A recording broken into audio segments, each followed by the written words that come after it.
You are now listening to the Someone's Favorite Productions podcast network. Hello there, and welcome back. What is this place? Disconnected. Disconnected. Disconnected. Disconnected. Disconnected. Disconnected. Disconnected. Disconnected. Disconnected. Disconnected. Disconnected. Disconnected. Disconnected. Disconnected. I'm starting to feel disconnected. You have reached a number that has been disconnected. Hello. It's another Thursday. What's going on, Jeremy? You're here. Hello, I'm here. And I'm not the only one, I hope.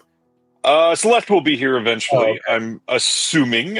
Celeste must be busy, but yeah, they'll get here, I'm sure. How's Thanksgiving been? Happy Thanksgiving to everybody watching, of course. Happy Thanksgiving to everybody watching. Happy to be part of this lovely tradition that we do every year on Black Friday. We don't go out on Black Friday, and then we talk about all the movie sales, and we somehow still end up with no money.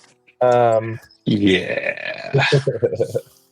What's going on this week? You got screenings going on, I'm sure. Yeah, we got. Well, actually, guess what? They're doing a day after Thanksgiving screening at the Academy Museum of Possession. Oh, That popular Thanksgiving film, Possession? classic family film. Yeah. And so we're going to that tomorrow. And also probably at some point during the day, we're going to watch Planes, Trains, and Automobiles because that's, of course, a Thanksgiving tradition. You gotta. What about you guys over there? How's the disconnect? It's all right.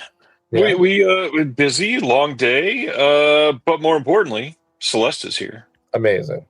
Hey, Now we're complete. Hello. hold on. Let me get my sound I situated. felt like I was Sorry. missing a full kidney, and now I feel back to normal and full health. Well, because that's of- good. Hold on.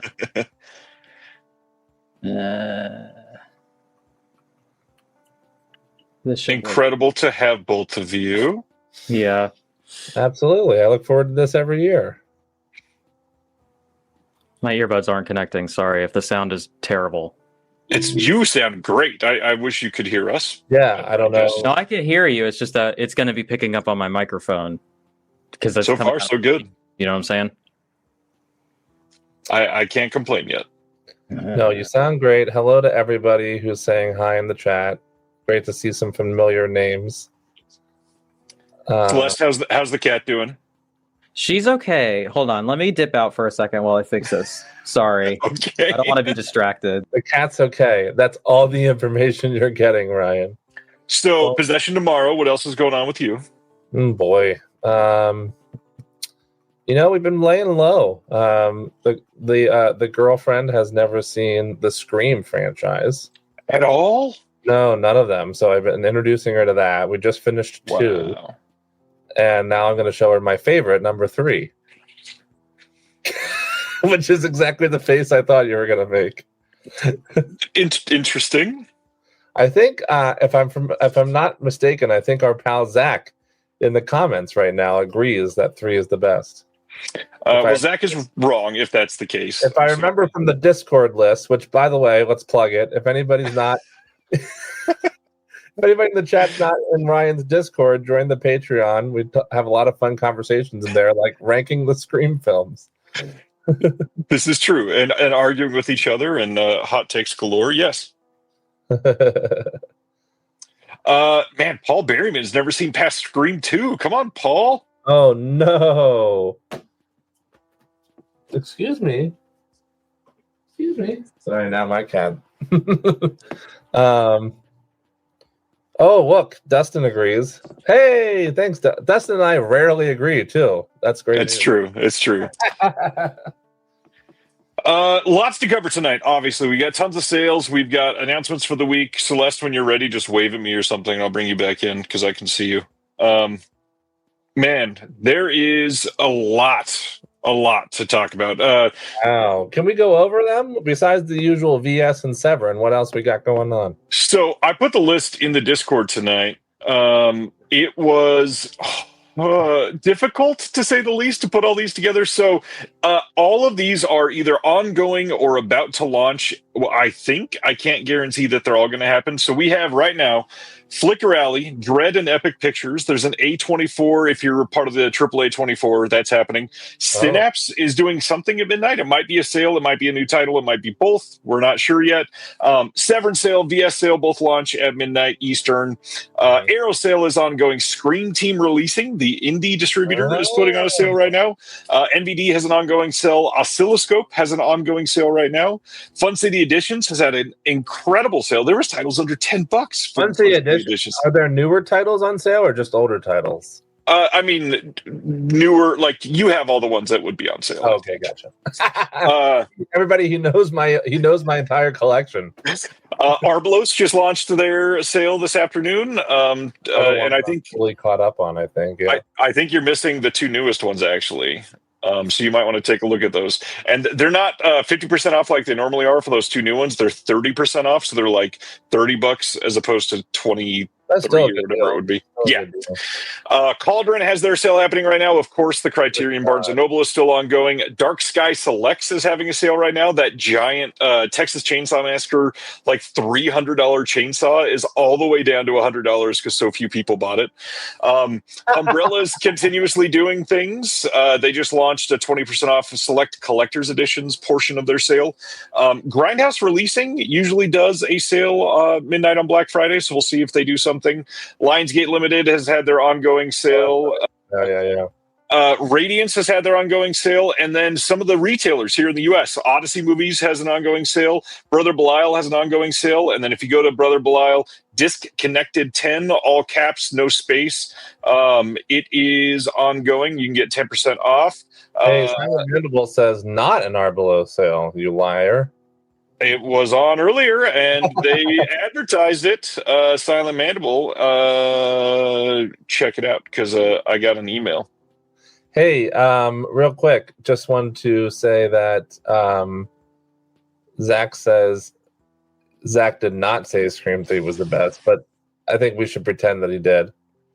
And I also, just because you're asking me what's been going on this week, Stan made this comment. So I'll say, he says, saw Jeremy do stand-up last week. I did my annual stand-up show. Yes, you did. And supposedly it was great. I used to do about a dozen shows a week. Sometimes multiple in the same night. Then the pandemic happened, and then I never really got back into it. So now I do one show a year. Only when it's handed to me on a silver platter. And it's, again, supposedly it went great. How do you feel it went? I kind of black out and go into like, robot mode when I'm on stage, and just going through the motions. So, but everybody says that it went well, which is very nice of everybody. Did you record it? Have you listened back to any of it? I did not. I always at least audio record my shows, and for some reason this one didn't work. I got about the first two jokes. Oh, weird. Then the recording just stopped for some reason on its own. Which is interesting. Really anyways, it was nice. And then shockingly, I was not done yet. That was still ongoing. Brother Belial has their ongoing sale, like I said. Valoria Video, another semi-new retailer, has an ongoing sale. Ronin Flix has a sale right now. And then Chris just reminded in the chat, I never pay attention to Dark Force because I don't respect them. But yes, Dark Force has a sale as well. Yes, Chris, Celeste is here just working on a headphone thing. Let's see. Had a wonderful cheesesteak for Thanksgiving, says Brian. That sounds good. Yum. Yes, we had a lovely Thanksgiving dinner. Did you guys? What were all the fixins? For me, it was turkey, of course, mashed potatoes, green bean casserole. My wife made lumpia and deviled eggs, stuffing. My mother-in-law brought mashed potatoes and gravy and a couple pies. Wasn't fairly traditional.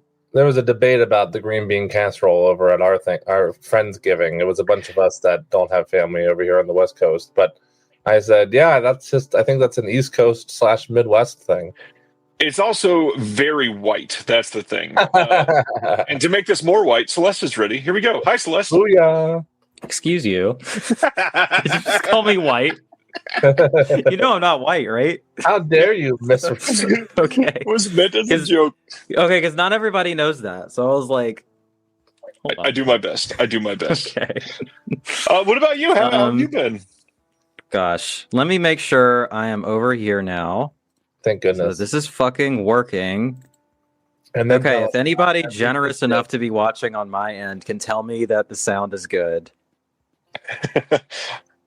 That's true, Zach. I don't know why it's not working. Hold on. Your sound's not working on Your audio's not coming on your stream, even though it's working here? That's bizarre. Holy shit, dude. I don't know what's happening. I'm totally fucking up the whole thing. Hold on. Okay, put me out again. I have ruined this so badly. Hold on. We'll see you in a minute. Now we're good. Okay. Now we're good. Oh, we're good now? We are bailing on me streaming on my end because it is not working and I don't know why. Weird. All right. That was very stressful. I am so sorry to everybody who had to put up with that. This makes me feel a little bit better about my heart out tonight. Which you have a heart out? Which will be to the great dismay of many of your viewers and the sheer joy of, I think, a few handful of your viewers. I knew Celeste was going to be more upset than I am. I am upset. What the fuck is that? Where are you leaving? My beautiful girlfriend has a surprise for me, so yeah, I got to take off about 30-40 minutes into the sales. In other words, we got to spend a lot of time doing this, so let's get into it. Celeste, what have you been picking up recently? Did you bring anything you want to show everybody? Okay. Sorry, I've just been frazzled because I'm cat sitting for 3 different cats today on 3 different houses, and I also worked a short shift at my regular job. Are they friendly with each other at least? Oh, I've just been driving around, going to their houses. Okay, so they're not interacting. That's good. Yeah, they're not. It's a whole thing, you know. That's a lot of work. It is a lot of work. Thank you. Sorry, I am such a disaster today. This is not professional. What's up, Rye? Oh my god, dude. Michael Smith. Celeste is drowning in pussy, huh? Well, I don't like to brag, but you know. Jesus Christ. Nothing is working for me today. But we do know when you're getting texts. Hey, Jeremy, do you have any pickups that you want to share with everybody? Ooh. I'm not getting texts. Or is that Jeremy that's texting? Because it's quite loud. Oh, my apologies. I thought I had my... I was texting you. That's what's funny about it. To apologize for my technical difficulties at the beginning. Recent pickups. Thank you. Well, I got my Radiant subscription in the mail. That's about to end soon. Sad face. And I'll tell you what I'm excited to pick up is that new announcement from Umbrella of Ebony and Ivory. Did you see that movie yet? I have not. I'm dying to see it. You like the Greasy Strangler though, huh? Yep. Yeah. It's hilarious. Absolutely hilarious. I'm excited about that. What other pickups did I just get? Oh, I got... Here, let me look at my pictures. So I always take pictures and post them in the Discord. By the way, if you're not in the Discord, you should be. I assume that you would be bringing your stuff to show like you always do, but no, I guess not. I was very... It was last minute. Oh. I got my one pickup of the Criterion sale, Nightmare Alley, Guillermo del Toro 4K. From eBay, I got... Are you ready for this? Season 15 of SpongeBob on DVD. Going deep there. Is that something that you're keeping up with really religiously? I have all the seasons on DVD. Don't ask me. That's admirable. And then lastly, my lovely girlfriend and I went to Del Amo because Ryan is from here originally. He knows how it's a little bit of a drive. No? I've never heard of Del Amo in my life. Del Amo? It's like Torrance area. So like Okay. And we went to the Del Amo Mall. Pretty big mall. I'm surprised you never heard of it. And they I've have never heard of this in my life. and they have a book off there. I got the Artsploitation Films release of Blood Paradise. Have you heard of this one? I think so. It looked good. I haven't watched it yet. Our exploitation stuff has been going out of print too, so that's probably a decent buy. Oh, cool. Well, that's good to know. And then I also got some TV show that is also, I believe, out of print because even though it was $5, all eBay sales recently were like 60 to 70. Some short-lived Canadian show called Twitch City. Anybody Not heard of that one either. No. Yeah. If anybody in the comments has heard of Twitch City, please let me know. What do you think? I got in the newest Deaf Crocodile re-release of The Outcast with a brand new slipcover that is freaking gorgeous. This movie is super underrated, by the way. A lot of people have talked about some of the bigger Deaf Crocodile stuff. This is really good Irish folk horror. Love this movie. One of my favorites from this year, Got in the Long Walk 4K. Oh, that movie rips. That is so fucking good. It's really, really good. I was so glad you enjoyed it, Celeste. Yeah, it's in my It's a top banger. 5 here. Oh yeah, you loved it too, Celeste. I wouldn't say top 5, but top, I don't know, 15, 20 for sure. It's my roommate's favorite film of the year. Wow. He loved it. Somehow Stephen King is having a heck of a year because this and Life of Chuck were fantastic. Well, I was about to ask. Life of Chuck is a banger too. Okay, I was going to ask if you'd seen it because my last one is the UK. Oh, Nice. Yeah. This thing is great. Studio Canal, there's like a 60-plus page booklet in pretty much a studio release. Studio Canal has the distribution rights over there. Some art cards, really great exclusive art, not available anywhere else. The front cover alone looks gorgeous. Yeah. I of course, don't love the ratings are on the box, but hey, it's worth it for this gorgeous release. I'll be picking that up thanks to our pal Zach in the chat, who got somebody in the UK to pick us up to copy each. As soon as I saw somebody post that in the Discord, by the way, if you're not in the Discord, you should. As soon as I saw it and saw the booklet and the art cards and things, I was like, this is literally my favorite movie of this year. I should own that instead of the cheap American 4K. Celeste, have you been picking much up? Yeah, sorry, I'm completely frazzled because I usually have this very cool setup where I can go ahead and stream on my end through Streamlabs, and my donations were coming through my end and everything, and it just didn't work even a little bit, which is insane because I used StreamYard for my stream of Steven last week, and it worked fine. So I have no idea what's happening. So that's stressing me out a little bit. But time to look into it before we continue? No, because I don't want to derail the show, because that's kind of what I've been doing ever since I showed up. So I apologize. I thought about just doing it again through StreamYard, but you know what? Whatever. We're just gonna fuck it. We're not streaming on my end. This is a Ryan Verrill exclusive, okay? So we're doing it that way. Hiccups. Yes. I got Shawscope Volume 2 before it went out of print. And then I almost immediately regretted it because I didn't really have the money for it.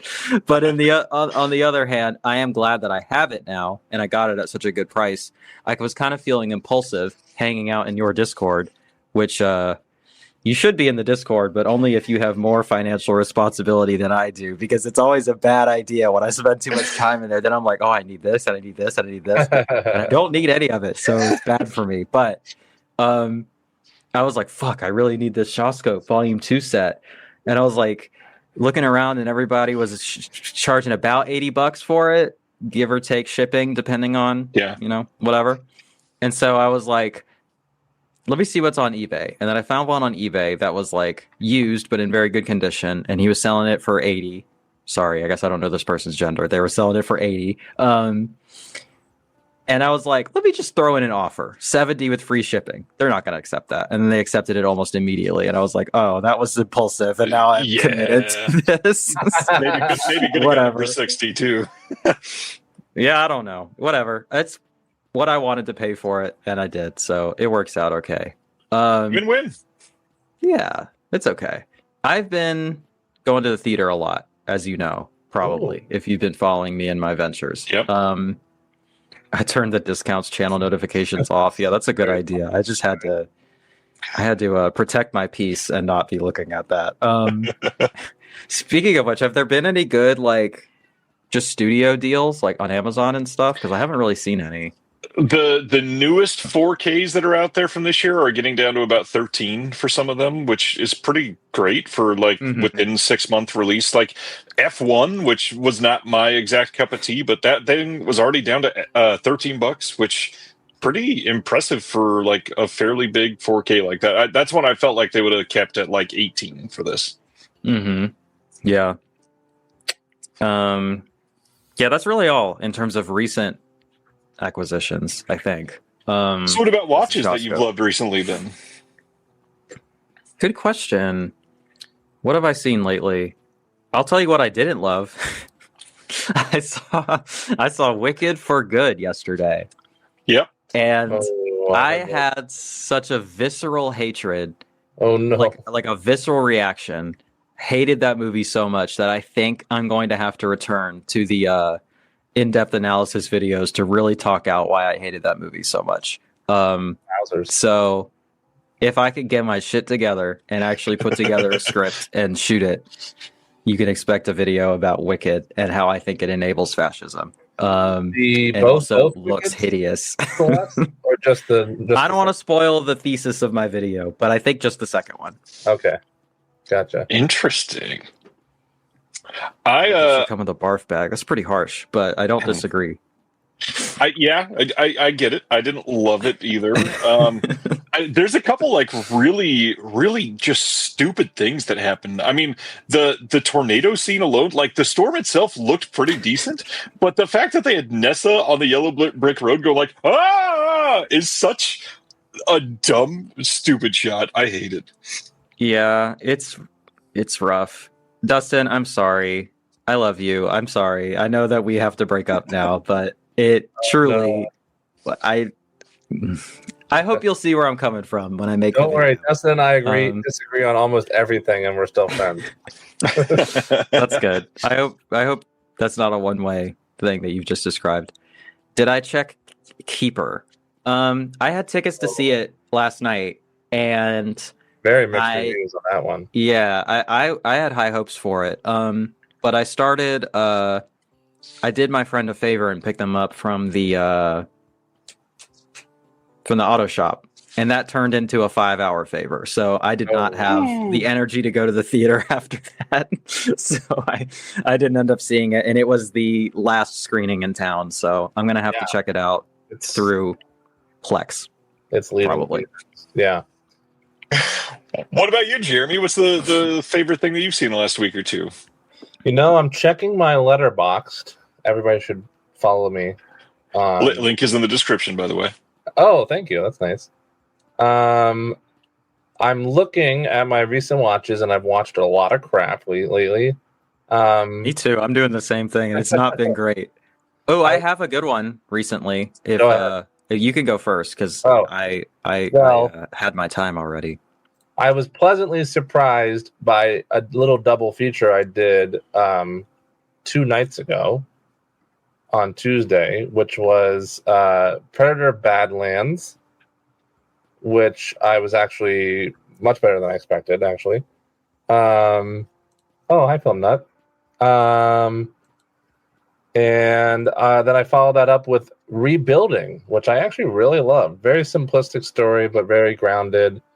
And in reality, great acting from Josh O'Connor, who's having a heck of a year. He's been in everything. Mastermind and Wake Up Dead Man, and he's crushing it.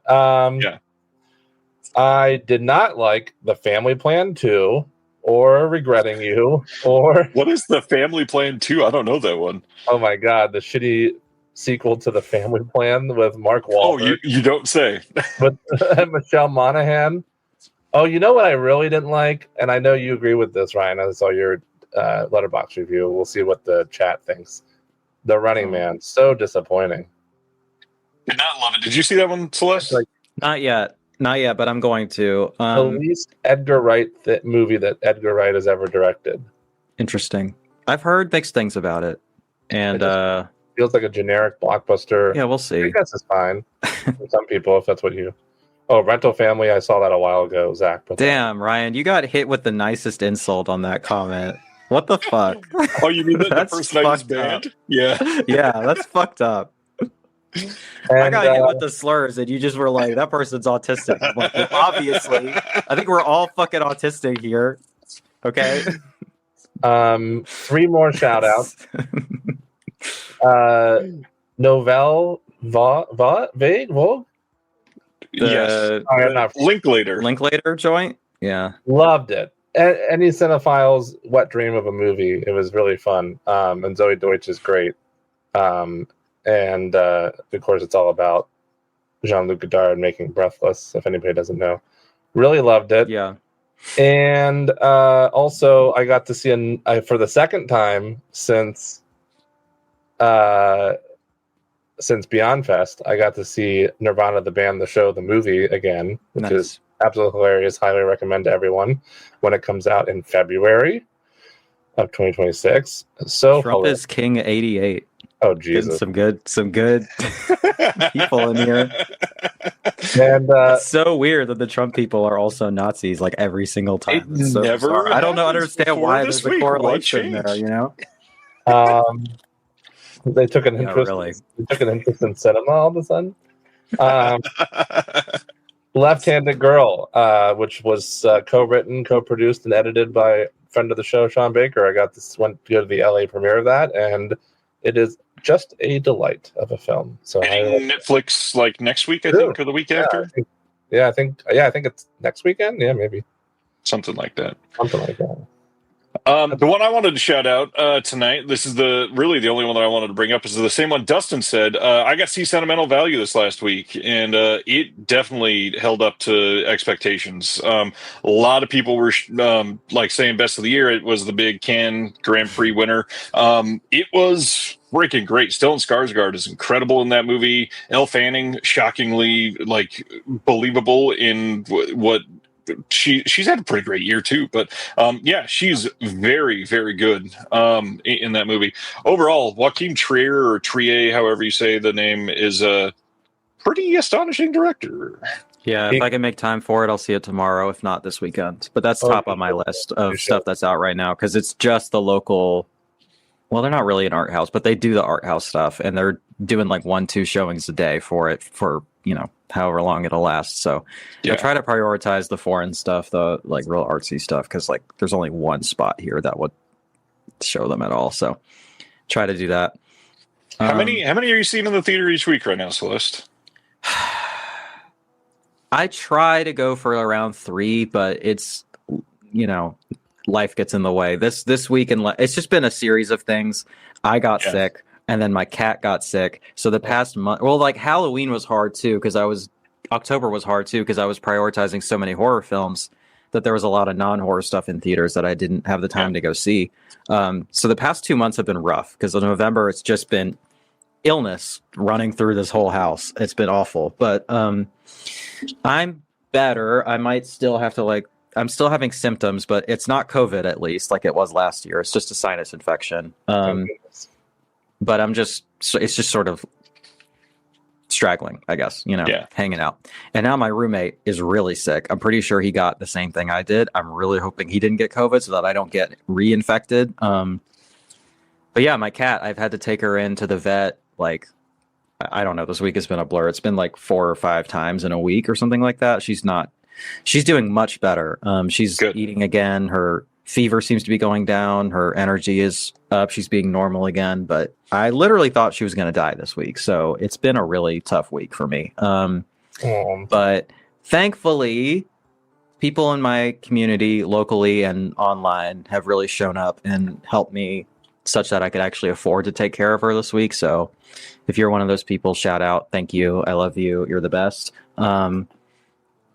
But thankfully, I'm not doing this through grief and tears or whatever. And I'm pretty sure she's going to make it, and she's getting better every day. So that's great. Medicine seems to be working. She's going to be okay. I'm manifesting this. Recent things I've seen that I like. That's my answer to your "how have you been" question from earlier. Now that I'm catching up, my brain is like 30 minutes behind from tech things, taking a shit, and not being able to sit here and tinker with it since we're live. It's bothering me a little bit, but that's okay. I'm going to power through. There were some that were shouted out in the chat that I really, really liked.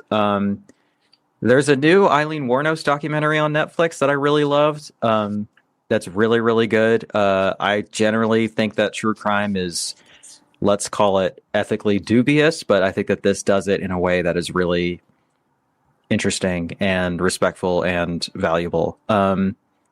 Die My Love, I thought was fantastic. I loved it. Shout out Lynn Ramsey, one of the GOATs. Shout out Jennifer Lawrence, really doing the most here. Shout out Robert Pattinson, being cool and hot as usual. Seen a lot of people be like, oh, it's such a caricature of mental illness. I'm like, I'm glad that that's true for you. I'll just say that. It was just an accident. One of the best films of the year. Fucking banger. So good. So jealous I don't it know. hasn't come out here yet. Yeah, it was just here for like a weekend, and I managed to catch it. It's so fucking good, dude. I could see it being a dark horse Parasite type thing for a Best Picture winner. I don't know. I think it's probably going to get Best Foreign feature, but yeah, I don't know. I think it might go all the way. We'll see. It's a banger. What else? I saw The Carpenter's Son. I didn't like that. It tricked me. I thought it was going to be a cool subversive horror movie, and it's just a Christian movie. Ooh. Oh, no. But Nick Cage. It's kind of annoying. Yeah, Nick Cage and FKA Twigs. And I'm like, it's a black director. It's got cool art people in it. It's like a weird horror thing. Sister Hyde did the poster. I'm like, this is going to be a cool movie. It's not. Yeah. It's lame. I don't know. It's like, whatever. Yeah. It's not bad. It's because I watch a lot of Christian slop. And this is not that. It's a real movie, and there is a vision behind it, and it does look good, and there's cool things about it. But at the end of the day, it's just kind of a Christian movie. Yeah. No, not for me. I'm trying to catch up on comments. I got some nice compliments earlier that I didn't get to shout out, but thank you to anybody who said nice things about my appearance and or my personality. I appreciate it. I just wanted to say thank you. Speaking of blanket thank yous, I do just want to say that it was a long while ago because we went on to other stuff, but for the people in the chat that are in Ryan's Discord, Zach made a comment about joining the Discord so that you could get a reaction from me 5 days later at midnight, which is that's so accurate. I love the delayed Jeremy enthusiasm. I'm like, hey y'all, I'm going live in 30 minutes, and 5 days later you're like, hell yeah. I always catch up. I may not be immediately there, but I always catch up. It's better than me, so I appreciate it. How much is a lot of Christian slop, Kevin? It's probably 1 to 2 films a week. It's my like sort of turn my brain off comfort food type thing. If I just want to get really high, but I also want to feel like I'm being a little bit productive, I'll just put on a bad Christian movie and I can just vibe with it, you know? If I remember right, there's some in your Plex too, I think. Mm-hmm. They show up there sometimes because I can't find them any other way. You know what I do? I don't know. Sometimes I delete them if they're like really, really bad, but some of them live on there. Yeah. When I'm feeling that way, I get really high and I watch Bob Ross.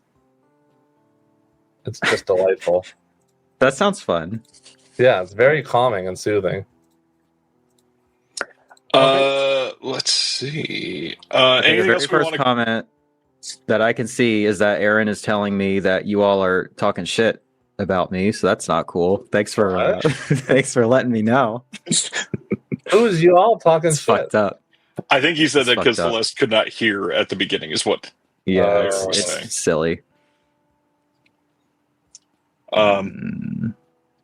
Yeah. let's go straight to the announcements so that we can get through these, since Jeremy's going to have a short time with us this week or this year. Short time post the actual sale starting in 2 hours. Yeah, but that's literally only 2.5 hours from now. So 2.5. Should we say what we're thankful for Thanksgiving? Okay. I'll yes, go right ahead. Will and I were going to share next week, so I'll let you two go on that. Oh, okay. You're going to wait a week to share what you're thankful for? Will wants to share specific things, so yes. Well, can you hop on right now and join the round table? Don't tempt him. He actually might. Dude, I've not got to stream with him, and it's fucked up. So, you know. You did get to meet him in real life. Yeah. It's different. It's not streaming, you know? Oddly, I was going to say that most people don't get to meet him, but all three of us have met Will in real life. I don't hear you. Is that just me? Uh-oh. No, we hear you. Oh, no. Am I out? Can you hear me? I hear both of you. Okay, good. It might just be me. Let's see. Another, y'all. All right. You hear everyone? Okay. My Can you not? Somebody was asking to see my tits earlier. I'm like, there's a price for that, so hit me up. Speaking of, the link for Celeste Patreon, I'm gonna jump out and come back in because I can't hear you at all. Okay. D is wearing a Bob Ross t-shirt right now. Hell yeah! Well, this is a crazy stream so far, Val. Let me get Celeste back in here, and then there will be something else. I can't believe this is happening. This is gonna be a long night. All right. Hopefully, can you hear us now? Nothing yet. Well, funny enough, anything? Will's here too. Yo, that's fucked up. Will's here, and I can't hear anybody. God damn, dude. Will, tell us what is happening to me tonight. Will, what are you Thanksgiving for? Go.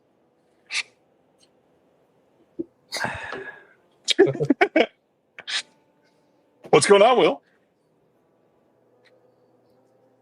Uh-oh, he can't hear us either? You guys were on a loop. On a loop? There was all this feedback. It was weird. Oh. Sounds like a personal problem. We're good now. Trying again? Hear it. I have no idea. Okay. I have no idea why. Somebody's angry at me. I don't know. I'm thankful for hearing you all. Thanks, Kevin. I will.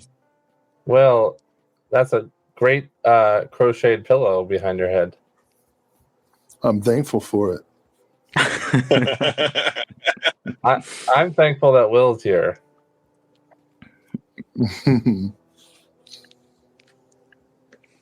I'm also thankful that Will's here. Celeste. You've had to ban a lot of people today. I don't know if that's if there's any reason for that. They're really hangry. They didn't get enough food at their families. I think it's cursed. I don't know, man. Something's going on. Josie agrees. Yeah. All right, Will. How are you? Good. How are you all? Good. I'm good. I think we were about to say what we're thankful for. Celeste, Did you want to go first? Sure, yeah. I'm thankful for everybody watching that isn't harassing us. I'm thankful for all the lovely people that have been supportive of me, either emotionally or financially, in the past few months, as it's been difficult. I am thankful that the elections went well a few weeks ago and that this country is a safer place for me to be in than it was before. And I'm thankful for the fact that, you know, it's been like 2 months since Charlie Kirk has said anything racist or transphobic or especially bigoted. I think he's on a roll, and I'm really proud of him. And so I'm really thankful for that as well. Oh, man. This is going to be fun. We got the Nazis in here already. Yeah, I guess. I was like, should I say that? I don't want to attract the wrong people. It's like, well, they're already here. Will or Jeremy, go ahead. Oh, sorry. I'm thankful for these three lovely faces and Will. And I am thankful for the movies. And I am thankful for my lovely girlfriend who invited me to her Friendsgiving because I don't have family on the West Coast. And we had a lovely meal and a lovely time.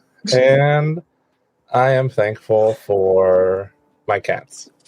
I guess that's it for now.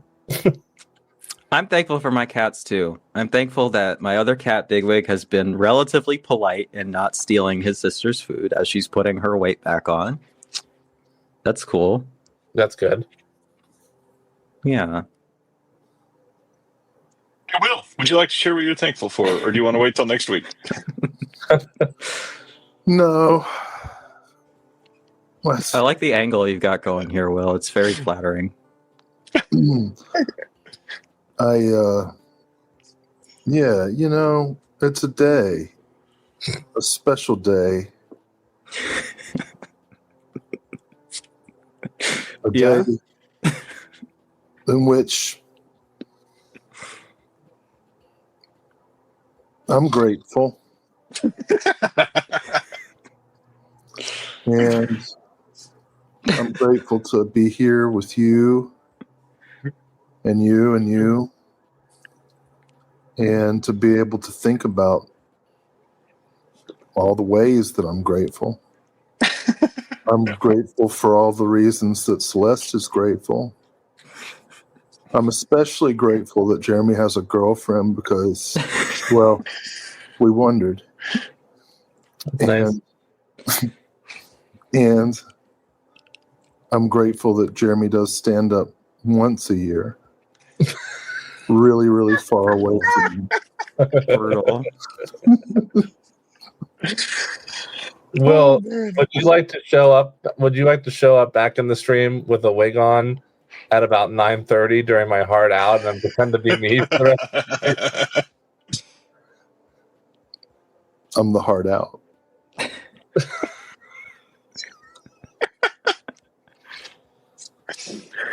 Oh man, that is really just fun. all over the place. It truly is. Oh That's my a good gosh. one. I'm changing I'm it. glad we're able to keep your stream very professional, Ryan. I'm That seems changing to happen my, every time.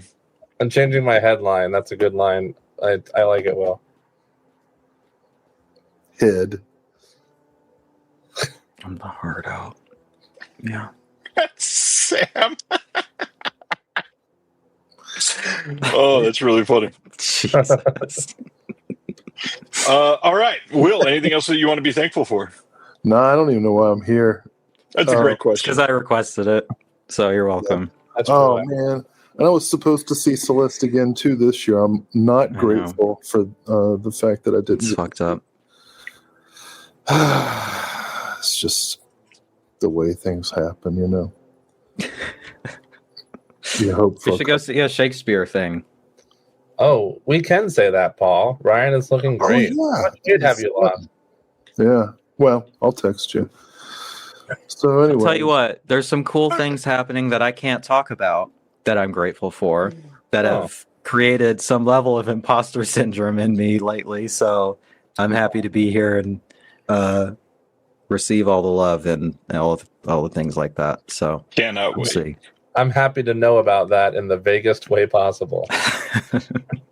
I'm very happy for Yeah. you. I would also like to Thanks. add that there's stuff that I can't officially talk about that I'm grateful for. This is so dumb. so Is he soft launching a second girlfriend? Jeremy's Are they also polyarch? named Will? Stay tuned to next Yo. year's stream. so John DeMarsico just accused me of being a drug addict, and then Skohan Marine Tech said that we should be funnier. I feel like the two are connected in some ways. Hey, I just realized that John's friends with Edgar Wright now after his That's big- true. So you can let him know how much we didn't like The Running Man and to go back to making good films. As you text Edgar Wright, yeah. All right. Thanks, Will. Have a good night's sleep.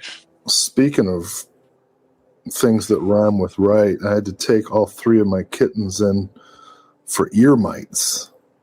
Have you ever had to watch a vet tech clean out ear mites? They look like coffee grounds, and I swear to God, I could have made a whole pot right there.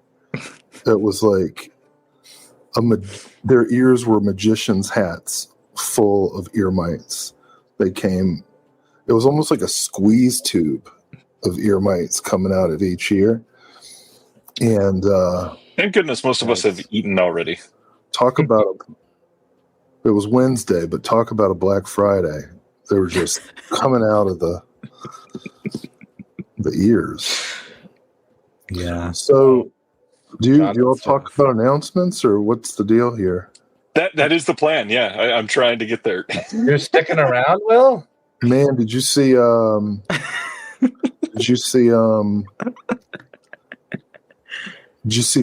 Spellbinder? I did. That's one that 3 of us on the stream knew about. Crazy. Yeah, we couldn't find Jana Greek at all, and they did. Who? Imprint. Hey, Sibner. What? They found the director, and there's a new interview on there. I could not find him. We had talked about this. You know what I'm talking about. I gotta go. All right, Will, I don't even know if I can kick you out of the stream because you're also an admin. So I'm in. Ooh. I'm in, baby. This is gonna be the longest night ever. Then He's the hard end. I'm in, baby. Let me tell you what I think. Will. Just so you know, it's almost been an hour of this stream, and we've covered nothing. Not my fault. I don't think that's Nothing true. important. We've covered many important things. You covered the basis of our friendship. Celeste cat is healthy. I mean, that's a big deal. My cat. Thank you. I Or think getting so, healthier, too. at least. Yeah, she's getting there. All right. Nothing like Hey, Will. that. Will, I'm gonna press the remove button. I hope this works. I love you. Sleep well. Love you, Will. Sorry about that. What is he? That was either indirectly or directly my fault, but He's dying laughing. All right. Let's get into these because if not, Jeremy's not gonna be able to talk about anything tonight. Let's go. The only Severin title I'm getting. Really? That's kind of that makes sense. Well, you know you know why. yeah, I get it. I get it. So Severin, I don't know we why. covered a lot of their Black Friday slate already. We got a few more to talk about that they announced over the last week since last Thursday. So let's get into it. The first one is the Idiot Box coming on tonight, obviously. This is the Alex Winter TV series that aired on MTV way back in the day. They got brand new extras. Alex Winter having a hell of a year on physical media. This is pretty rad. I've never seen Idiot Box. I know that you got to see at least some of it, right, as part of the pop-up. Did you watch it? No, I mean I've seen it on MTV before at the Severin pop-up fest. They just showed the trailer for it, and we did watch a short film that he had done when he was like really young. Oh, interesting. Well, which I think might be on the extras of this, if I'm not mistaken. It is. They talked about it on the podcast. Yep. Yeah. I did my homework. I listened to it. It was 4 hours long. It is a long one this time, yeah. No. Although the Severin podcast always tricks me because it's like 6 hours, goddamn, and then 3 of it is like music. So yeah. I enjoyed it. I'm excited for this release. Good. Yeah, this looks fun. I've not seen it. I definitely want to check it out and very curious on it. Next up, Imprint had announced more of their Imprint Asia line. We are getting Tai Chi Zero from 2012. This is one that I'd heard is supposed to be pretty good. No extras on this one. Have either of you seen this one? I have not. Celeste, are you the martial arts ones like this? Well, I bought the Shawscope set, so you know, Touché. more or less. How quickly I forgot that. I took a Tai Chi class in college. Oh, okay. So yeah, you basically saw it then. So we have an expert on the stream. They should have called you up. Yes, indeed. I could have done an interview. Next one, February 25th from them. They get a Blu-ray demonstration. Lust Caution from 2007. You know who's really good at Tai Chi? Paul Mescal in After Sun. He's doing a real good job. I agree. Yeah. I've never seen it. I'm just agreeing. You've never seen After Sun? Oh my god, it's so good, Celeste. I feel like you would love it. Yeah, I've heard it's really hard, emotionally. I don't know, man. My life is hard emotionally. Yeah. So yeah, Lust Caution, Tony Long, check it out. Coming in February from Imprint. And then the last one, they're also doing Farewell My Concubine on 4K on the same day, February 25th. This one was released by Criterion, so I'm sure many have already gotten that one. There is a new interview with Tony Raines on this one, and then there is a 60-page hardcover book as part of this, including an essay booklet by Walt Chaw. I still have not been able to see this one. Have either of you seen this one yet? No, I confess I have not. I got the Criterion release, but haven't watched it yet. Yeah, that's how it goes. Next up, Sisu Road to Revenge 4K Steelbook is coming soon from Sino, and you can pre-order it now. Is it Jeremy? You saw this one at Beyond Fest, I think, right? I was going. It did play at Beyond Fest, but I missed it for a different movie. But I did end up just seeing it a couple days ago, and I really, really enjoyed it. I think just as good as the first one, pretty much. Celeste, have you seen the first or this one? Yeah, I saw the first one, and I thought it was okay. So I wasn't really prioritizing it in theaters, this new one, or really at all, to be honest. But maybe my mind could be changed on that. Is that something that I should prioritize? I would say I had a better time with it. I also thought the first one was pretty mid. I came out of the theater high on the first one, and then immediately was like, well, it wasn't that great. Over the next literally 3 hours. No, not yet, sadly. But this one, it was actually really fun. They lean into the Looney Tunes aspect of some of it, and it's a good time. Yes. Sorry, I'm catching up on chat, and someone called Kurgan says that I'm solid gold. I appreciate that.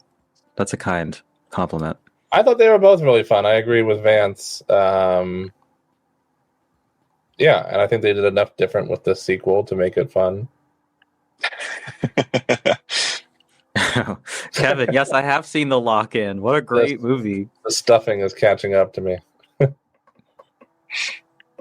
I thought the sequel was pretty decent and worth the time to watch for sure. All right, going to our next one, Wicked for Good. 4K Steelbook is pre-ordered by Celeste. Yep, already done. Done and done. The Steelbook looks about as nice as the movie. This may be a Walmart exclusive for everybody going after it. Cannot find it anywhere else yet, but they don't use the word exclusive on the website, although I'm saying it probably is Walmart exclusive. Something interesting to talk about over in the UK. People were speculating, will there even be a Dogma release over there? And it turns out that Vertigo Releasing has just started a subdivision label called Visions Home Video, and they are putting out Dogma. This is coming on 4K and Blu-ray on February 2nd. It is going to have all the same extras and stuff from the US release. So this is interesting if you're into that. However, maybe more interesting is they also revealed that they are releasing a 4K release of Good Boy from this year. They're also putting out the Yorgos Lanthimos film Dogtooth, and then eventually they are putting out Slither, James Gunn's Slither, getting a brand new 4K restoration, and that will come later in 2026. Some cool stuff here. I think Good Boy may only be a Blu-ray. They've not decided yet on that one. Or no, it does say 4K. I'm wrong. 4K Blu-ray DVD. All three of those films coming in 2026. Any thoughts on Good Boy, Dogma, Dogtooth, Celeste, Slither? Oh boy, I have thoughts on all of those movies. I've actually seen all of them. That's crazy. Let's do it. Run through them. Dogtooth is a masterpiece. 3 dog movies. That's crazy. And a snake. Dogtooth is a masterpiece. I don't like Dogma really at all, but we can move on from that. I don't think Kevin Smith is funny. I think he thinks he's a lot smarter than he is, and I don't know. You and It's Zach just not have a for lot me. in common. Good Boy was okay. I thought it was a good idea. I think it would have been an Same. awesome short film, and as a feature length, I think it really stretches the limit of the conceit there. I mean, it's a fine gimmick film, but even at like what 76 minutes or something like that, Yeah, it was felt pretty short, really long. Yeah, it could have been a great short. Yeah, and Slither I haven't seen since high school, so I should watch it again. But I remember liking it a lot. I feel like Good Boy, the fact that we got that and Presence in the same year is still very interesting to me, that they're both kind of... Presence is a lot better. I would agree. I like it a lot, actually. And yeah, Slither's great. Jeremy, any thoughts on the 4? I don't hate dogs. I love Slither. That's exciting that's getting a 4K. I'll probably pick that up. I also love Dogtooth. And I love Dogma. So I like 3 of the 4. And I agree with Celeste's sentiments about Good Boy, which I saw during Beyond Fest. Dog Boy. And even though Good Boy, even though it had a Q&A with Indy the dog, and the dog was good, and he was adorable, it wasn't enough for me to. It wasn't enough to win me over. I will say I'm glad it exists. I think the idea of having a dog genuinely be the protagonist and the lead in your film is a cool idea, and I think that they pulled it off. I just don't know that they had the best script to work around. Right. And the dog is very cute, so there's that. You know, you can just hang out with the dog for a second. To mention the amount of work that went into it, literally, like the little making of that was a part of the theatrical package was really interesting to see. Like this thing took years for them to just to film. Yeah, because craziness. The dog could only work like a couple hours a day because it didn't know it was a movie. Yeah. All right. Not even my favorite film named Good Boy. I'll just say that. Is there another movie? I don't know another movie named Good Boy. There's like a Norwegian, I think, horror film. It's like a kink thing. It's really good, actually. Yeah. All right. Also, there's a kids movie called Good Boy that I liked as a child, but I haven't seen it since then, so I can't say where it stacks in the Good Boy cinematic universe. The next Hammer 4K that they announced coming out over in the UK from Hammer themselves is Stolen Face from 1952. This is about Philip Ritter, a philanthropic plastic surgeon who is jilted by Alice, a beautiful concert pianist. After a whirlwind romance, in desperation, he remakes disfigured criminal Lily in Alice's image, but learns to his very real cost that beauty is only skin deep. Tale as old as time. I'll be right back. I have to pee. I'll be right back. Already, Jerry. Weak. So lots on this, of course, as Hammer always does. Multiple new commentaries. We've got lots of featurettes, lots of stuff from the Hammer archives, and then a giant booklet with all kinds of new essays. Have you checked out any of the Hammer 4K releases yet, Celeste? No, they're pretty chunky, and I didn't even look at the price. How much are they usually? Like, I'm guessing $60. This thin one they're usually about 40, and then the thick boys are about 50 to 60, depending on Yeah, it's just not where I'm at right now.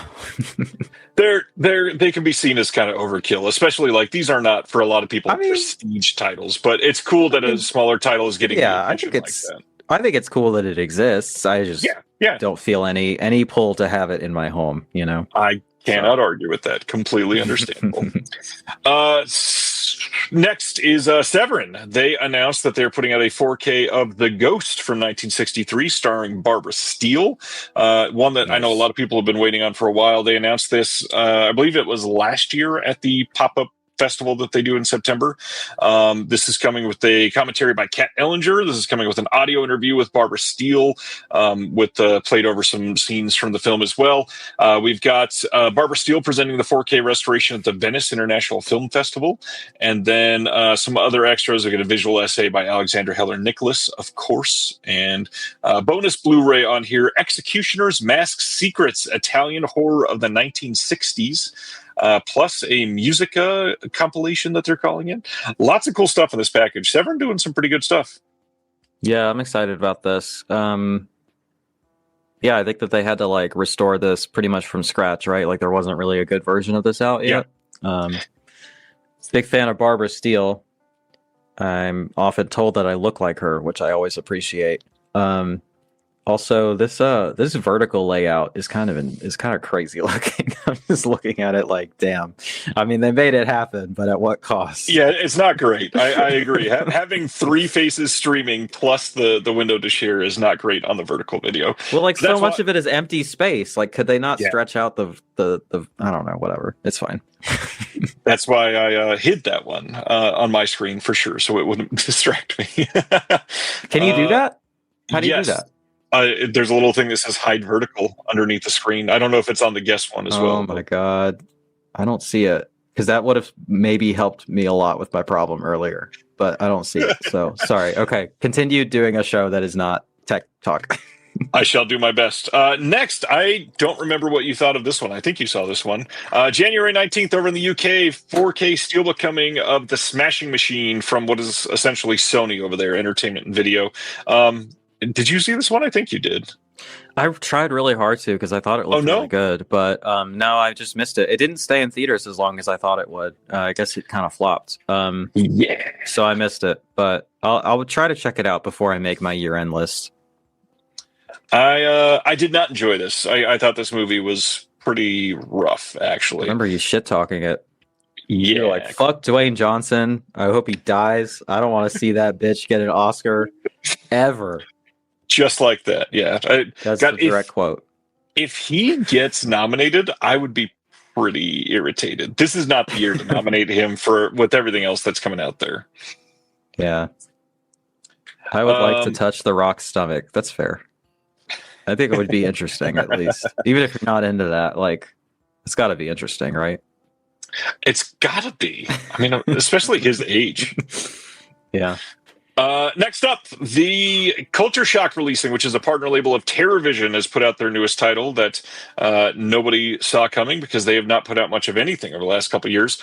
This is a double feature of The Summoned and Wasteland Justice from 1992 and 1999. This has some new features on it. We got 2 new commentaries. We've got 2 new interviews and then brand new subtitles. These are both SOV films, and have not seen these. I'm assuming you have not either. But they got Joe Estevez in there and Robert Zadar for everybody that is after their Zadar fix. I like the cover. I did not also like Smashing Machine. Boo.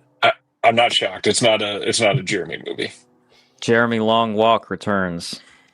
Hey, have you seen Marty Supreme yet, Jeremy? Oh yeah, I really enjoyed Marty Supreme, and you can really see which one of the brothers gave the energy behind Good Time. Yeah, it's rough. And Uncut Gems. I've seen neither, but from the reception, I'm like, rip. What's his name? Benny Safdie? Yeah. That's got to be a rough sibling moment there. I don't know. Yeah. I don't think it's like best movie of the year material, but a solid 4.5. 4.5. It's like how I feel with my brother all the time. Is he's like a fucking PhD scientist, fucking smart person doing successful things, and I'm just like this shameful, like fucking disaster of a person. I get it, Benny Safdie. I get it. Hit me up. We could chat. Yes, Brendan, we are going to bring that up. I hope Celeste and Jeremy saw that tag in the Discord so that they go listen to that audio. Oh man, yeah. Let's go through the Discotheque stuff, and then we can talk about that. January 27th, Blu-ray coming from Discotheque of Shark Skin Man and Peach Hip Girl. Have you seen this one, Celeste? Because I was going to ask if you know. I'm just like, that sounds like a great. Celeste movie. It sounds pretty great, actually. After years of slaving away in her unnerving uncle's podunk hotel, Toshiko packs her bags for greener pastures, but just as she's leaving town, this Bonnie discovers her half-naked Clyde on the run from a pack of uncommon criminals. Flush with oodles of mob money and a shared desire to start over, this unlikely couple jack the nearest Corvette and hit the road. However, they might need to keep their eyes peeled for that unibrowed assassin running around. Sounds great. Okay. I will say I misjudged this. I see the year on it. I thought that this was like a sort of contemporary, sort of bad movie on purpose sort of thing. That's the vibe I got from the title and the poster. Thankfully, it doesn't seem like that. I'm actually interested. I love the cover, and honestly, I love a lot of what Discotech puts out. I think they're underrated. Yeah, Discotech is cool. They do good stuff. Yeah. Speaking of them, next up from them is Shin Aim for the Ace Complete Series from 1978 and 79. Nice. This is also coming on January 27th, and I know nothing about it. Next up is Tomorrow's Joe coming from Discotech on the same day, January 27th. This is a fighting film. It's supposed to be pretty decent from what the reviews said. It's got the original Japanese language with English subs on this one. And I think we got a couple more. Next, January 27th, they got a Blu-ray coming of Space Adventure Cobra, the movie. This is called the Yellow Dub Edition. The band Yellow is the one that provides the tracks for this one. This one, I think, is going to maybe ruffle some feathers for some people that like this, because Discotech already put this film out with a different dub and score and all that, but it's in 4K. And so this one coming out on Blu-ray, people are going to be like, oh my God, why is this one a step down? Well, if you like the dub, this is going to be the one to see. So, So wait, the original language version has the 4K, and then the dub has this new Blu-ray? yes, but it's not just a dub. It is a band doing like the entire score for it, I believe. So it really changes the overall tone of it. Okay. Well, that's cool.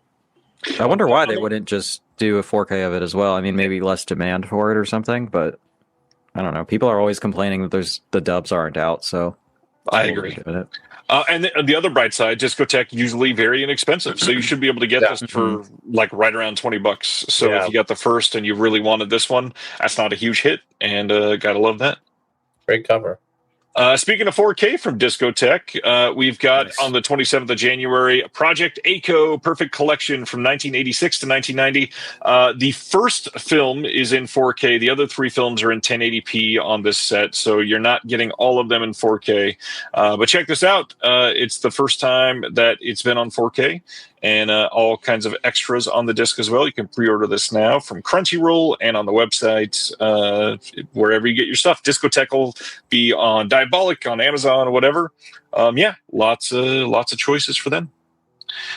Nice. Then on January 27th, they're also doing Cicader Ultimate Human Machine from 2014. They have so many of these just random tiny things that I've never heard of. Yeah, but if you're a fan of this stuff, it's really cool that it's coming out. Yeah. Oh, I've never heard of any of this stuff, and it's cool to explore some like deeper cut. Like, I assume this is all Japanese, sort of like cultural exports. Yep. Yeah, it's really cool. And they're likely not getting releases anywhere else, so it's even more important. Weebs rejoice. That is it for Discotech. So before we go to the next one, did you guys listen to the audio on what I texted? Man. No, I started to, and it was like I was like in the middle of something, and something happened, and it was crazy. I just heard that the gist of it is that the owner of a Blu-ray is like calling motherfuckers from like his like private information that he's getting from like orders and stuff, and like harassing them. Like, that's crazy. Yeah. It kind of doesn't matter what he was saying. That's kind of crazy. Wait, can you further break this down? I'm going to give some context. So there is a physical media store in Wisconsin that I'm going to suggest nobody shop from, but let's go through this real quick. This is the dumbest name ever for a store, by the way, because who's going to spell this right? The store name is Yippee-Ki-Yay Mother Video, if I remember right. I think that's it. They are working with the Albert Pune estate somehow to put out some of his films. Unlicensed versions, as far as I can tell, but nobody's going to sue them because it's his family working with them, and they're restoring them, but they're essentially upscaling things using AI software and then making like trailers and bonus features with AI and all kinds of random crap. And somebody bought the Captain America disc that they'd put out, and it was okay. And then they started releasing more, and people started picking those up. And the one that just came out, like, there was a booklet essay that sounded like it was ChatGPT light. It wasn't even very good ChatGPT usage. And then there was extras on the disc that were very obviously generative AI. And somebody was like, I'm going to post on Reddit so that people don't go buy this and get disappointed. Mm-hmm. And then what was reported at the time is the owner of the store responding to this person that bought it by finding their own like consumer information through their in-store whatever, and calling them Oh, at Jesus. home and literally telling this person to kill themselves amongst like cussing them out and all this other stuff. Now, here's where it gets good. And I don't think Celeste has heard this part yet. So this is going to be where it gets a little crazy turn. For anybody that has been in the physical already? Okay. No, hold on. For anybody that has not been in the physical media realm for a while, this might be a little surprising and you might have no context on what this means. But supposedly, the voice in this call is the one and only bootlegger extraordinaire, Roy Dam. No way. Known for putting out just the pure shit pieces of crap torrents that he finds online and selling them to people for $25 a piece on a BDR, calling him his restoration. Now, supposedly, this store hired Roy Dam to do a restoration on these films, and Roy Dam did what Roy Dam does and called and threatened this individual. But the store had to share the information of the consumer with Roy to get there. So they're still like, by the way, illegal. No, this is crazy. All of this is conjecture. Supposedly, I legally have to say, I guess. I'm not entirely sure exactly if it was Roy Dam, but they did share this audio, and it was fucking insanity. Like literally telling somebody to kill themselves, and it's insane. Yes, Sam. I don't know. I think that's proportionate for a negative review of your product. I don't know. You know, I hate. I don't know who this person is. Who is Roy? Oh my God, Roy is somebody that got sued years ago for bootlegging Kiss concert tapes or CDs or something like that, and his little daddy had to come in and pay for his legal fees. And since then, he thinks he is the biggest tool in the world, and so he goes out and sells bootlegs of like cobbled together Halloween cuts that he found a torrent of and put on a disc and sells it for $25, and it's not great. Yeah, he's a bad person. This is different than like sloppy seconds or something, right? Because I think that bootlegging is cool and good, to be honest with you, but not if you have to say that that's what it is, right? For certain things, yes. Yeah. This guy is not only does that, but he also, if you question him at all, or like have any this not even just disparaging remarks, but even just like raise a eyebrow. He's like, I'm going to track you down and murder your family. Like, he immediately hates you and wants and that's so extra. Like, what the fuck? It's not that serious, dude. Like, there's, I don't know, relax. Literally, somebody in the chat tonight has been personally called at work by Roy, who tracked him down and like tried to attack them. It's craziness. Roy is insane. And now me saying this publicly, it's probably going to happen to me. Hi, Roy. In the future, thank you. He's like the scum or like he's a sorry excuse for an actual human being. Well, yeah, I don't want to. I get harassed enough, so I'm going to say that this guy sounds cool and chill.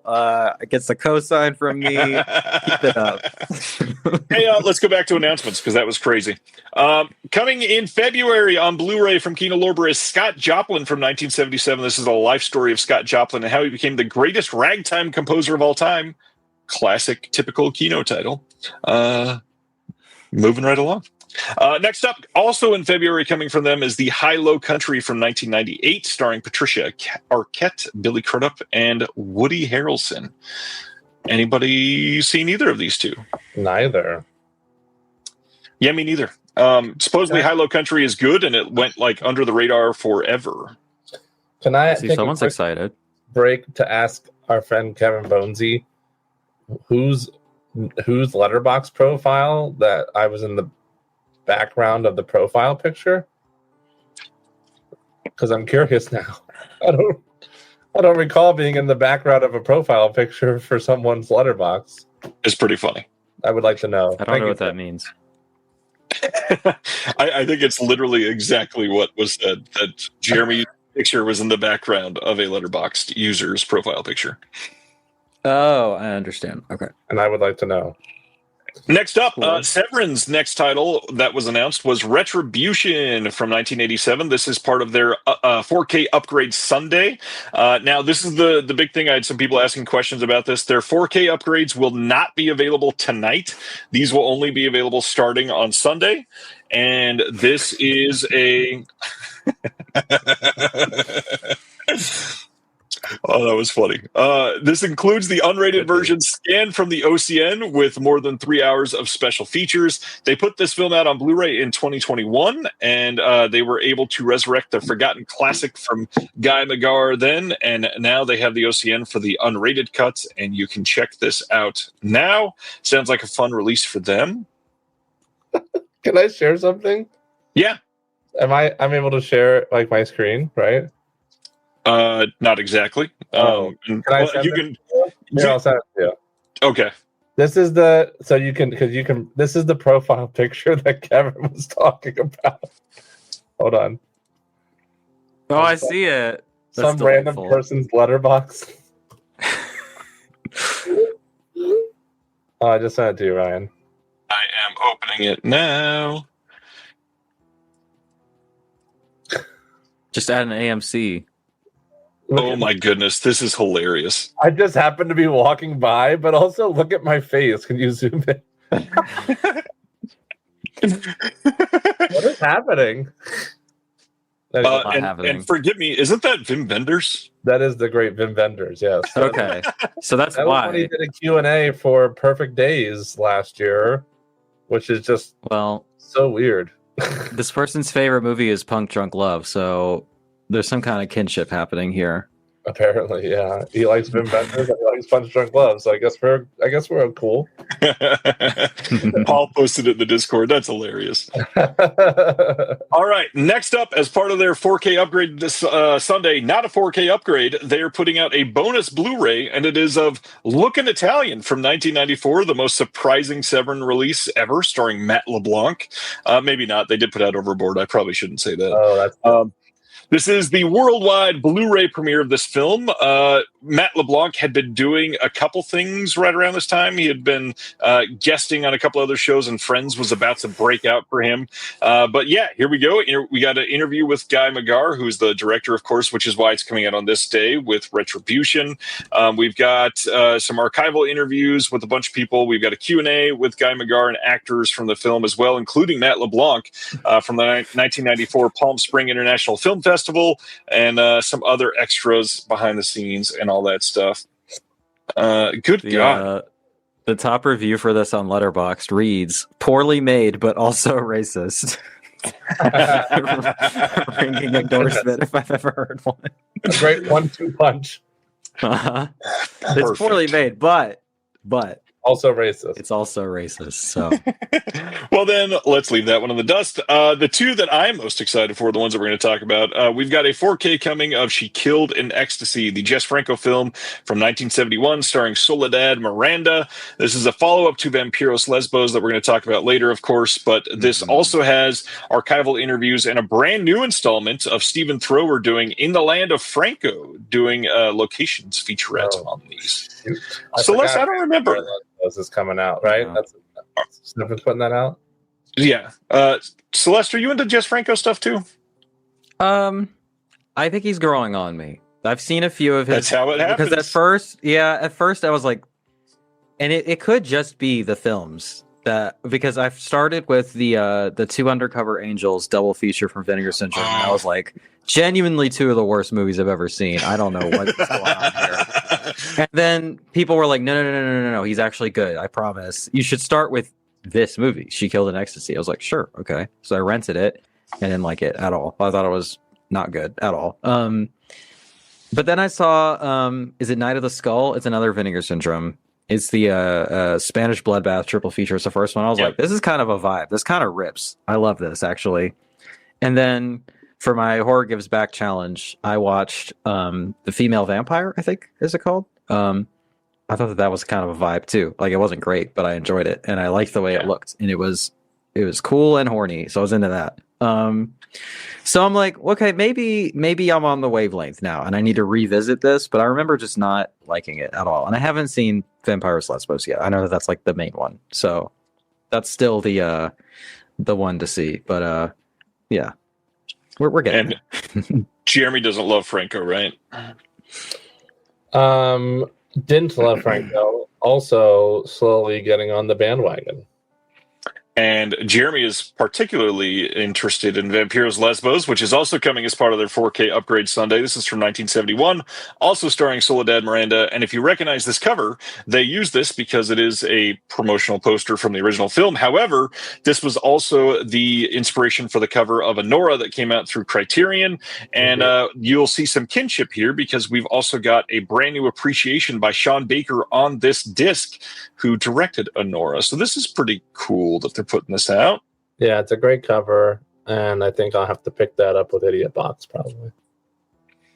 Okay, so my friend Demeter, who sings for the band Druidstone, is obsessed with Jess Franco and with this film in particular. And so I sent this to her, and she was like, okay, but low-key, why are they using a still from The Devil Came from Akasawa for the main cover? And I'm like, I feel like they would know better than to do that. So I don't know what's going on there. But there's some allegations of incorrect artwork. I believe it was co-opted to be promotional for this film as well. Oh, okay. That you know how they did that back then. There's a lot of stuff that they just kind of, not very many people saw this. Well, let's use it for this as well. Sure. Sampling, interpolating their own imagery for the poster. I'm into it. So yeah, this is good. Check it out. If you've never seen any Franco title, this is a pretty decent one to start with. It's probably not the best one to start with, but it's up there. She Killed in Ecstasy is probably the better first-time choice, I would say. I will say, I would agree that your sound is sometimes not super cash money right now, by the way. It's like every so often you come in and it sounds awful for like 2 seconds and then it cuts back into sounding good. That's just what I'm hearing. I don't get it. It happens when Will is involved and like pretty much no other time. And Will is here tonight. There so it it's is. Gonna be fun. There's the culprit. Thanks, Will. Thanks, Will. Let's talk about the last 4K upgrade title. And while I get one of you to answer, maybe I can refresh my mic and see if that fixes anything. Last from Severin is The Devil's Reign from 1975. This is an odd but hilarious film. And I think many are going to be very happy that this is getting a 4K upgrade. This has William Shatner, Ernest Borgnine, Eddie Albert, Keenan Wynn, Tom Skerritt, Ida Lupino, and even John Travolta in this film, coming out on 4K. We've got 2 commentaries on this. We've got a bunch of archival extras. Lots of stuff to love about this movie. Jeremy, I think you did see this one as part of a marathon, right? I did. Wow, you remember that? Yeah. I think at 3 years ago, Beyond Fest, so not super recent. They did a William Shatner triple feature. Yeah. This one, Impulse, and I don't remember what the third one was, but it was my first time seeing it, and it was wild. It's a silly, fun ride. What about you, Celeste? Have you seen this one? I have the Blu-ray, but I haven't seen it yet. It's I like the cover. I think it's an interesting artistic choice to have those big red dots there. I think that's really bold and captivating. I hate that I've had to start putting the censoring on stuff, but I've been literally told if anything comes across on Facebook again, my profile is banned. Yeah. So, wow. Yeah. What's funny though? God forbid a child see a drawing of female presenting nipples. A drawing, yeah. Life is ruined. Okay. What's great though, the Eva Man cover from Mondo Macabro did not get flagged in any way, and it's literally the full like labia and everything just on display. There's a full blown clitoral hood. Nobody cares, and this would have got some good sound bites out of that from you. I love it. Full blown clitoral hood is the name of my new band, by the way. If Severin put out a 4K of Your Highness, I'd buy it. Okay. That was in the comments. Thanks. Sorry. I was reading the comments. Next up, just the raw sexual energy is going to get you banned. In 2026, New Wave Video in Australia is releasing Love Exposure, the Perfect Collection from 2008. Ooh. This is their next Shion Sono title that they're putting out. Now, the big thing is this got a release from Third Window Films a few years ago. People are, stoked on that. They love this thing. However, more exciting is this is the extended edition. This is something like 2 hours longer, I think, than the film version, which is already like a 3.5 hour movie. So this is going to be absolutely crazy. I love this movie. That's exciting. I did not know that this was their next title. Obviously, I have their first two, and very happy for the entire New Wave team. Yeah, I have their first two titles on the way. Shout out New Wave, fucking goated, fucking awesome people. Yeah. Shout out to John too, friend of everybody John's the here. best. Friend of everybody here. John is like super nice and awesome. Big fan. And next up, are we really doing this again? I don't know why this has happened 2 weeks in a row. Just random titles don't want to show up on Instagram. Metallica Black Album on 4K. Let's go. Are there boobies showing? Is that why? I don't know. It's not. December 23rd, there is a 4K Steelbook and Standard Edition coming in the U.S. from Universal, a Begonia from this year. I believe both of you already saw that one, if I remember right. So I'm going to bring this down and ask how you feel about it, because I think this is a fun one to talk about real quick. Yeah, I really liked it, but my thoughts on it in terms of its themes and its politics continue to evolve, because at first I thought that they were really bad. And then I heard some analysis that kind of looked at it in a different light that I actually thought was really compelling. And I'm like, oh, okay. If you look at it that way, I actually think what it's doing is really cool and successful. So I don't know. I thought about making a video on it, but yeah, I don't know. I think that the way that it treats conspiracy theories and the politics surrounding that is a little bit haphazard, perhaps, but I think the movie is really good in terms of how it's constructed and created and everything. I like it overall. Nice. I agree literally with all of that. Jeremy, what about you? I also agree. Big Yorgos fan, and I did see this one at Beyond Fest as well. It was the final film of the festival, and I was liking it a lot, but not as much as some of other Yorgos films. So like the whole way through, I'm like, oh, this is great, but like I'm not like loving it. And then I won't spoil anything, but the end ending, not the ending, but the end ending, like literally the last 5 minutes, really won me over. I liked that particular decision that was made. Yeah. I agree with that too. So that really won me over and bumped me up to like a 4.5 or 4 or whatever I gave it. Yeah.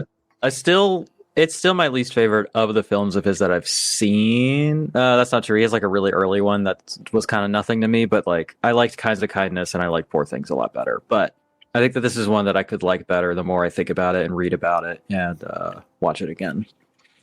I got to admit, everybody's giving a lot of love for Jesse Plemons in the chat, and I love to see that, because he's really good. The trailer for this was very Emma Stone heavy. It was really focusing on her. Yeah. She's good. She's fine. But Jesse Plemons steals this movie. No, she's so good in this. Like, I think it's close. Like, I think Jesse Plemons is amazing, but I do think it's close.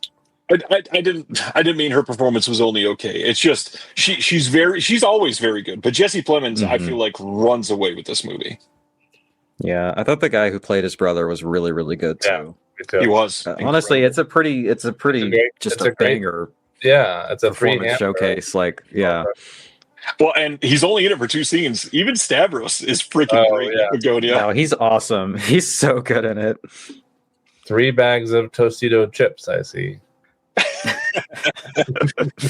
Let's keep going. January 20th, Kino is putting out a 4K of Diva from 1981. This was recently announced and I think is like about to drop from Studio Canal in the UK.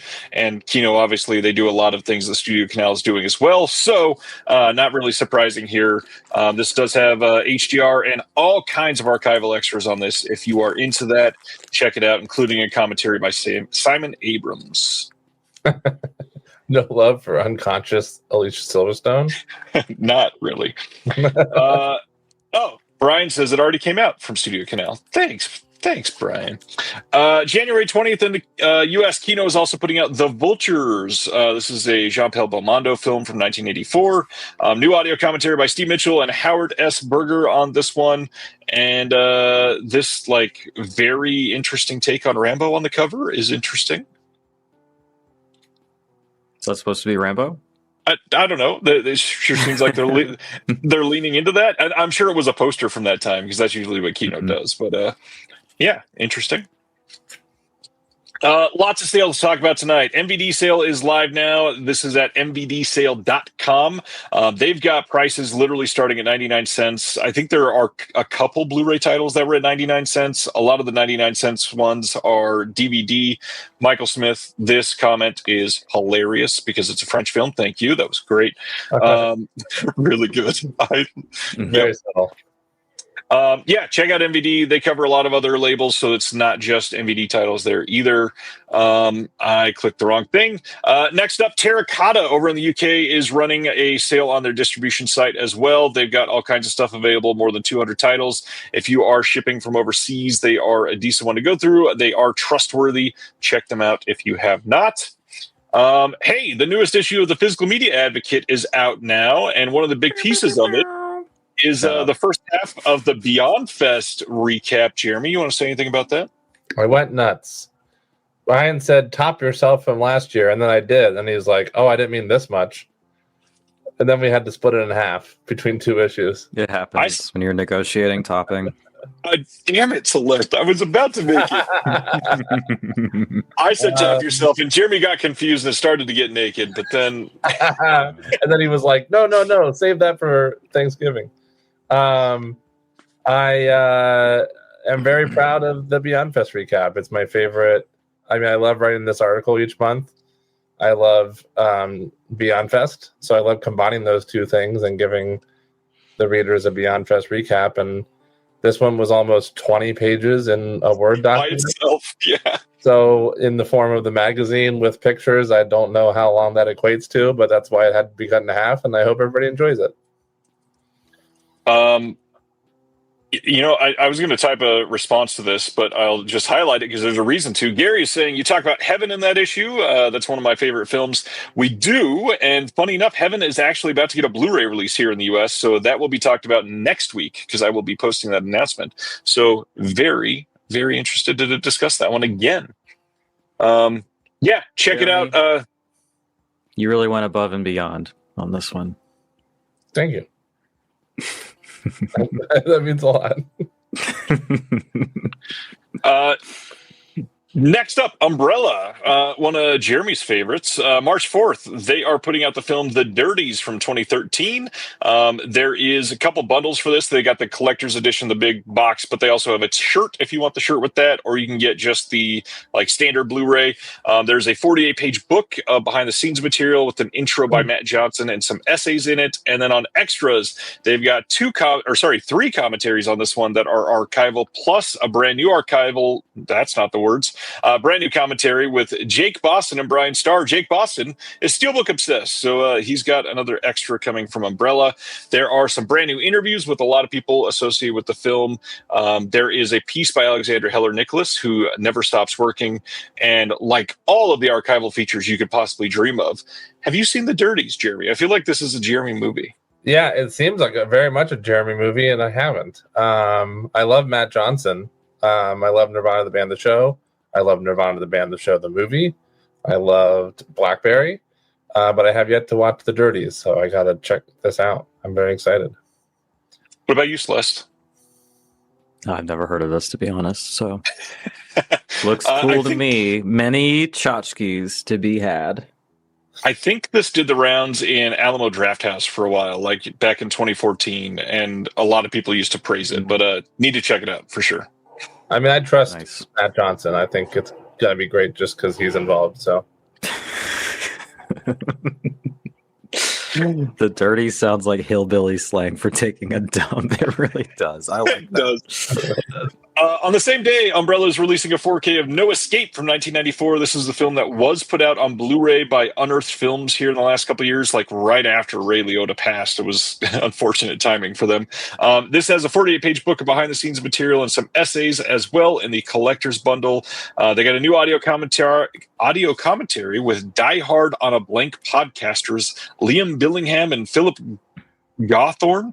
Those are some names for sure.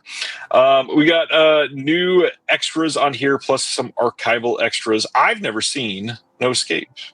Have you guys seen this? I have not. Nope.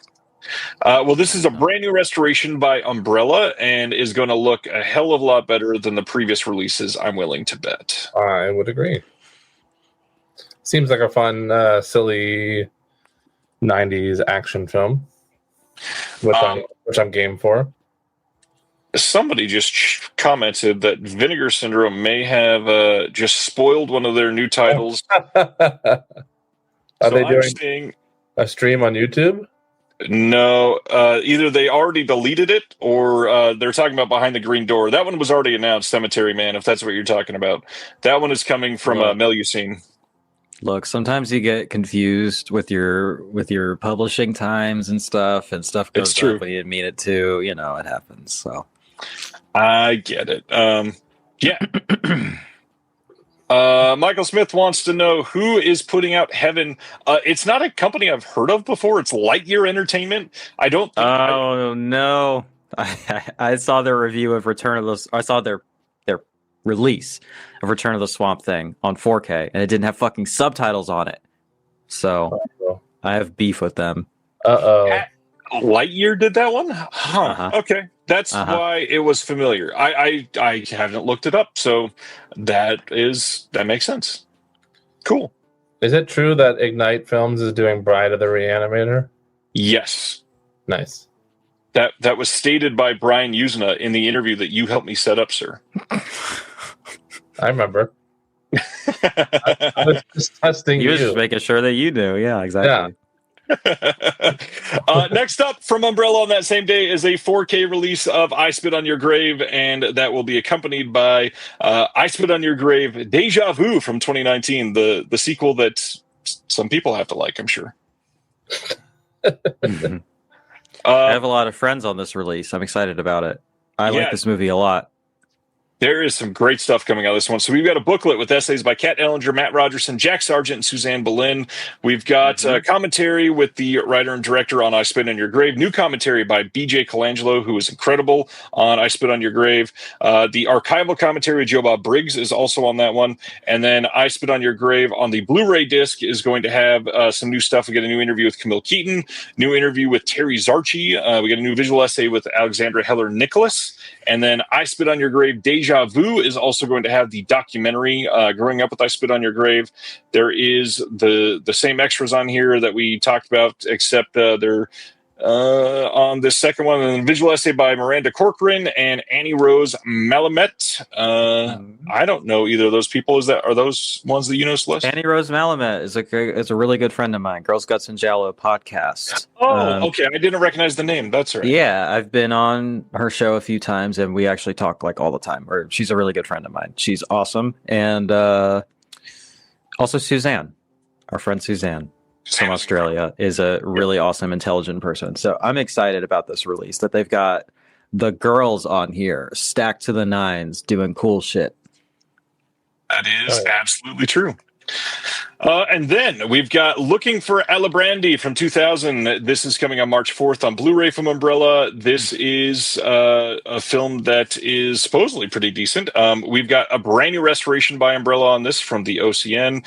We've got new audio commentary with Alexi and Brody. These are Australian podcasters. New roundtable with the author and screenwriter Melina Marchetta and the director Kate Woods. Some new interviews, lots of extras, deleted scenes, the original EPK interviews, restored Holy Card animation excerpts, lots of stuff. I've never seen this movie. I never heard of this. Is this either one of you familiar with it? Negative. I don't know what this is. All right. I hope it's okay. This is based on a book many kids study at school here, says Paul. Oh, and Paul's from Australia, so it must be a very Aussie film. Makes sense. It does. All right. Going to our next one is Ebony and Ivory, one of Jeremy's favorites from this year. This is from Jim Hoskins, who did The Greasy Strangler. I've still not been able to see this. I'm dying to see this. But we do have some new extras, since this is a brand new movie, of course. There's a new on the set featurette, some new outtakes, new interview with the executive producer, Elijah Wood, brand new trailer. Tell us about Ebony and Ivory, Jeremy. If you have any affection for Jim Hoskins films, such as The Greasy Strangler or Beverly Luff Lynn, then this will be right up your alley. It's more of that same, just absolutely absurd, ridiculous, almost Adult Swim-esque humor. The whole movie is just these two guys basically doing a fabricated version of what it was like for Paul McCartney and Stevie Wonder to get together and discuss doing a song, although they never get to that. Oh, is that what it's about? Well, yeah, but they can't actually talk about that for legal reasons. So it's I was going to say, I like the song. That's all I know. Yeah, but it's not. They almost don't touch on it at all, except for like one jokey moment. Anyway, it's just hilarious. Oh, Sam. So loved it. Laughed a lot at the theater. All right. Justin says, I saw The Greasy Strangler at its midnight premiere at Sundance, one of the wildest, most hilarious film-going experiences I've ever had. That would be crazy. That would be fun.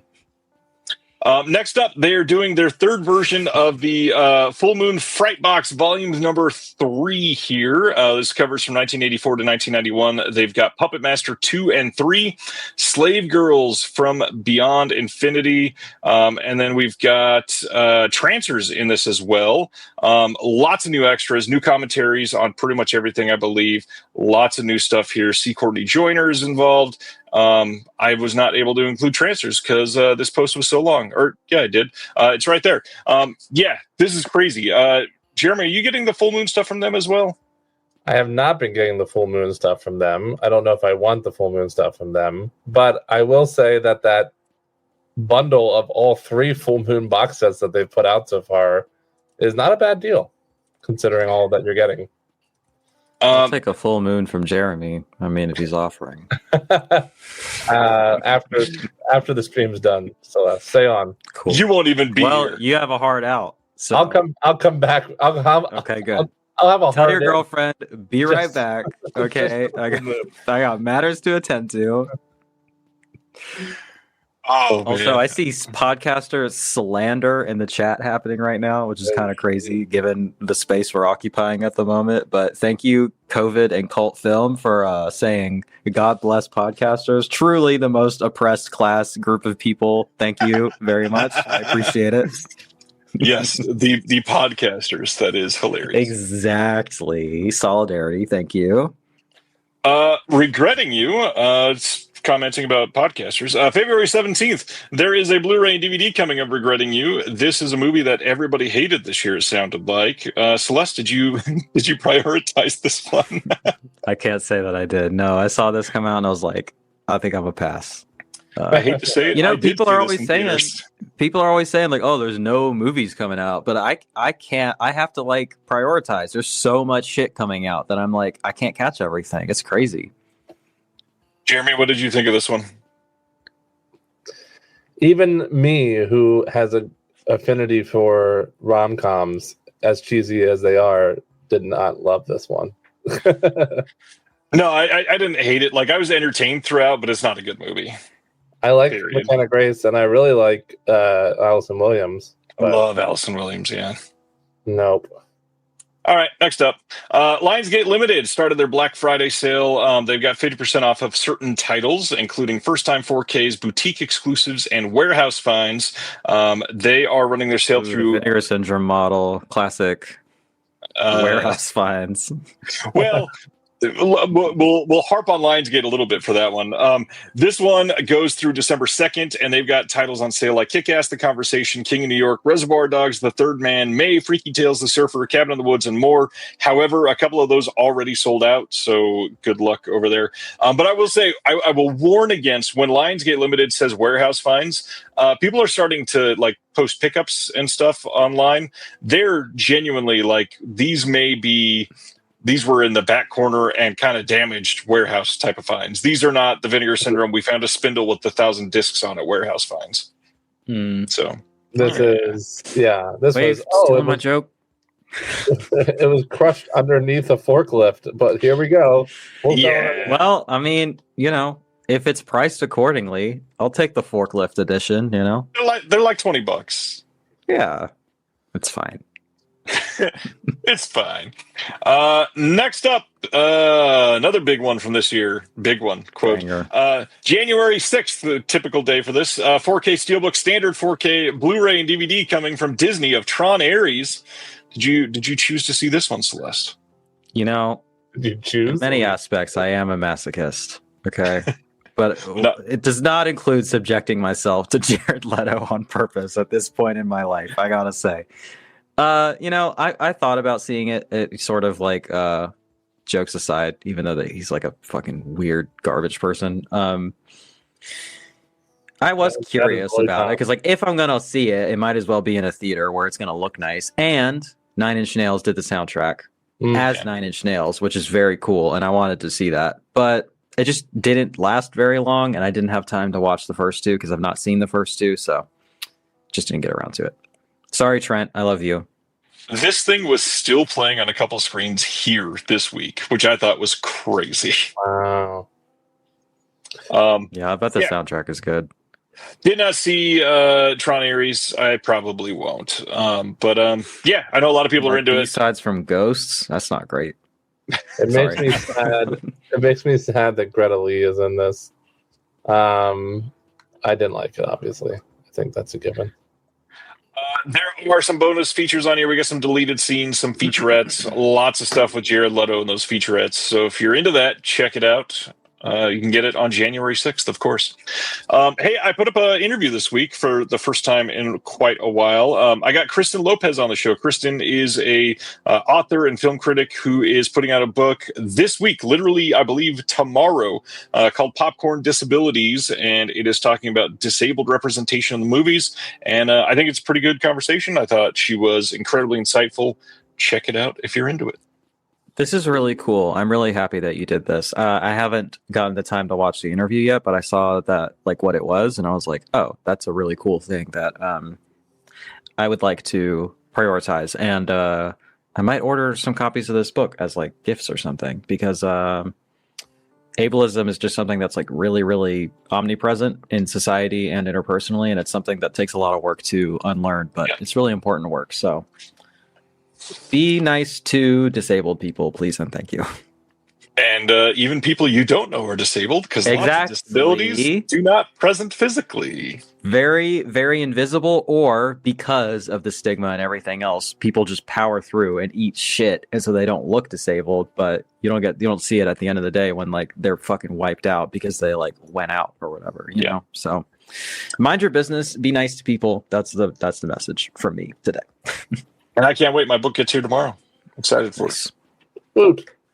Oscilloscope is a company that I believe all three of us enjoy quite a lot. Love Oscilloscope. Their sale is going right now, lasts until Sunday. If you put in capital letters, O Sale O Scope, that is the promo code. You get 50% off on merch, discs, books, and more. They've got a lot of really great titles. That is maybe they will do an amputee. Maybe they will do an amputee book next. I would read it. Jesus. Maybe try being respectful in the chat. That's all I'll say. Celeste, any favorite Oscilloscope titles that you want to shout out?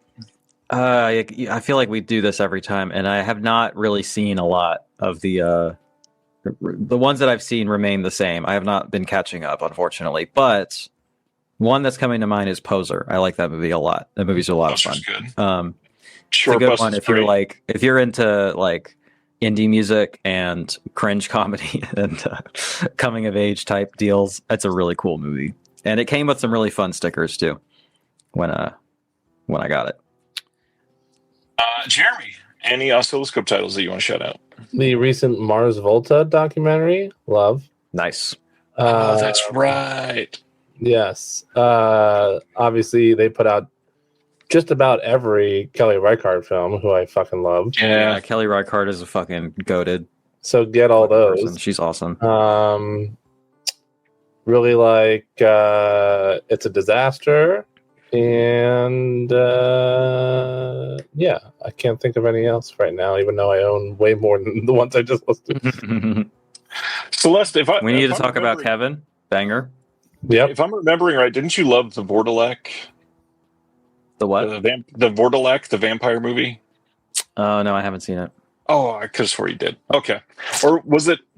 I'm just going to keep naming titles because I thought I remembered, but never mind. I thought it was Volcano Zadora that you liked too. But I did review that one, and I thought it was okay. My roommate, he fucking loved that movie, and he got me to watch it, and I thought it was decent. Which one? Volcano Zadora. Oh, another recent title that they put out. Sometimes I Think About Dying. I really love. That's a great title. Lots of love for Vordelek in the chat. The Moog documentary. Dig XX if it's in the sale. I think everything is in the sale. Oscilloscope is crazy. Like, you go put in that promo code and everything drops to 50% off, and it's very cheap. Very cheap. Yeah.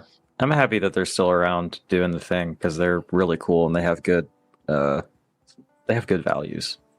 And I'll say again, like, not saying everybody needs to do it or anything like that, because Oscilloscope is definitely for very specific kind of taste, because they do a lot of documentaries. Not everybody's into that, but still, what like the best bang for your buck subscription out there? Maybe it's absolutely 10 titles. I wish I could afford to re-up.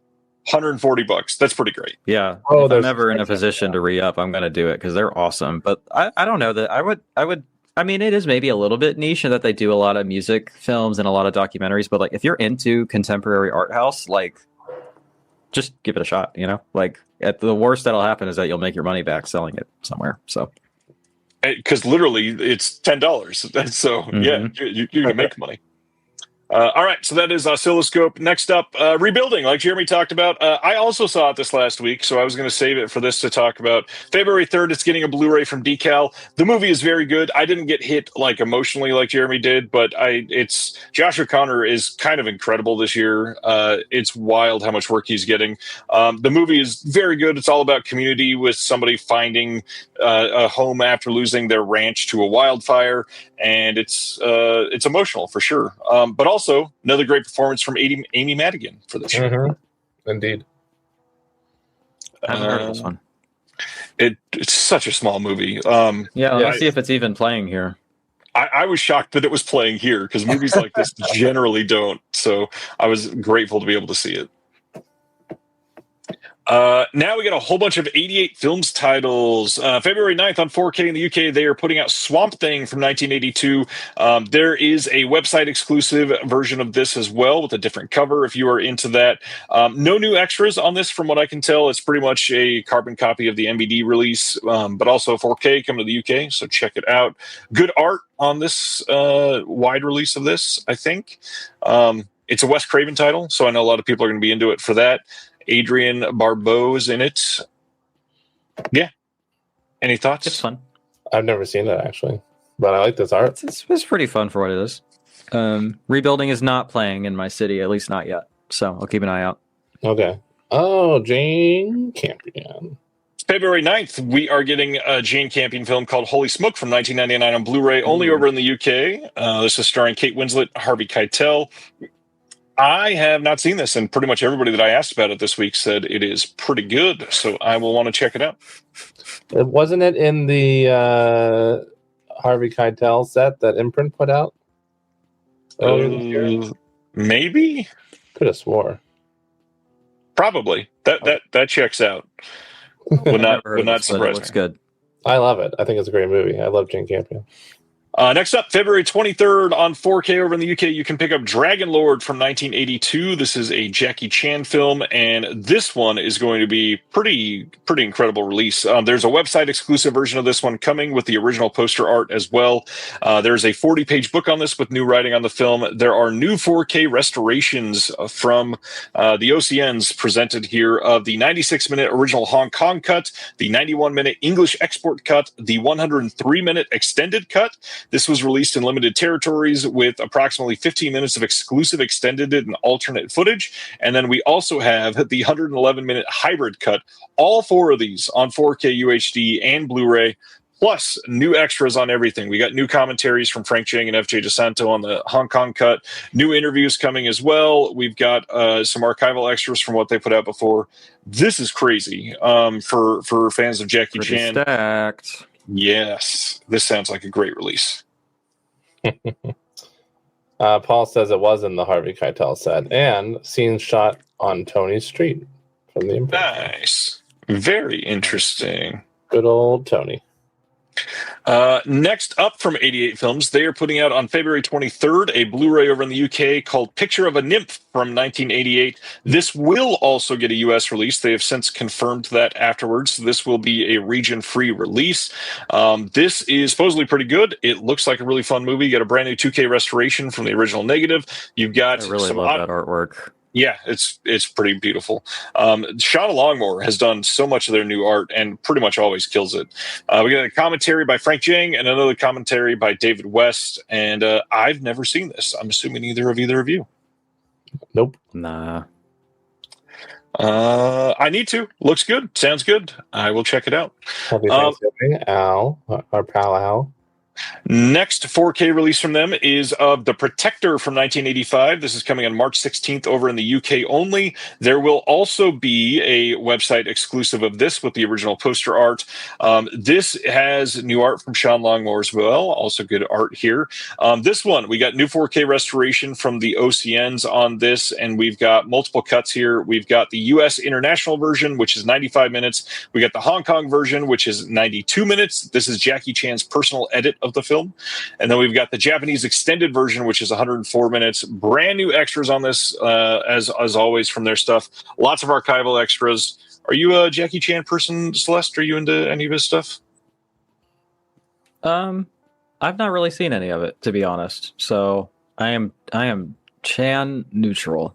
Hard recommend Police Story as a really great start. I have those. I have the Criterion set, and I haven't touched it in years, so I need to check that out. It is very, very good.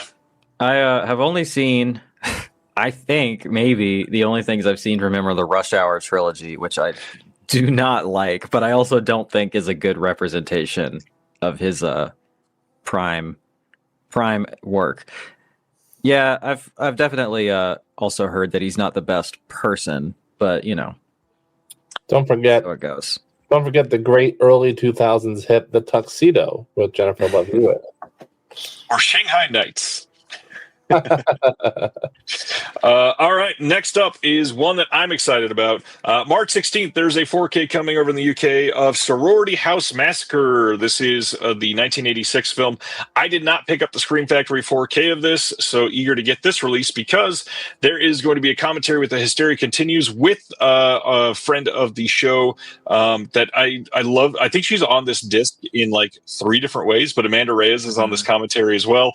We get a commentary with Eugenio Ercolani and Troy Howarth. There's an interview with Angelo O'Neill. But the big thing, I helped produce the interview here with Ryan Gowland, who is from the New World Pictures podcast, because he is the New World Pictures Roger Corman expert in the world. And we wanted to hear him talk about being the executive producer on this. So we got Ryan in the studio to talk about it. And I am eager to see this disc. All kinds of archival extras. This is going to be stacked compared to that Scream Factory disc, which was pretty lean, actually.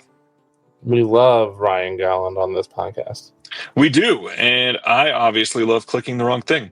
Good Lord, I can't. Yeah, we got to hustle. That's why I was trying to click through, and it didn't work right. Let me fix this real quick. Next up, coming from them, is a 4K of Fade to Black. This is coming on March 16th. Incredible movie. I love this movie. It is so good. We got a commentary on here with Dennis Christopher, commentary with The Hysteria Continues as well, historical commentary with Amanda Reyes and Bill Ackerman, two friends of the show. New interview with Bill. Craig Safant. Yeah, Bill is great. He's the best. Great interview with Erica Schultz, by the way, that just dropped. It is last great. week. And he also put out a new episode yesterday or today. I listened to it today with Willow. What's her name? I can't remember her last name, but the author of Corpses, Fools, and Monsters. It was an excellent interview. He really has a talent for interviewing people. He does. Great podcast. Check that shit out. Great looking release of Fade to Black. Next up is Strip to Kill, getting a Blu-ray release over in the UK on March 30th with McClay. no Thank you, extras. Willow McClay. No extras. Except an interactive menu. Ooh. Oh my god. Well, that's vintage. March 30th, we are getting a Blu-ray release from them from their Japanarchy collection of Sakuran from 2006. This will also be getting a U.S. release. They have confirmed that as well. This is going to have a new introduction by Amber T, who does some great work. We got a booklet essay by Jasper Sharp, who also does great work, of course. Artwork here by Luke Insect, and it's quite a colorful film from what I was able to look up. But as a companion piece, you can also pick up Helter Skelter from 2012 coming on March 23rd on Blu-ray as well. Again, getting a U.S. release also. Very similar style because it's the same director here. We got interviews on this one, some behind-the-scenes footage. We've got a booklet essay by Violet Burns, and then the cover art to go with it also by Luke Insect on this one. These are two titles that I've been hearing about for years. Were never in great accessibility anywhere in high definition, and these are supposed to be just incredible movies, so I'm very eager to check these two out. Nice. Hell yeah. Ryan, have you had Willow McClay on the show or on your channel at all? I have not. I tried to reach out once and it just didn't work out, but Gotcha. they're on the list. They're on the list Gotcha. for sure. You should. I was going to say, if you haven't reached out, you should. It's been a long time. It's been, they were one of the first ones I tried a long while ago. But honestly, after Bill's interview, it's kind of like, well, what do I even talk about? Yeah, I don't know. It was good stuff. Everybody should go listen to Bill's interview with Willa. March 16th, there's a Blu-ray coming from 88 over in the UK only of Shango from 1970. This is a spaghetti Western. They have not done too many of these of late, so it's nice to see more of these coming for fans of them. We got a new commentary with Eugenio on here and Troy Howarth. There is an interview with Eugenio Ercolani on the career of Edgar G., and some other stuff. We got an interview that is with Manuel de Tefe, sorry. Have not seen this one. Not a huge spaghetti Western person. I like spaghetti. January 26th over in the UK, Second Run is putting out Knights of the Teutonic Order. This is one that had a previous release, I believe, on DVD. Nice to see it coming out on HD. Have not seen this one. Love their art. And for those that have never seen it, Second Run stuff is always region free, just like this one. So check it out. We got a booklet with new writing on this one by Professor Anna Mislak. We've got a new and expansive video essay by Michael Brook, who is kind of incredible on everything. This looks like a fun release. Nice. Hell yeah. Cool. Cannot wait. Whoops, skipped one somehow. We've got January 23rd, a Blu-ray and CD package coming of Symphonic Live from 2002. We don't talk a lot about the music releases because there aren't that many of them coming on Blu-ray, but this is coming. Are either of you into Yes? No. Same timing. Understood. I've just never listened to them. Hey, really. comedy is all about. They have a few hits that I like, but they're on the list of bands I need to check out. Yeah. Next up, another underserved label, Cinema Guild, putting out a Traveler's Needs from 2024, and our friend Alex Krieger in the chat is going to be so excited. A Traveler's Needs is by Hong Sang-soo, one of the more prolific directors of our time. They put out all of Hong Sang-soo's films. Yep. This not one I've seen. This sounds great and looks very, very good. Alex and I saw any extras on this? We don't know yet. They just kind of soft announced that it's coming in Blu-ray. That we don't have any details yet. Alex and I saw this. I love Isabelle Huppert. Los Feliz Theater here in California. She is a beautiful freak after my own heart, let me tell you. All right. Next up is coming in March from them is the movie Here from 2023, not the Robert Zemeckis film. This is by Bas Devas, which is this movie is supposed to be incredible. The 2019 film Ghost Tropic will also be a part of the release. We don't have any extras listed yet because, again, they just sort of soft announced that these were going to be up for pre-order soon. So, yeah, check out their site in the coming month for pre-orders. We've talked about this a few times this year. This is Series 4 of The Sweeney coming on Blu-ray over in the UK from Old Gold Media on February 2nd. This whole show has been remastered this year and put out in really great quality. I'm not familiar with any of them, and I am willing to bet Celeste and Jeremy are not either. I heard something about this in Jeans recently. I don't know. Sweeney? I hardly know him. I'm going to carry on. Full Moon has launched their Black Friday, in quotes, sale, kind of. To get sale prices on their Blu-rays and DVDs, you have to buy their ornaments to be able to get 50% off. They're not like overly expensive, but it's like a $30 or $40 buy-in to get the sales price. That's pretty weird. If you want it, they got free shipping until December 1st. It's maybe a door check it out. crasher. Next up, bring back the subspecies coffin set. Someday they will. They always do. It's Charles Band. One of Jeremy's favorites here. December 18th, there's a Blu-ray coming from Bizarre Theater releasing of Blood Pigs from 2010. This is the Brian Paulin film, and it says 99% of the world has been destroyed by a biochemical war. The survivors try to continue on by hunting and consuming the living dead. Yeah, this is not one that Jeremy's going to like. Who told you that it was this cover is pretty cool, to be honest. Looks like some weird death metal shit. Limited to 300 copies, so get on it. Limited 300 of a BDR. Yeah. We got outtakes and a making of Blood Pigs on here. But yeah, this is for the people that like the real underground horror stuff, because we also got some more stuff coming. Comfort Systems from 2019 to 2021 is coming from Bizarre Theater on the same day. This is a 6-episode experiment launched in March of 2019 by a sketch comedy collective known as Headshot LLC. It was the brainchild of Jay Corrales, Jacob A. Miller, Thomas Speed, and Hans Lam Barboza. And yeah, I know nothing about this. They got a commentary in every episode, though. Oh, okay. This is 500, so getting a little mainstream. Yeah. Hey, speaking of being limited to very few copies, what about those movies by Guy? It was like only 80 copies. Yeah, the limited edition was 80 copies, and the standard edition was 20. I was so confused by that. Are those any good? Have you guys seen them? No, it was this kind of stuff. Oh, okay. The last one, which is even more of a death metal cover, I guess. Sam Hale Films on December 15th putting out Exhumed Cadaver Lover from this year. This is 35 minutes long, and they also have a VHS available. If you want, they also have the very explicit cover B. Nice. Not much from that cover that I could share. Big red dot. More interesting artistic choices. Big artistic choices, that's for sure. We get a big update from Cauldron just yesterday. Very soon, it sounds like maybe by the end of the year, we get a 4K coming of Lucio Fulci's Conquest from 1983. Wow. This is pretty damn cool. They're going to be putting that out on 4K and Blu-ray from a brand new 2025 4K scan and restoration in both the English and Italian language, plus loaded with extras and a soundtrack CD. Eugenio Ercolani went on record to say this has 5 hours of extras, which is pretty cool. Crazy. Then does that include a commentary? It likely does. Yeah, it always does. So they recapped some updates. They have two new Cauldron film 4Ks going up for pre-order around the corner. One of them being Conquest. One of them has not been announced yet. There are 2 must-have Neon Eagle video Blu-rays coming shortly after that.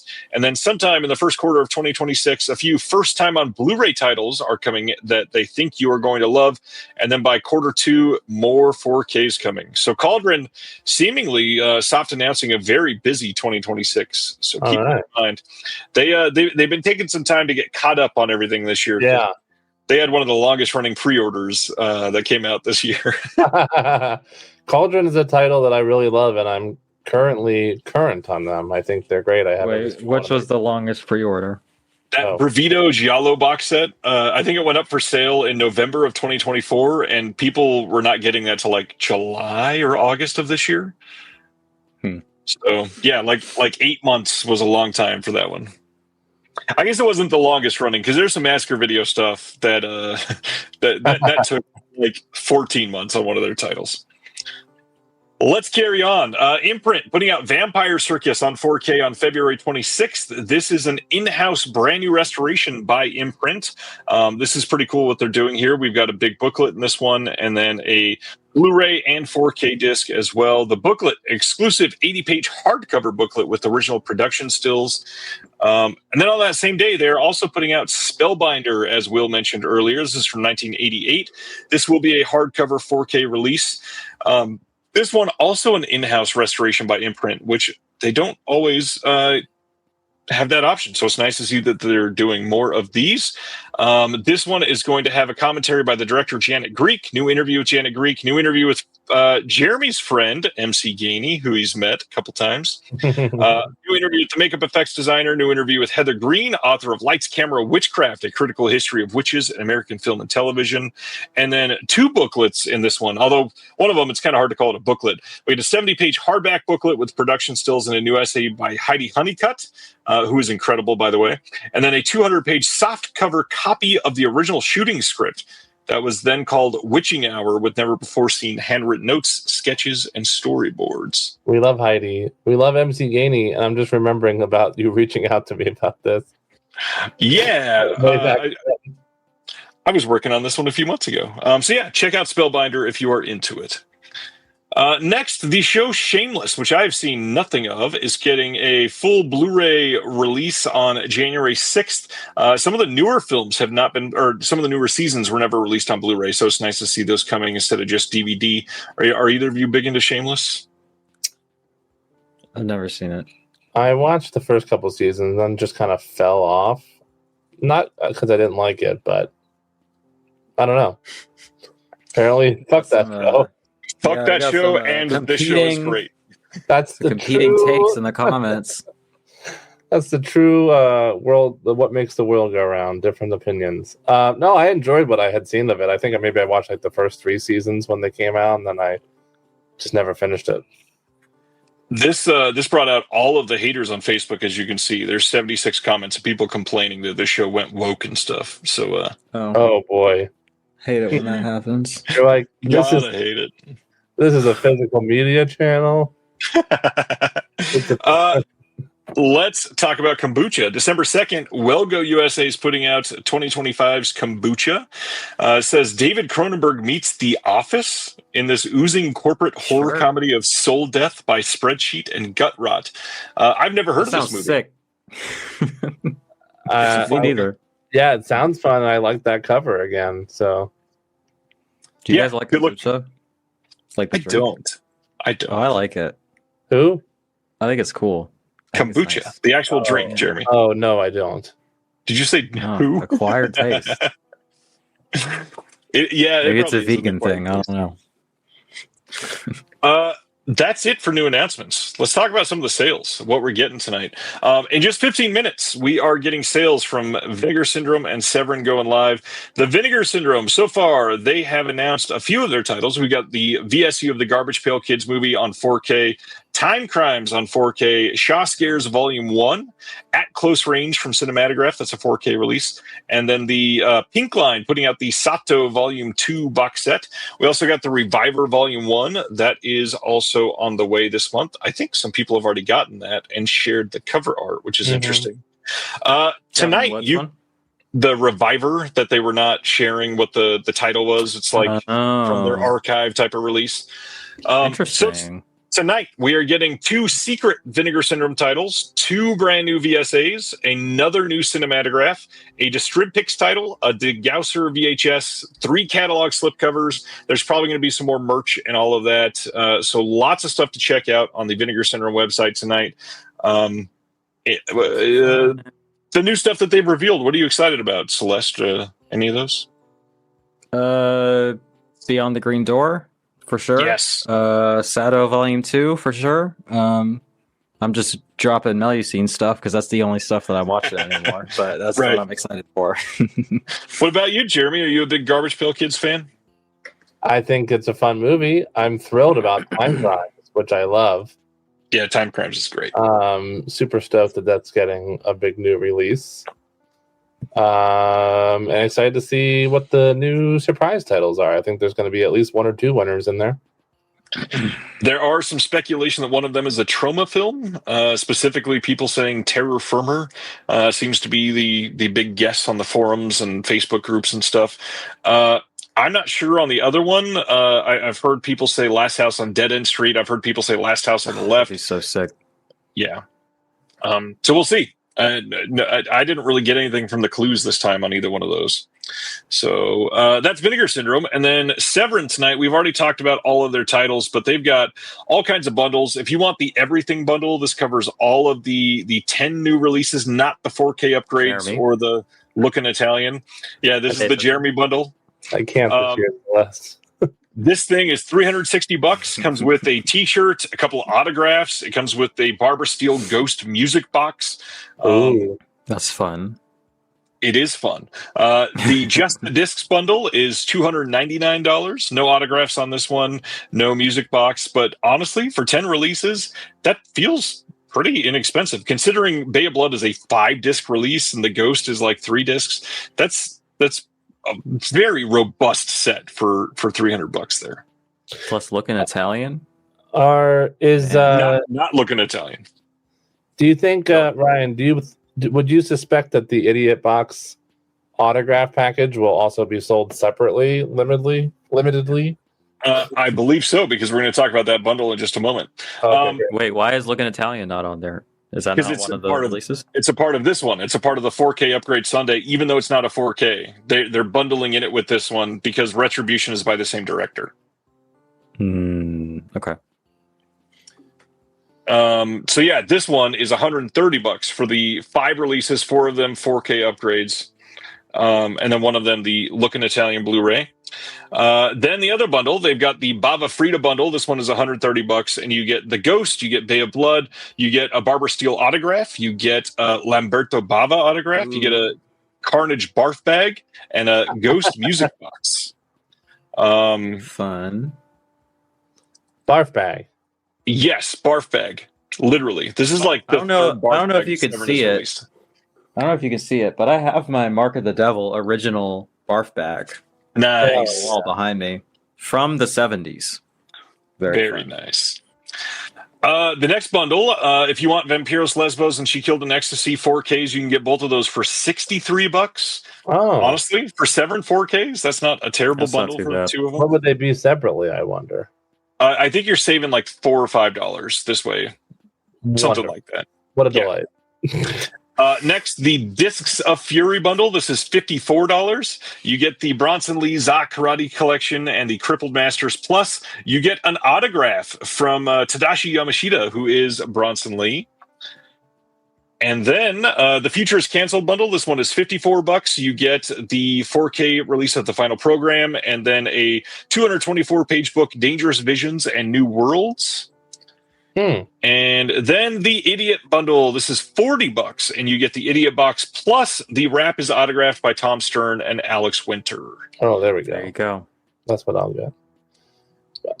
Have you seen the final program, Celeste or Ryan? I have not. Okay. I have heard that it is really boring from quite a few people. Oh, indeed. Okay. Copy that. But it's one that Kayla Janice loves, supposedly, and I've not. From the ones that I generally trust a little more, it seems to be like foundational sci-fi type of film, but I don't know. Could go either way. Fair. Michael Smith says Mark from Orbit said recently he would get people mad at him when he used to send barf bags and orders. That's so silly. I would be delighted. And yes, Slave to Cinema, they did actually give out barf bags to certain movies back in the day. Absolutely, they did. Alex wants to know any thoughts on the verbiage they're using of limited edition slips. Well, some of them are site exclusive, and then like on Bay of Blood, they're calling it limited edition because of the CD and the box that it comes in, I believe. And there will also be a wide release on that one.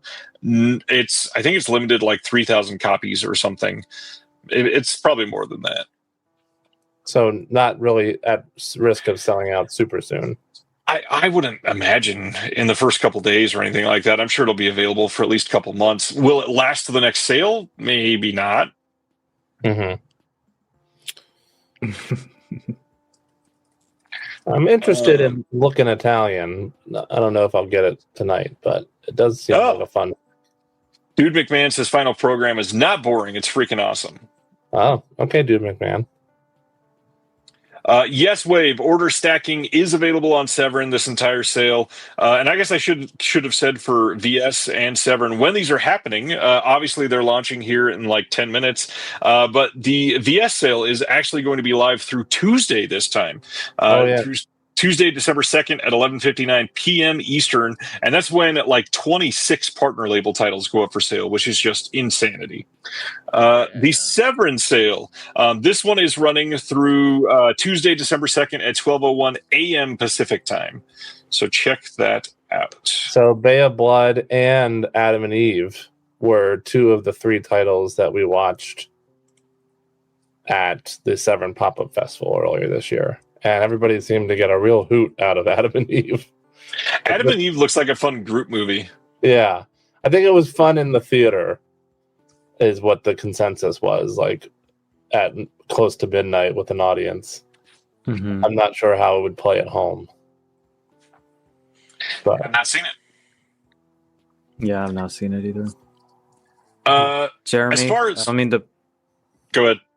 I was going to say, Jeremy, I don't mean to put you on blast, but are you still attempting to be OCN complete with the truly deranged amount of titles that they're putting out?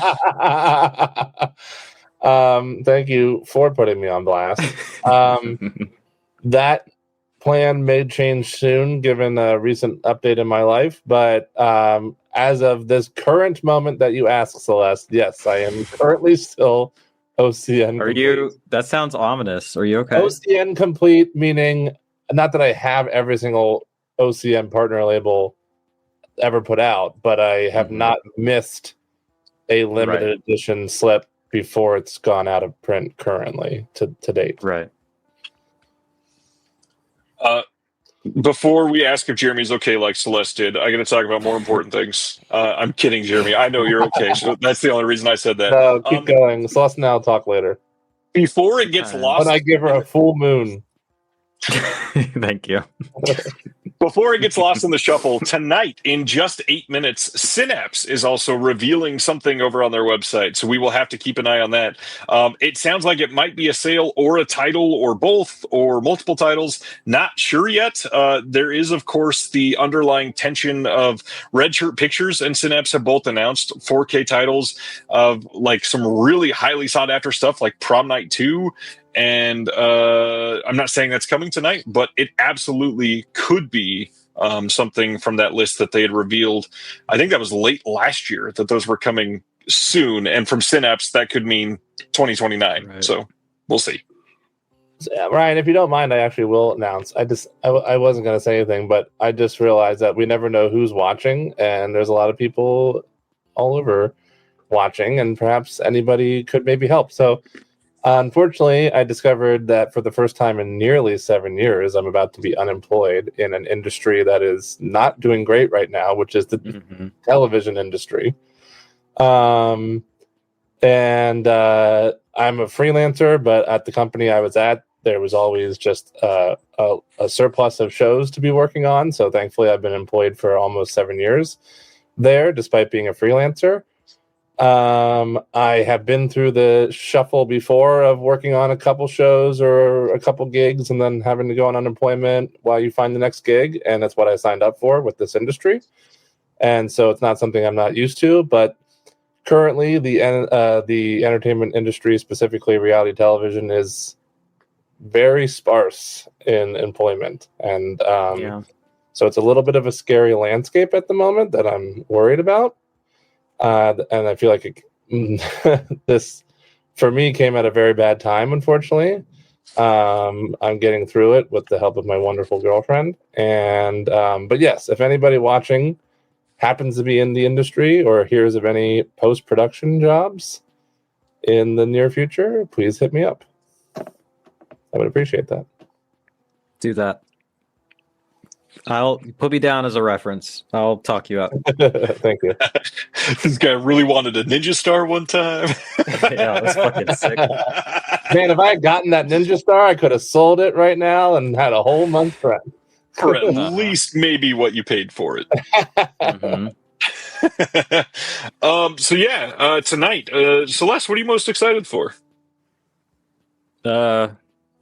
Probably the super discount stuff. That's really about where my budget's at these days. So if there's anything that I've been eyeing that's like $10, I'll be like excited about that. Well, and that's one thing to look at with Severin too, because the last couple sales they've had stuff priced at like $7.50. Yeah, them too. The last time though, like the shipping was prohibitively expensive. It didn't make it worth it. But yeah. Hey, the Black Friday sale's live at Severin there, Jeremy. It's already live. Shit, it's already Idiot live. Box already sold out. Hey, first of all, thanks for all the nice comments, everybody, about what I just said. But I want to highlight Journey, who said that Yippee-ki-yay mother video. That's pretty funny. That's what I'm I hearing. want to move to Wisconsin. That's it. That's an ezy gig. ChatGPT prompts and harassment. I could sell that. I could do it. Yeah, just call people and harass them and tell them to go. Yeah, I could do it. You can buy the Carnage Barf Bag by itself for 75 cents, guys. Whoa! That's pretty fun. I love that they have a section for first time on sale stuff. I really want this antiviral 4K. Oh my god, I love that movie. I Good, think good stuff. I will, yeah. Opera 4K is on sale. Thong Girls, if you really want to get your Jess Franco on this time. I don't have the Ed Wood stuff yet. On. If you want to get your Jess Franco. Hardwood. Yeah, Hardwood and Thong Girls. Hell of a double feature. Hey. Oh, look at this. They do have up to 75% off section again. Stuff for $750, $874. Some Lola's supposedly an incredible movie. Oh no, Zach doesn't like antiviral. Well, Zach is wrong a lot. That's all right. He has no taste, and he knows that. I really want to see Stir. Drowning by Numbers. We got. I sent that to Celeste. Once upon a time. Once upon a time. Story of a Cloistered Nun is really good. Hey, have either you seen or anybody in the chat seen Student Confidential? And no, that one has supposedly been really hard to see. Oh, really? Brian, can I throw out my quick plug for charity? Of course. I got 2 minutes. I'm gonna do it. I feel like every 6 months I do this, and it is a little bit depressing to me how the call to action never changes because things just don't seem to get better. I'm like, hey, trans people are really suffering. Hey, the Palestinian people are undergoing a genocide, and it's like those things are still happening. But one thing that I am grateful for is people like Miss Rachel, like Mark Ruffalo, really big, prominent people who you have the moral courage to speak out on these things. Yeah. And I am also grateful for the work that organizations like the PCRF are doing, really life-saving work in the face of really, truly catastrophic and incalculable cruelty and suffering. There's a bullshit ceasefire that's out that people seem to think is doing anything and that this is all over. But on the day that we all get together and feast, millions of children are actively being starved. So if you could set aside $20 for just save yourself one Blu-ray, show some love to the PCRF or any other aid organizations. That's my call to action for today. Thank you, Celeste. Thanks for affording me the opportunity to get on my soapbox yet again. Of course. Multiple of these bundles have already sold out on Severin, which is crazy. What? Yep. But now we've got 1 minute until VS. Yeah, the Discs of Fury bundle is sold out. The Bava Frida bundle have sold out. So that's 400 bundles already. Hey, you know what I don't see, Ryan, is the Jess Franco bundle. That is it under the view all button? Oh no, it's not here. That's bizarre, huh? Oh, it's the 4K upgrade. You gotta wait till Sunday. Oh, okay. Yeah, the 4K ones are not available till Sunday. I see. You better get that idiot box before it goes. Yeah, I'm doing it now. And you can add to your order. Don't forget. Thank you. I'm gonna not pressure you to spend money today because you're like, I get it. I've been unemployed so many times. I know you the get past it. Few years, it fucking sucks. I dude. know you get it, but you know, I'm employed in the sense that I get like 15 hours a week of work. It's fucking brutal, dude. Like, you know, it's fine. We're making it happen. Yeah, we're doing. Are we good? Is it up? It is about to be. Wow. All right. So, secret titles: The Stendhal Syndrome, Yo. in 4K, and Troll. Literally. Okay. A friend of mine hosted a screening of Troll 2 recently, and I was like, I'd never seen it, so I went to see it, and I was like, y'all, this isn't even that bad. With the shit that I watch, with the shit that Vinegar Syndrome puts out, like, this is a prestige title compared to a lot of that stuff. And I also thought it would be the perfect title for them to put out. So I never said that out loud, so I can't take credit for it, but I'm going to say that I made this happen. Yes, the secret titles are The Stendhal Syndrome in 4K, Troll 2 in 4K. The VSAs, we've got Descendant of the Sun and Blue City. The new cinematograph is New Rose Hotel. And then the strip pics is the adult version of Jekyll and Hyde and the erotic adventures of Zorro. The pink line, we've got the Sato Volume 2, Reviver 1 is up, and then Vinegar Syndrome, the catalog slipcover is Thriller, A Cruel Picture, Texas Chainsaw Massacre 2, and Orgy of the Dead. That Thriller cover is fucking cool. Yeah, that is cool. The back is good, too. I'm actually excited. Yeah, that's sick. Pretty I decent. love the Stendhal Syndrome, and I mean, Troll 2 is Troll 2. Troll 2 is Troll 2. Indeed. Yo, the Swordstress shirt is really cool. We got hot babes with swords, and we got sleeve Hot prints babes with with swords. blades on them. I wish this was a different color, but I really like it. Oh, that is pretty cool. Mm-hmm. That's a pretty... Like, VS doesn't normally do a shirt like that. That's pretty rad. Yeah, it's pretty sick. They've got the Vinegar Syndrome trash shirt.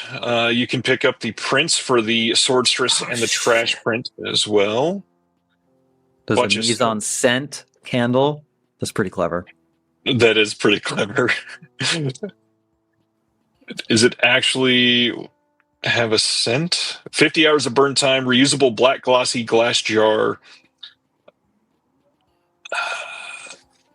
It's unclear to me if this is actually scented, but it should smell. Like it says vinegar. it smells like the death of cinema as we know it, so it might be vinegar. That's insane. I'm not gonna lie. I think that this is actually kind of lame. Sorry. Which one? I like mise en scent.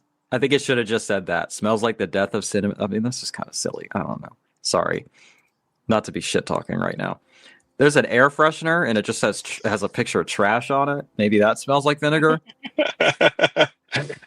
They're hitting me up with the fucking socks again. I'm into that.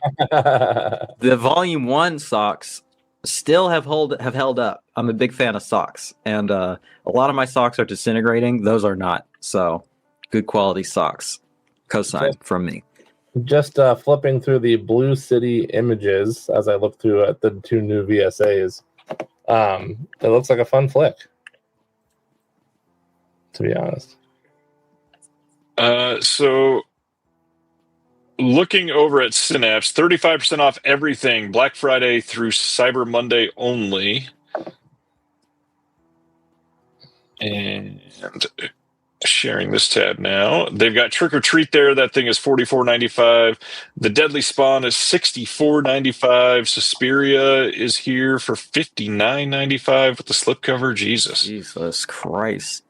I think I got that shit for like $20 on Amazon like 6 years ago. Yeah, a few of these are way more expensive than I'd expect. Like Blue Sunshine is $50. That thing you can get in the Target buy two get one free sale right now.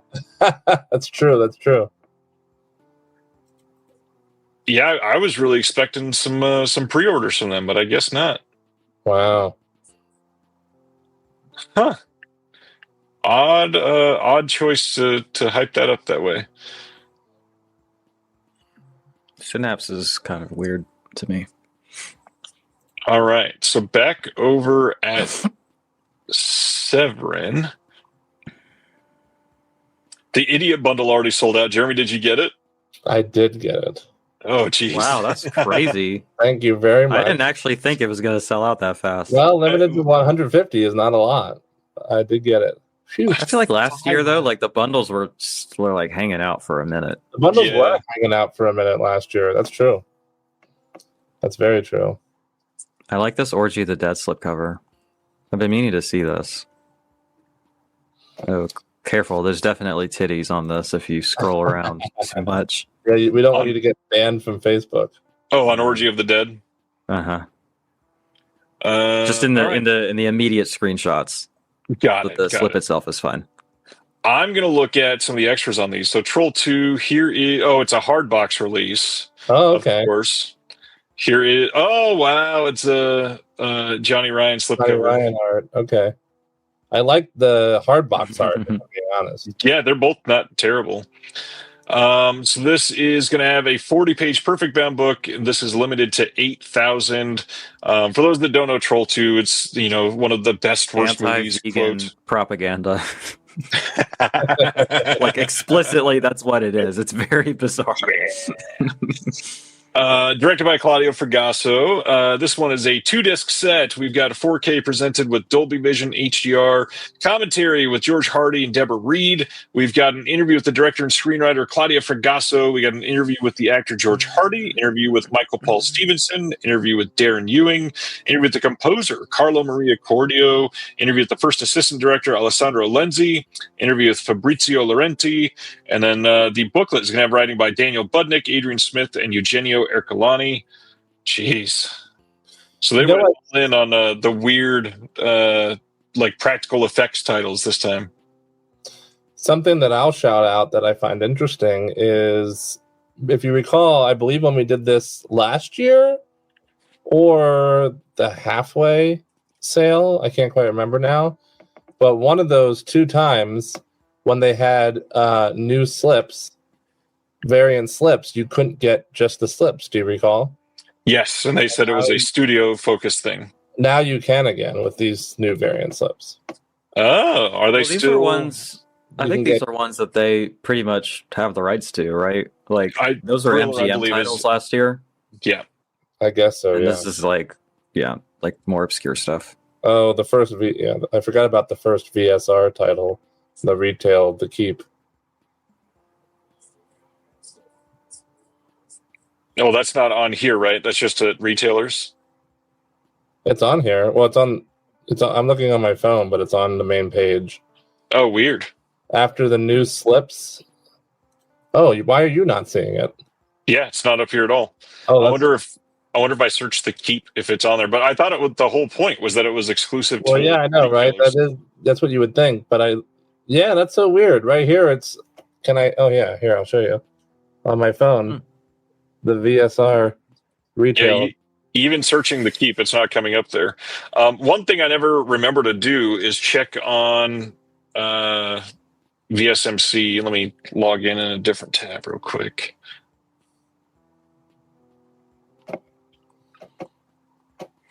Oh my God, I hate Shop. Yeah, it's the worst.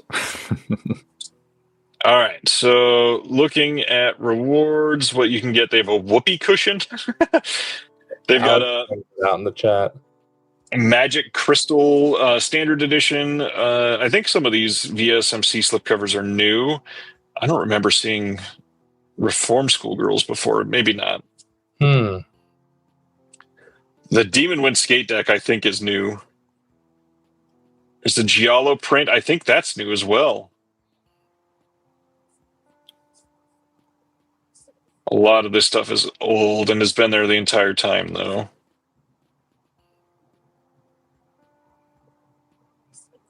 Huh. All right.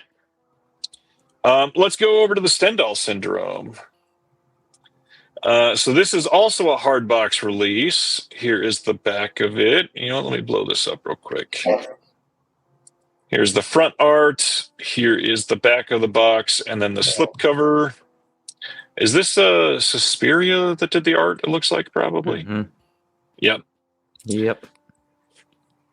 Okay, so the extras on this one. We've got a 2-disc set, 4K and Region A Blu-ray.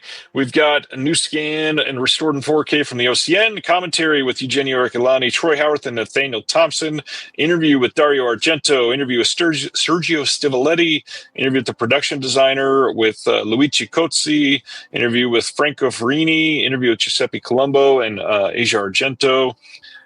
Interview with the makeup effects artist Franco Cassani, and then a 40-page book with new writing by Michael Blythe, Alexander Heller Nicholas, and Francesco Massachesi. All right, kind of saw this coming. I think we've talked about Argento stuff that was in the works.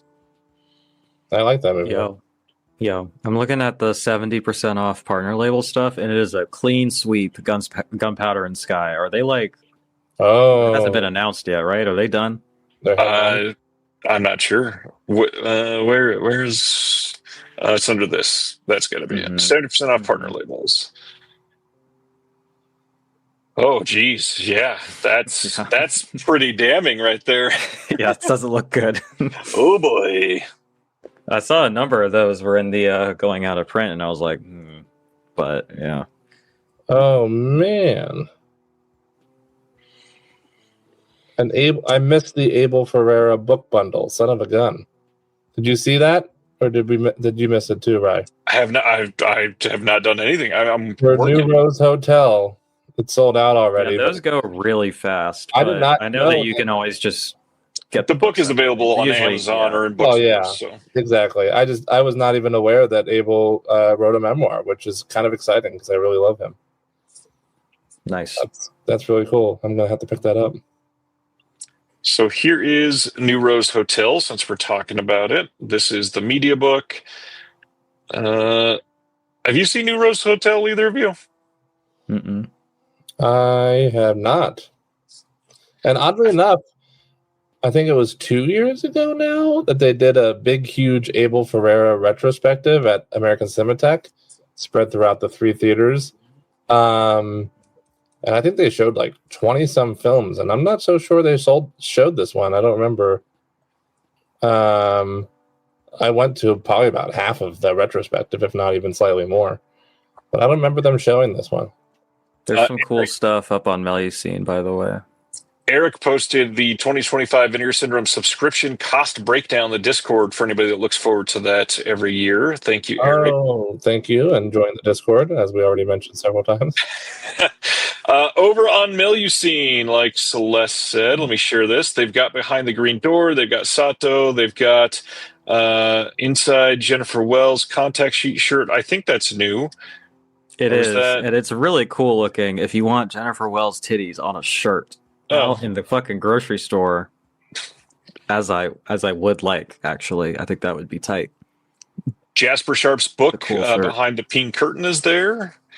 Erotissimo, the hardcover book, is there. There's a Melusine flask here. Mm-hmm. It's pretty classy looking. They've got a 60% off section. Jeez. Yo, I'm going to get this Melusine flask, and I'm going to fill it up with chocolate soy milk, and I'm going to drink that shit on stream. So Behind the Green Door, I'm not going to be able to look at any of the stills, of course, but the extras for this one sounded crazy. So this is the 3-disc set. We got a 4K, a Blu-ray, and a CD of the soundtrack. This contains the 71-minute feature presentation of Behind the Green Door with HDR, newly restored from the 16mm reversal A and B rolls. You've got different sound options. You got the original English language mono, the French dubbed soundtrack, the feature-length audio commentary with Marilyn Chambers biographer Jared Stearns, and then an audio interview with George McDonald, moderated by Ashley West from the Rialto Report. And then everything on the Blu-ray disc that is on the 4K disc is there, of course. And then we've got some special features behind the Mitchell Brothers Film Group, Preserving the Legacy. This is going to be an ongoing special features that they're doing, I believe. Marilyn Chambers, From Soap to Superstar, winding through Behind the Green Door, 8mm digest version of Behind the Green Door, multiple trailers, an archival image gallery. And then they've got a 24-page booklet with the original short story for Behind the Green Door, an 11x17 replica Japanese one-sheet. That's pretty cool.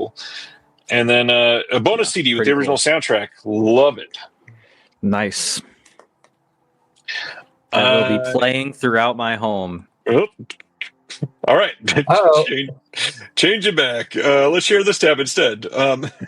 New Rose Hotel. Let me go back to Behind the Green Door real quick, see if there's anything I can share.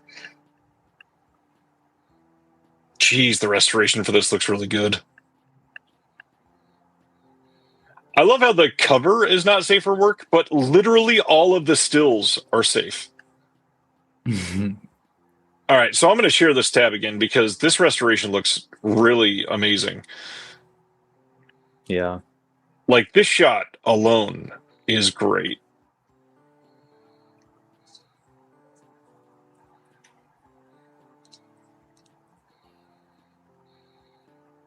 Whoops.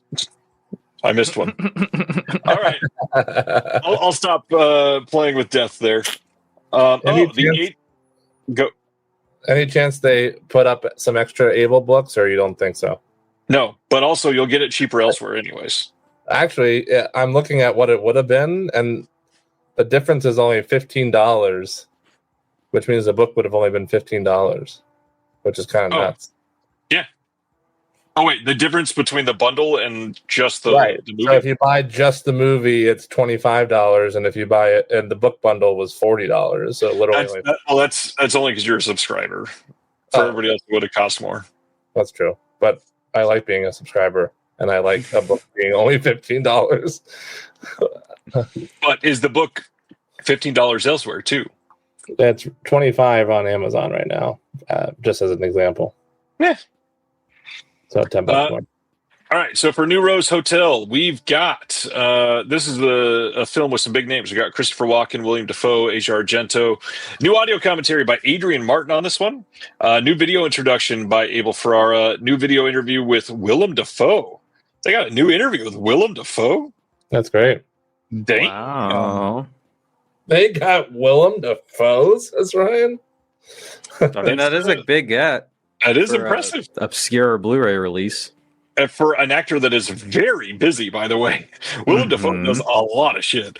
New video conference with Asia Argento. New video interview with composer Schoolie D. New video essay by Alexander Heller Nicholas. Booklet with new essays by Felipe Furtado, Justin Little Liberty, and Nick Newman. And then there's a brand new trailer that you can watch on this one. Yeah, and then there was the bundle with the book. Sad. Stab West asks, how is Homegrown Horrors Volume 3? Enjoyed the first two boxes. I thought it was pretty solidly the weakest of the three, because I also really liked the first two boxes. I think the first one's the best by a pretty wide margin. The third one, I don't know. I'm only hanging on to it to like complete the line, I guess. It's fine. You know what though? You know what though? Haunted Ween is really fun. I like that movie a lot. Zach, you're right. There was supposed to be Ibon or Ebon Press, however you say it, of the Beyond, and it's not up here. I'm going to have to go seek out where that is. Severin's 75% off section is very good this time, says Brendan. Oh, wow. One of them, Demonia with slipcovers, is 75% off. Oh, wow. So let's go back over here and talk about those before the VSAs and stuff. Jeremy, you got to leave soon, I'm assuming, right? Yeah, about 10-15 minutes. Ridiculous. Boo. Sorry, y'all. Will's going to come back and pretend to be me. No, he's not. Red Light Bandit is already 75% off. That's crazy. Wow. $8.74 for that one? Only $9? That's insane. I wish I would not have bought that at CD Trader. Birdemic 3 is $6? Nobody should get that. Not even for $6. Yeah, it's pretty rough. Overboard is only $5 with the slipcover. Jeez. That's what I bought it for like a year ago, so they're still But- running through them. I'm very curious. Like, did they just print a shit ton, or is hardly anybody buying them? Maybe both. We got a real Chinese democracy situation on our hands. It's true. It's true. Perdita Durango always suggests that movie. It's a good one. Yeah, $8.74 is so a steal. I know it's not the 4K, but that's still a great price. Theater Bazaar, honestly, it's a good release from them. I'd suggest it for sure. Shock treatment. Primitives with the slipcover. That's jeez. So many of these are cheap. Demonia with the slipcover, $8.75. Enigma with the slipcover, $9.25. The Blood and Flesh doc for the Al Adamson thing is a really great documentary. $7.50 is a steal for that.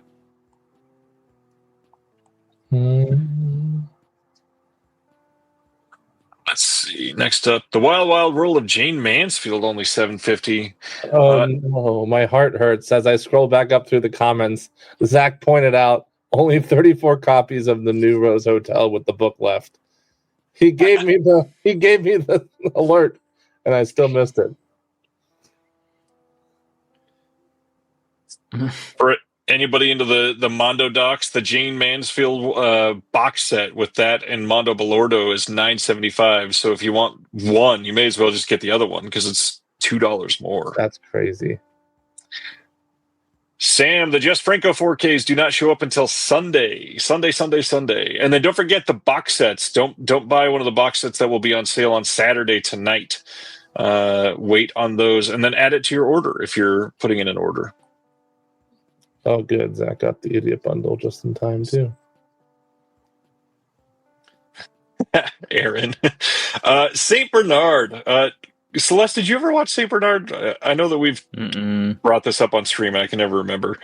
Yeah. It's the box only, says Chris on the Jane thing.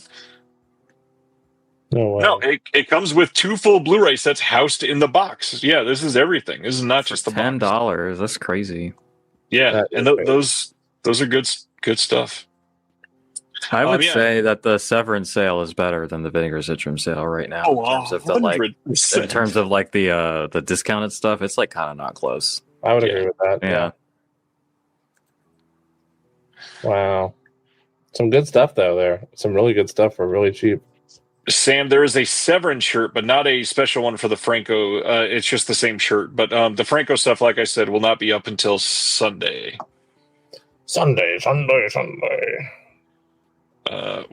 God, so many of these are so cheap. Severin really wants to get rid of these old Blu-rays. They're not even in black cases, so like, what's the point? Yeah, they're not cool at all. They don't match. They look ugly. And they get the black cases is like $5 a piece. It's crazy. Highly recommend the Killing of America documentary. Yeah, I've been meaning to check that out. I used to be scared of Mondo films, and now I like them. So I am, despite us all agreeing that Severin's sale is better, I am flipping through the Vinegar Syndrome sale and seeing some great stuff for pretty cheap, like Adam Green's Aladdin and A Wounded Fawn and Adult Swim Yule Log. All great picks. I didn't look at the partner label 60% off yet. Yeah, those are all 50% off, the ones I just named. Oh, Wounded the Fawn. The Visitor from Circle Collective, I liked a lot. It's a weird fucking movie that I was a big fan of. If you're into the real psycho shit, check that shit out. Wow. If you just click if you go to the Black Friday sale and shop all discounts, it's 36 pages. That's crazy. Because most of their stuff is on sale. I don't have time for that. That's a lot.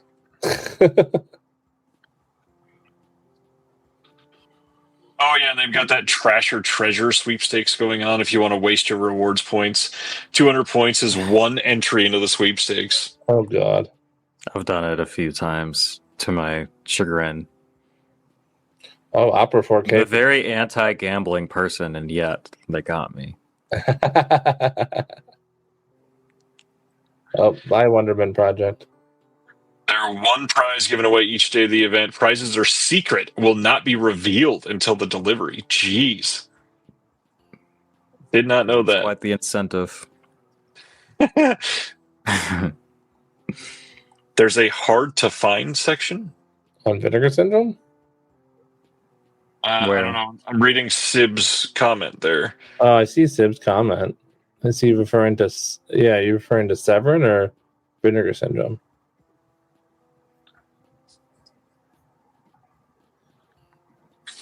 Severin, he says. Okay. Oh, okay. A hard to find section.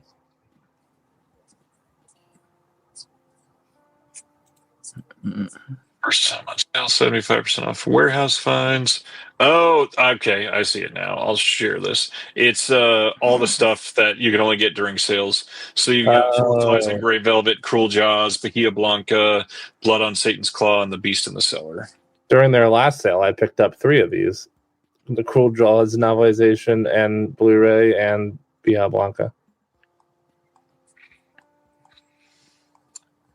Blood on Satan's Claw still feels a little high. It always does. Agreed, Kerry Mulligan. If you're into Cruel Jaws, don't pay eBay prices. Check it out now instead of resorting to. God, that thing goes for like $60. It's ridiculous. Yeah, it's insane. It really is. For a movie that's truly just not that great. No, it's not. the Jaws. Oh wait, no, I'm was thinking fun. of something else. Never mind, I haven't seen it. I'm sure it's not great, but I haven't seen it. Brandon says, "What's the deal with Bahia Blanca?" I think it was literally just only available for a while, and then I think they were told to pull it or something, so it had to be taken off the site, and then they put it up during sales. But if you miss it during sales and you don't know about that, it's like $75 on eBay. Or email Severin and they'll probably sell it to you. Yo, they got a Severin Films onesie in the warehouse finds for $4 for all the very ones cheap in the chat. Get Yep. that shit. Oh, so now the Discs of Fury bundle is back. Oh, so it was not sold out. The only one that is sold out is the Idiot bundle. Oh. There was definitely more that said sold out earlier, though. 100%. Yeah, 2 of them were, and now they're You had both the page available. up. And it said sold out for sure. We have video proof. Well, I'm glad I got the Idiot Box one before it sold out. That's the biggest one I wanted for sure. Brendan, I don't want to speak for Severin, but I just think that it's much more difficult to get a cease and desist delivered on the weekend quickly. So I don't know that they're legal to sell. I was going to ask the same thing. I still do not understand what the deal is with Four Flies and why it is kind of on sale, but not really. It doesn't make sense to me. But right, especially for that one because they you can email them anytime and buy that title. If anybody wanted Simple Like Silver and didn't want to buy that bundle last year, it is available in the warehouse finds for $10. And it does still come with the booklet too. Oh, the Visitor. That was the. Yep. Bruce LaBruce. Yep, that's his name. I couldn't think of it. I'm thinking of getting the other one, the Saint Narcisse. Yep. It looks like they did not move units of that. It's 2,000 slips, and there's 1,600 left, which is pretty brutal. Yeah. But I want to see it. So this is the 60% off section, right? Yes. Now let's go to the 50% partner label. Oh, that should be everything. Never mind. That's a duh. That's going to be everything. Decent prices for sure. I keep refreshing New Rose Hotel in the hopes that the book will come back. Jeremy, it's never coming back. They don't ever come back. Damn it. I mean, sometimes. Thanks, On Celeste. the book bundles, they have never once come back. Celeste, Well, Celeste gave me hope. well, sometimes they accidentally like they'll it's happened to me a lot of times where I'm on their sales and something says sold out, and then I'll look at it again and it's like there's actually one left, so like they made a mistake or something. I don't know about the books, but in terms of just like an inventory error, it has happened. Yeah, I think those numbers are so small that they don't do that on these ones. Those VSAs. I'm going to look at Descent into the Sun because I've not heard of this one, but this is Shawsploitation number 2. Nice. Interesting. So this is going to have a 40-page book with it. And they are using the language that says it may come back as a standard, but probably not. Well, at least now that's actually true. Yeah. So this is newly scanned and restored in 2K, from its OCN. We get a commentary with Frank Jang on here. We got action director Ewan Bunn on Hong Kong stunt work. There's a visual essay by Sam Deegan on this, Shaw Brothers fantasy in the 1980s. Double-sided poster as always. Did you see Sumner? Basic Jeremy, someone somewhere is going to be reading an Able Ferrara book while throwing Ninja Stars late December. That's really funny. I'm going to make a bold prediction that not a single person. I'm going to make a bold prediction that not a single person who ordered that book is going to read it. Yeah. Oh, they're all going to be selling it? Is that why? Or are they all actually? No, it's going to sit on the shelf in perpetuity. I will take this brief moment of silence to wish you all a farewell and say that I love you very much. Both of you. You're not beating any records tonight, I'll tell you that. I've beaten the record and hold the record. I don't have to beat myself. Although I do sometimes when you can. I've sinned and I need forgiveness. Like Ethan Hawke in First Reformed. Deep cut. Not really. Oh, bye everyone. Thank you. Oh, thank you, Josie. Thanks for hanging out, Jeremy. Thanks everybody. Hang in. So sweet. I genuinely look forward to this every year. And even though I do have to cut out early, it was so nice talking to you all for 3 hours. Tell us what the surprise was in the chat. Is not I'll text you. Unless it's inappropriate. And then make sure you come back in the stream and describe it. If you guys are still going in approximately 2 hours or more, roughly from now, I will jump back in. So maybe we can break a new record after all. You won't. Maybe. No, Celeste can, and then I have to beat her record. Thanks, everybody. Have fun, Jeremy. Have fun, Kyle. Oh, okay. She was going to make a surprise guest appearance before we left. See.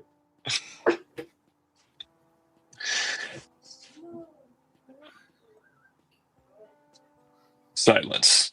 Silence.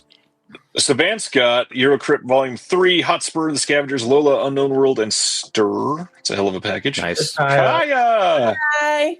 Hi. Have fun tonight. I went to the Severin pop-up trilogy earlier this year. Tell everybody what you thought of Adam and Eve. Oh, I loved that. That was the best one. In the in the hellhole of a time, and the hot at the end. Oh, that's right. The Brain Dead Studios air conditioner was broken and it was god awful. Yikes. That was the best one. I mean, it got. I don't know that I could have done it. But overall. So if anyone trusts Kaya after just meeting her and wants to buy Look at this trustworthy Adam and Eve off of the Severin sale that just went live, highly recommended. No. Hell yeah. Okay, thanks everyone. Have fun. See ya. See ya. Bye. So, Slave to Cinema saying they added an option when you're checking out that you can add a slipcover protector for that title that you're buying. That's interesting. It's convenient, at least. I think they'll get some money. People might not know that it's there. Yeah, it'll probably boost some sales. Just like, sure, why not throw that in? Definitely will. And that's really funny because I know for a lot of people they used to ask, well, which one fits this? And that's true. That would be helpful.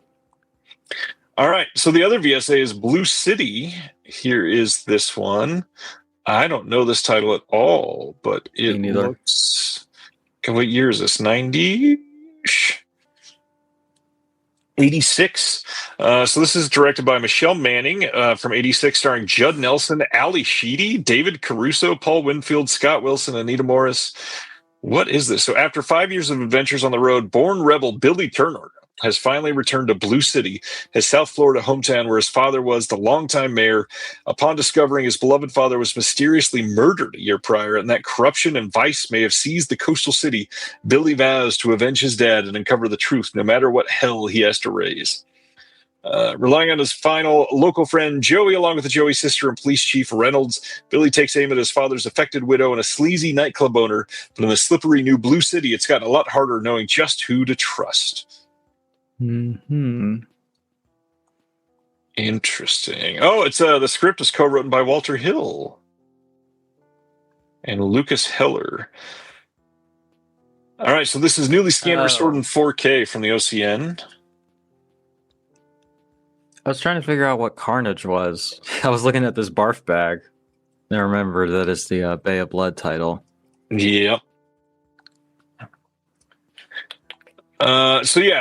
We've got newly scanned and scored and restored in 4K from the OCN. Commentary of Jim Hemphill. Interview with Robert Brown. Featurette with the camera department on shooting Long Beach for Key West. Visual essay by film historian Wayne Byrne. Double-sided poster. And this new trailer that you can watch. Nice. 2 new VSAs is a lot. We got the cinematograph we already covered. There's the Distrib Pix title that I probably can't show. Here, let me vet it for you real quick. Now the VSR is showing up on the homepage if you are after that. Interesting. I don't see it on my end. Hold on. Is it just on the homepage? Yeah.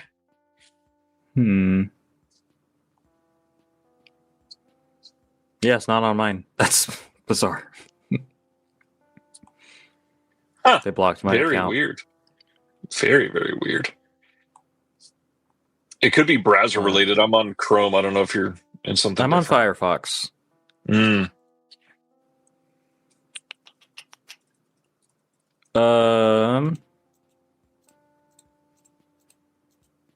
I think the Distrib Pix is safe. Whoa. All right. So the Distrib Pix title, the adult version of Jekyll and Hyde and the erotic adventures of Zorro. Let's check this out. A Tale of Hex and Sex rated X. Hardbox release. Oh, that is some fun art. Jeez, that is really like stylish for this type of release for them. Interesting. They do really good art for the Distrib Pix titles, I will say. And not to be rude about it, but it does feel a little bit like lipstick on a pig sometimes, because these titles can be pretty boring, but they really go all out with the packaging and everything. So there's a million screenshots on this. Oh man, the restoration looks way better than expected for a film like this. It looks pretty fucking good, right? Jeez, even that. Wow, that looks really good. People use Firefox. Rude. Yes. TV Kane says erotic and Zorro in the same sentence is kind of tempting. Firefox is better for privacy protection, and it uses less bandwidth and stuff like that. It's easier on your computer. That's much less. The only reason I'm still on Chrome is because StreamYard only used to work on Chrome. Interesting. Yeah, I switched over like very recently. I just drug my feet on it forever, but I actually really like. I'm not going back. I really like it. There's really cool plugins and stuff. It's more customizable. Nice. The ad blockers work a lot better. I'll just say that.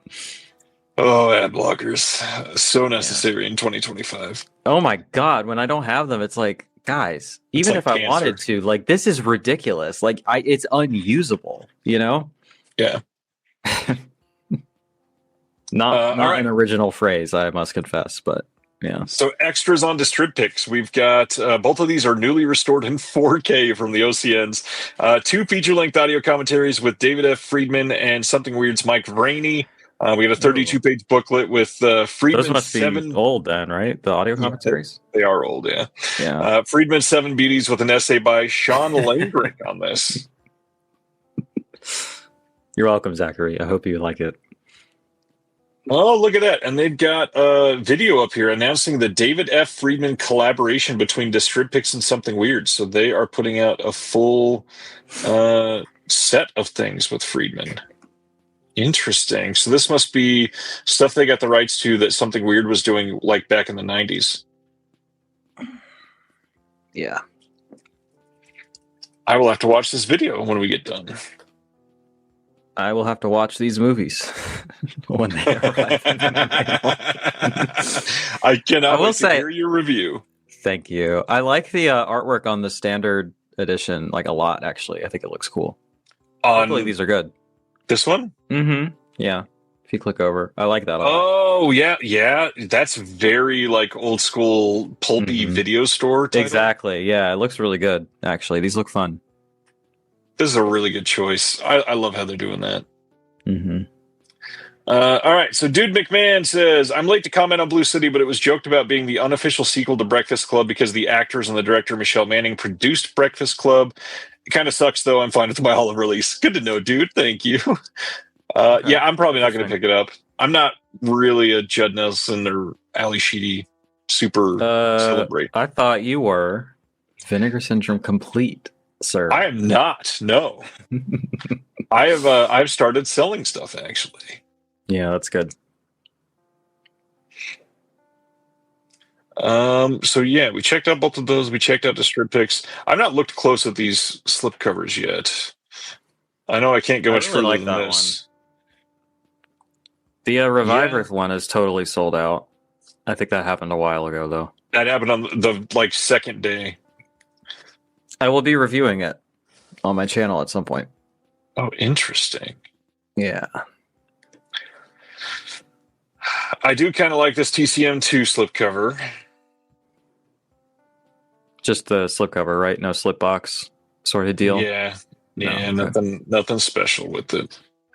I liked the original slipcover artwork on that one better. Yeah, it wasn't bad. And then Orgy of the Dead. I like this Orgy of the Dead slip. I think it's cool. But I like the original one too. Yeah, I've always kind of wanted the original slipcover because I have the mini slipcover version, so I wanted it to match, but hasn't happened yet. The original, for those that have not seen it, is very day glow, and it's fun. Yeah. You buy the whole movie. I don't know what that means. Also order 3 title. Yeah, of course you buy the whole movie, Ragnar. What are you talking about? What? I don't know what that means. It must be a response to something that one of us said. Oh, that, or he's like, we're reacting to the slipcover. Yeah, because the movies are not new. We've already talked about these movies before. Colton, yes, the booklets are limited to the slipcover edition as well.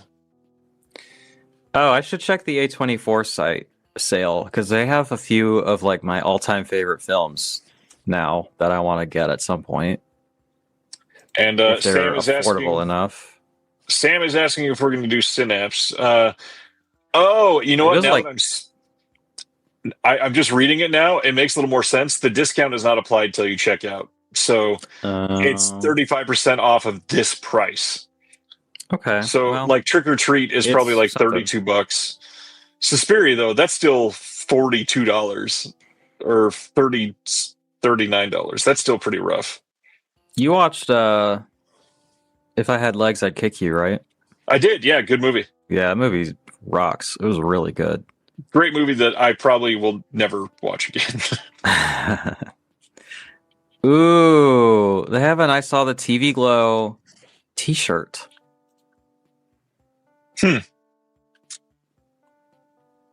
Nice.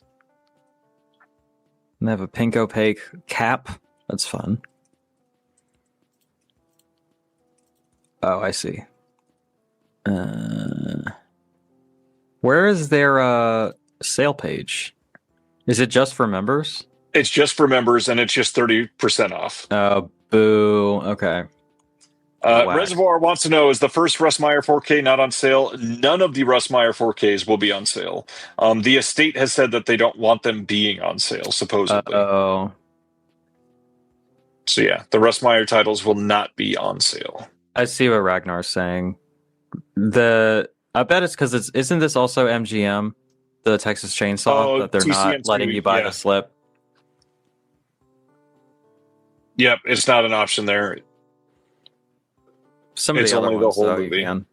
Yeah, you can do that for Thriller and Orgy of the Dead. You also can. And honestly, the variant slips used to be $8. They're only charging $7 now. So if you're into the variants, is that a bargain? I mean, if you get the ones cheaper, through the, right? if you're calling just a piece of cardboard like something that you want to buy for $7 a bargain, sure. The VSMC ones that you get through the rewards portal, those come out to $15 with the credits, so it's a lot more than these. Mm. And yes, TB Kane is correct. If you are an Amazon shopper, the Russ Meyer titles have been getting Amazon coupons that you can get. Those are regional coupons, so they're not always good in your region. So keep an eye out on it if you're going to be getting that. Ooh. I just wanted to see if there was any new studio deals, and the new Superman 4K is $12.49. Nice. That's pretty new, right? That's pretty good. Yeah. It's a good movie too. It's my third favorite film of the year. Damn, really? Yeah, I really liked it. Damn. I have to admit, I really liked it. I know it's a little off brand, but I cried 3 times watching that shit. Wow. All right. Wave, I don't think the Russ Meyer copies have slips on Amazon. I'm not sure. And I'm not. I like the Superman movie a lot too. I think I gave it like a 4.5. Mm-hmm. That's what I gave it. It's very good. All right, I think we've covered everything on VS and Melusine. Oh, I guess the merch and all that new stuff we did not cover. I wanted to get a close-up look at this print. This looks pretty good. Yeah. I really like it on the red. Yeah. I'm curious what informed the decision to print on a gray shirt. Yeah. No, it's not saying that I don't like it. It's just not really, I don't know. And then this one. Wouldn't have been my first choice. Jeez. That's I feel like they do some kind of variation of just like a pile of gore artwork every year, you know? That is true. And then this Vinegar Santa shirt is brand new. Oh, it's Santa. I thought it was a troll tie-in. Yeah, I could see that too. It's an all right design. And then Reels of Fire. Oh, wow. That's actually a really good shirt. Yeah, that's really cool. I think Ragnar, did you spend $875 on Scream Factory? I mean, for 101 titles, that's pretty good, I guess. It's talking about that closeout sale that they had. Yeah. I did not indulge in any of it. I successfully resisted.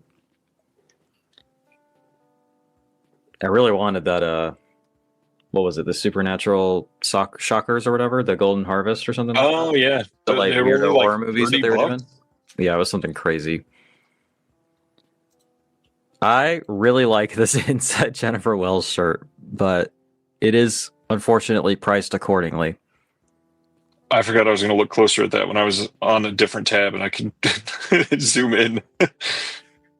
Yeah, I mean, it's just her topless at different angles, but it's laid out in a very classy sort of. It looks like an album cover. It does, and like yes, like a Beach House album cover or something. You know, there are a few visible nipples. Sadly, yeah. Mm-hmm.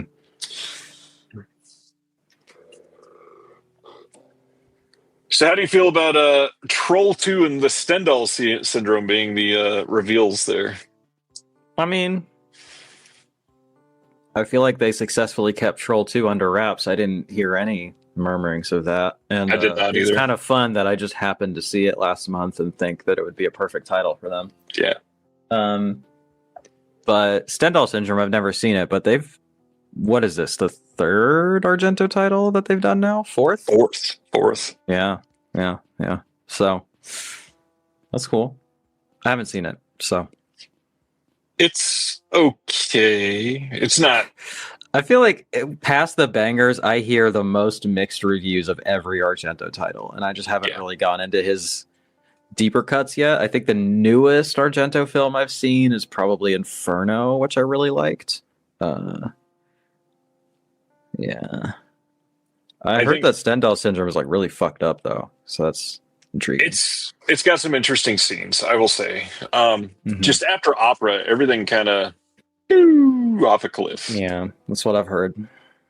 I'll need to do a Argento sort of run through at some point. Have you seen opera yet? I don't know that we've talked about that together. I haven't.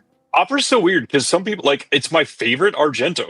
A lot of people hate it though. Really? And so I never I never understand the hate that it gets.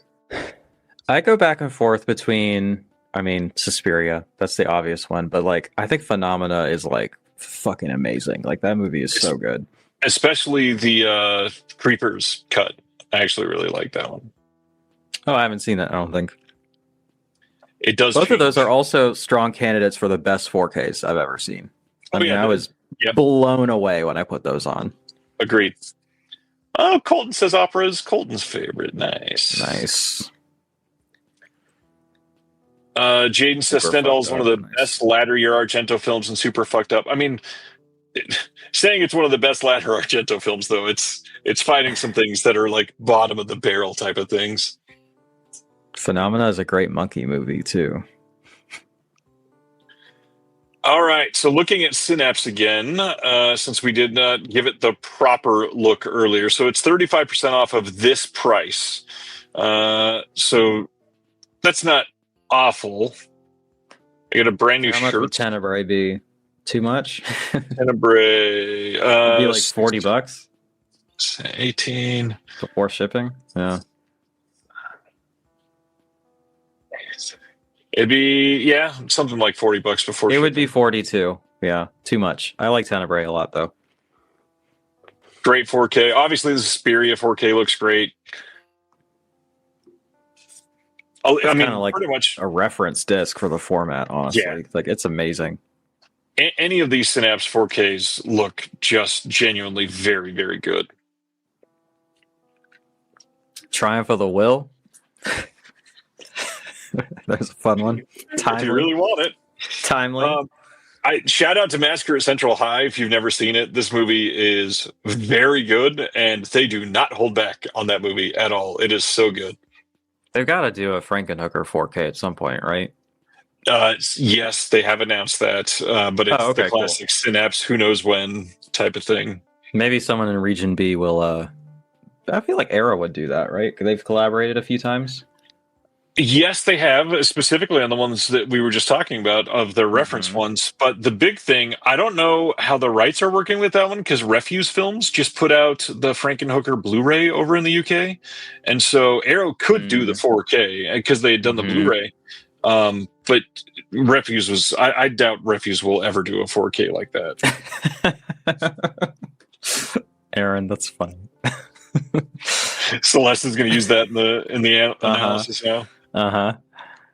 Tombs of the Blind Dead is a little tempt. I love Tombs of the Blind Dead. It's a great looking movie.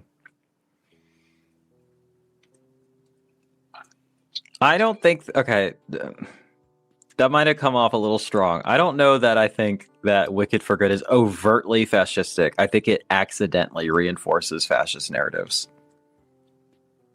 That's my take.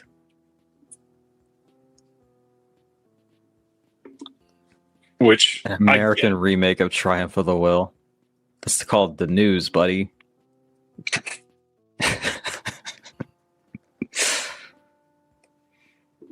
DVD of Times Up. Yeah, it's just such a gorgeous looking movie. That's something that I would want to watch on a premium format for sure. Although I did just watch it on Plex and it did the job. So for Blind Dead 4K collection. I mean, that feels likely.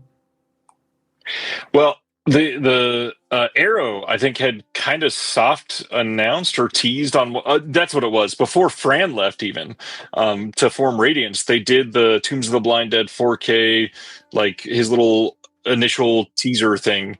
That was one of them that people were speculating. Okay, so A24 is 30% off of the visible prices, I believe. So like Blu-rays and stuff. There's like a second price that's like grayed out next to it, and that's the price that's on sale. Okay, so like the X trilogy.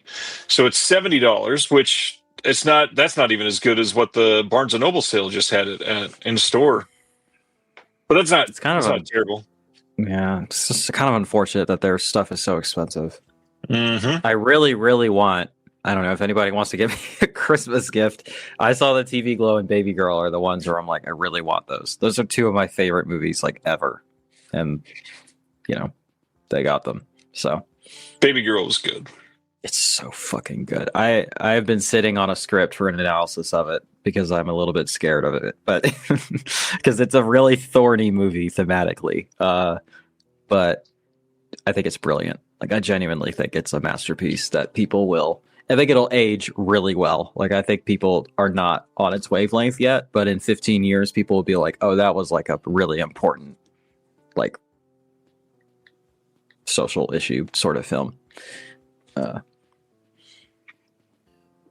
I also think one of the bigger ones that people are not seeing and they're sleeping on, Sing Sing, is incredible. Oh, Sing Sing is awesome. It's so good. It's a little bit, maybe, I think it's a little bit too, it's a little schmaltzy, which is fine. I think that that's to be expected, but I think it is a little bit too, what is the word I'm looking for? Palatable. Yeah. It does a couple things where it's like, it's clearly trying to sell this to like, it's trying to make the medicine go down easier. And it bothers me how we always have to like, we can't just see prisoners as human beings. There always has to be one innocent guy for people to like pay attention. It's like, there's still people when they're guilty too, you know, like, right. That's a big hobby horse of mine as of late. And so I'm a little bit like, when I watched it, I was a little bit like, yeah, okay. Like, I think it's really great. And I think it's important that it exists. And I really like, one, how it was made with like actual like inmates involved and actual former inmates involved, but also I think it was the first wide released film to debut in prisons, something like that, which was really, really cool. So I think it's a really good film and a really important one, but I think I wish it was a little bit braver in asserting its politics, but still a great movie. Well, we covered A24. One that I wanted to make sure people got eyes on, if you've never checked it out, Arblos has some really great titles and has done some really great restoration work. And the limited editions from them are $30, down from $40 usually. Chameleon Street is a masterpiece, and more people need to watch that. And then their standard editions. I bought a copy of that off of Craig from Death Crocodile, and I haven't seen it. Nice. It's such a good movie. And then the standard editions down to $20, including Satan Tango and Damnation, Son of the White Mare, which are pretty good for a 7-hour film. Yeah. $20. I mean, if you're gonna sit for something for 7 hours, you might as well see it on a good encode and a good restoration, you know? Restoration that Craig did, yeah. That's maybe not one I'd want to plex. That's a lot of buffering, potentially. Mm-hmm. Plus I imagine it's split up on 2 discs, right? That'll give you a nice organic bathroom break. I'm fairly certain it is. I don't think you can fit 7.5 hours of Not on a disc. Yeah. Oh, it's also got short films on there too. I forgot about that. What's a short film when you're looking at this movie? Is it like 3 hours? You're looking at Twilight right now. Oh, I'm sorry. That was so stupid. Bellatar short, 3.5 hours long. Right. Oh, that was dumb. Yes, 2-disc set. There's a visual essay on here by Kevin B. Lee, archival interview, new video interview with one of the actors. Yeah. Nice. 439 minutes. I watched about 40 minutes of it. And then my ex fell asleep and wanted to finish it with me, and that never happened. So I never got back around to it. Yeah. I was like, we're doing it one sitting. That's what I've been told it needs to happen. We're going to fucking do it. No breaks. Go all in. Well, I mean, okay, if we got to pee, it's fine. But not do it episodically. Like try to hammer it out in a day, right? But everybody grab your bottles. Yeah. Yeah, if you're really hardcore about it. Get the Nalgene out.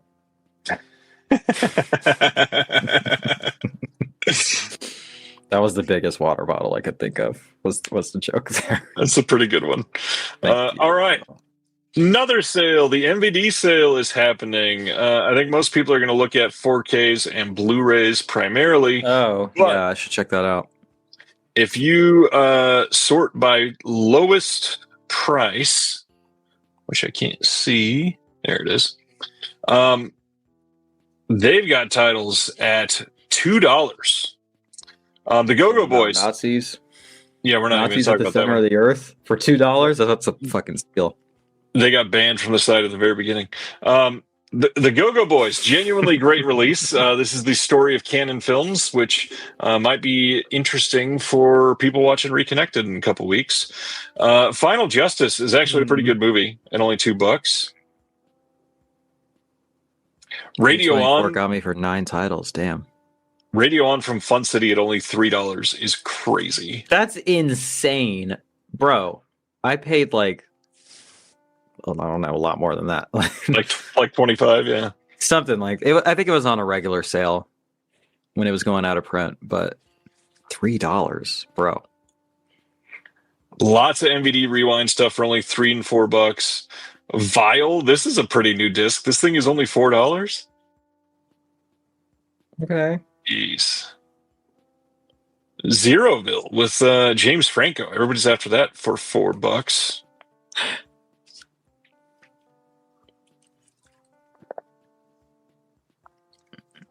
There's Nothing Out There was down to $4. That's very low for like a fairly new release. It's out of stock now, but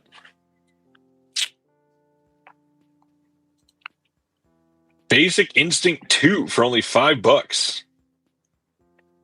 Is that good? No. Shredder at only $5. That one's pretty good.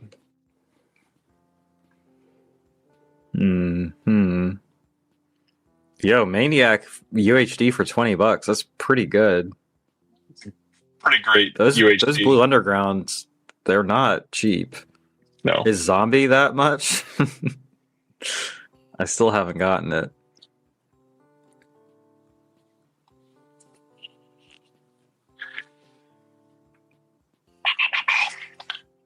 Yeah, Shredder's very good, TB King.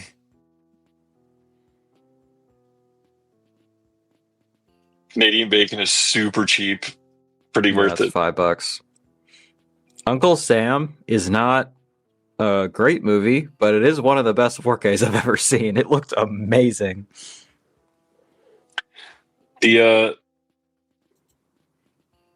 set a guy on fire at the end, so that's kind of fun. Gabe Gaplin says, are Ronin Flicks Wow. and MVD the same sites? I think Ronin Flicks' sale mirrors MVD sale. They're being ran by the same person now, I believe, if I remember right. Yo. Jess Franco heads, pay attention. Eugenie and Justine, $15, 4K. And those That's they pretty did confirm good. Those are still coming with the slipcovers too. All right, slipheads, Franco freaks, get on it. Franco slipheads. Franco slipheads. The Gestapo's last time I Last committed Orgy? suicide, $2. Disturbing Behavior, fun movie, $6. Did you say the Gestapo's Last Orgy?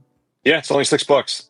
That's pretty good, honestly. I've been wanting to check that out, and Sam Deegan's on the commentary. But MVD actually is pulling ahead to be the MVP sale tonight for me right now. This is some good stuff. MVD MVP. MVP. I didn't even do that on purpose. It's crazy. The Linguini incident. That sounds like some shit I would say, like, to be offensive. Like making up a fake Italian movie. But David Bowie's in it. So that's cool. The Toxic Avenger Collection, $80. Yo, these Blue Underground 4Ks are crazy. Quiet Days and how do you say this? Clichy? I think it's cliche, something like that. Clichy? It's $12. Jeez. That's crazy. Another one, Grindhouse Releasing has their sale going on right now. Up to 50% off MSRP, 25% off all apparel and merch. Out-of-print record store day titles. They got collectible Blu-rays from the Grindhouse Vault. Sale ends Monday night. The Beyond 4K Deluxe Edition, only $40? Wait. Damaged packaging is $40. I mean, it was a lot more than that, right? Yeah, it's $60. Are they discounting this at all when it goes in your shopping cart? I'm not sure on that one. Let me try it in a different tab, see if it goes down at all. Nope, still $60. All right, so the Beyond's not on sale, but other stuff is on sale. Yo. Daughters of Darkness 4K for $16. Great 4K too. It's a great 4K. That's a great movie. That is a solid recommendation. Yep. Wave, get on that shit. Good night, Paul. Okay. Let's just look at their movies on here. So on Grindhouse Releasing, they've got stuff for as low as $12.99 for the Blu-rays. The Goodbye Uncle Tom set is $25, and that is a single press. Yep. Fully strictly limited. Sorry, I interrupted you. What were you saying? I don't remember. Don't forget Cannibal Holocaust 4K is coming soon if you were worried about that. And then I believe they've announced 4K of something else too. I'm kind of shocked we don't have a 4K of Pieces yet. I don't know if that's crazy for anybody else. It's very weird. No, that feels like it's going to happen.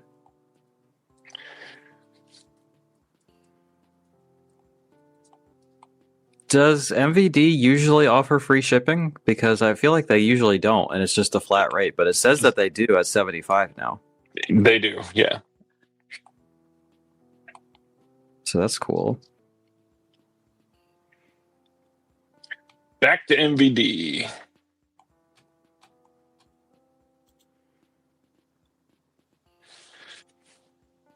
There's all kinds of just genuinely really good movies stuck in here as well.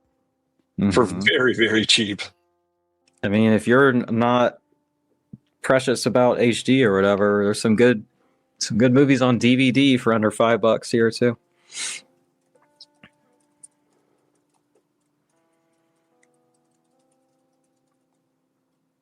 Bram Stoker's Shadow Builder. I watched that the other day. Oh yeah? It's really bad. It's really I was so bad. waiting for you to say that. Christian slop.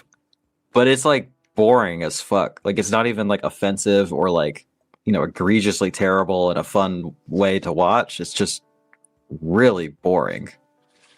Not fun.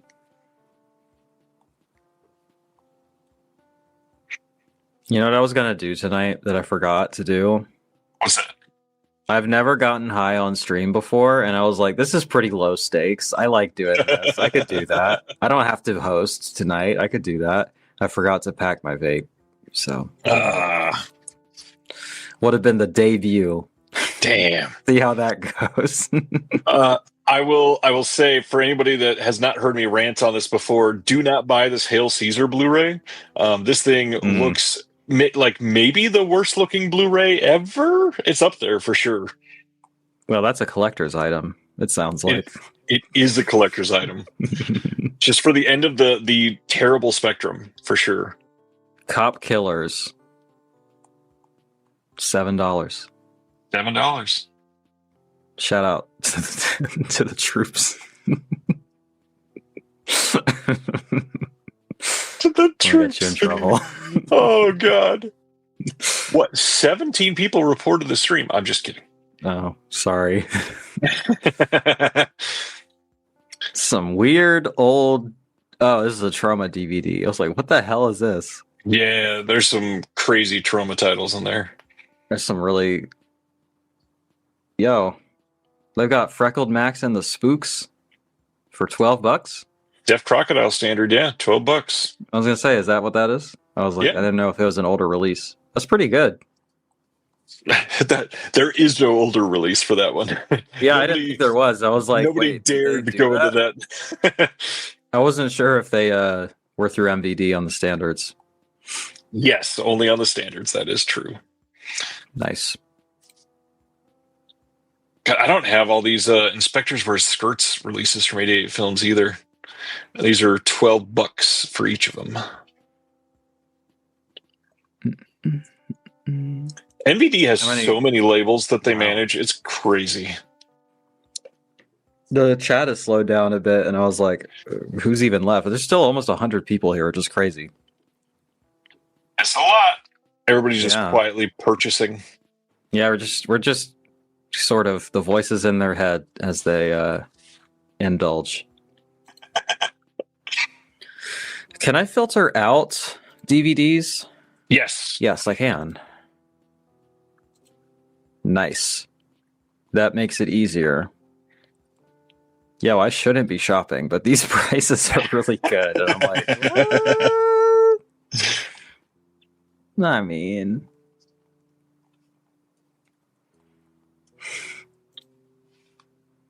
okay, let's see Blue Underground. Okay, yeah, there's a Deaf Crocodile tab. Oh, is there? Oh, there is a label tab. Mm-hmm. Oh, wait, that's for music. Oh, there it is, movies.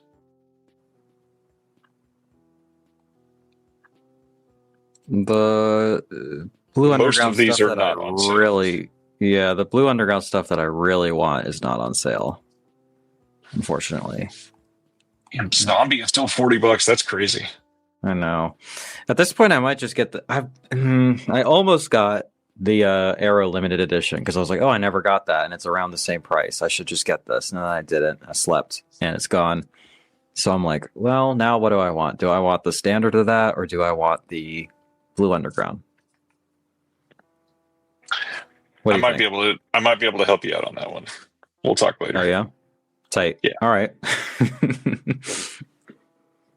If I remember it, I think I have an extra standard edition, and I'm sure you'll take that if it's free. Yeah. That would help me out a lot, actually. Thanks. 8 hours of driving tomorrow. Where are you going, Steven? Shout out, Steven. $12.49 for the Halloween sale. I think that would be the cheapest it'd ever be. God damn. I almost hung out with Steven today, but every single living being in this house is sick, so I didn't want to pass anything on. Plus taking care of 5 cats. Yeah, it's a lot. Yeah. I was like, maybe I'll go see a movie today. No, I was just driving around all day. Gaming TV says Savannah Smiles on DVD is better than the NVD Blu-ray. Tell me more. I have not heard about that one.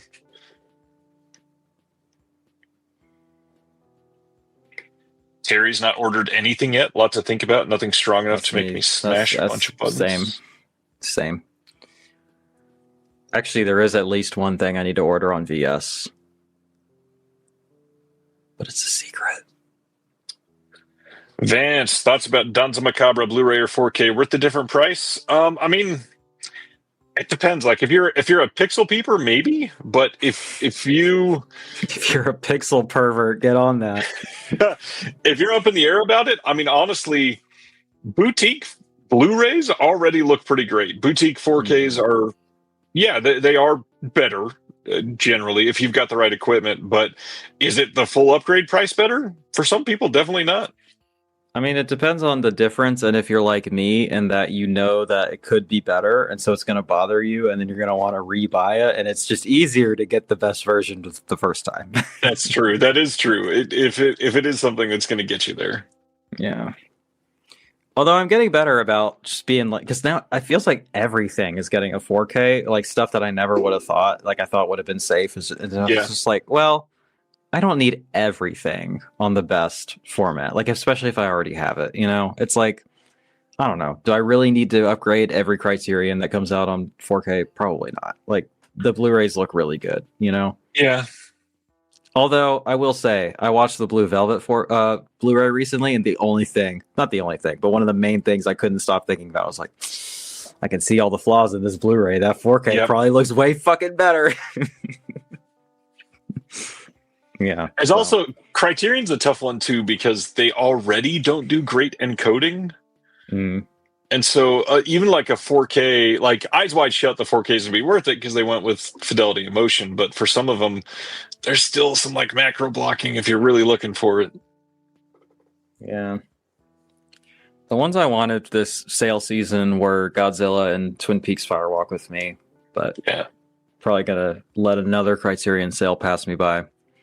I definitely want to get Godzilla at some point because I'm probably going to rewatch it.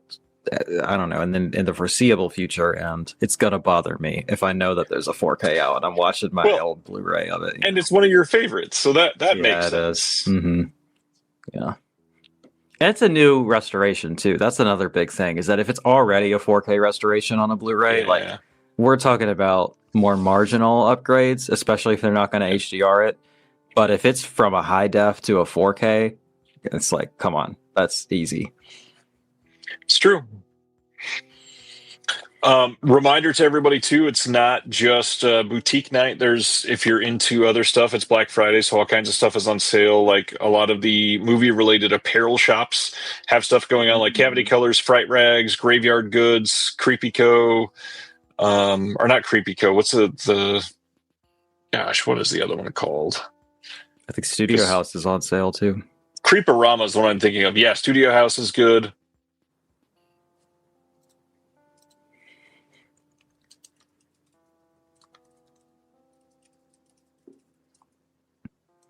Oh my god. Boy. Well, maybe. Sorry, I'm just thinking out loud, but I can't actually say what it is because it's a surprise. I'll put it in the chat. It's a surprise. Oh, private chat. I was like, it's a surprise, but I'm going to say it publicly. That would have been really funny. I can't tell anybody. However, I will post it in a comment. I also think people are still kind of sleeping. Oh, nice. That's pretty good. The Shaw Scare set, I think, is getting slept on a little bit. This has Sex Beyond the Grave and Hell Has No Boundary and Haunted Tales. And this looks like a really great set. Not to mention Lance and Erica are on a commentary, and I'm stoked to hear that.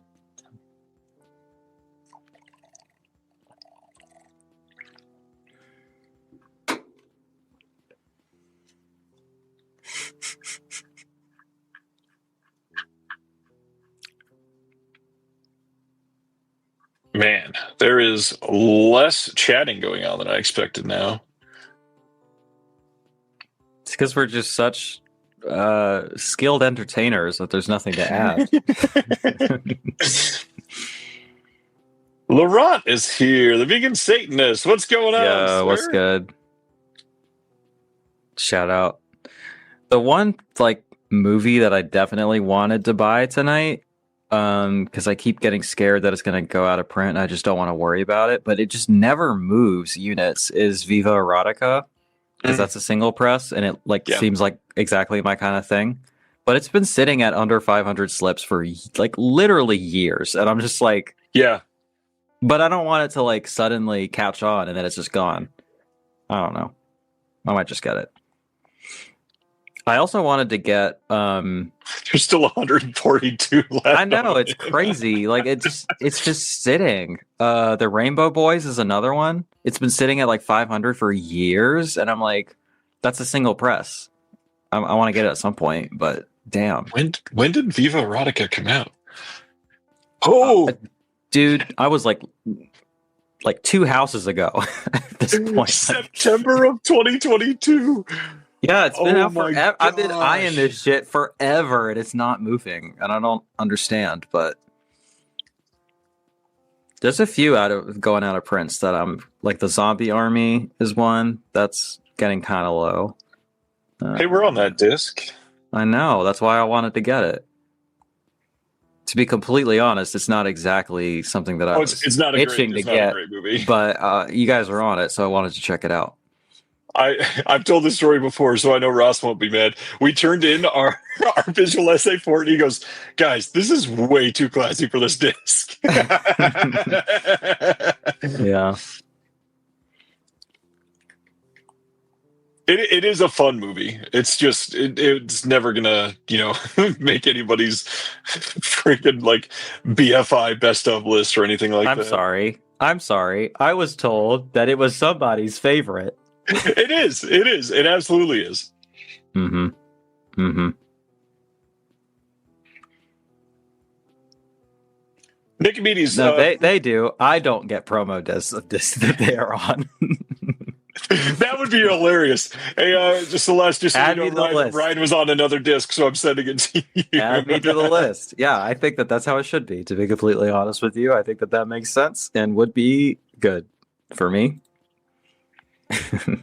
Laurent is ordering Jimmy and Stiggs. Did you see Jimmy and Stiggs, Celeste? I cannot tell you how much I hated that movie. It's in my bottom 5 for the year, and like the only things lower than it are like genuinely offensive Christian movies, like $10 budget, genuinely like deranged homophobic slop. That's what's under Jimmy and Stiggs. That's how much I hated it. I did not hate Jimmy and Stiggs, but I certainly didn't love it. But God, first off, it is a very chaotic, loud movie, dude. I almost walked out. I almost was like, I can't do this. Like, it gave me a headache. Genuinely, I needed to take ibuprofen when I got home from that. The filming style is abrasive, to say the least. That's for sure. The what style? Just the filming style overall. Oh, the filming. It's the script.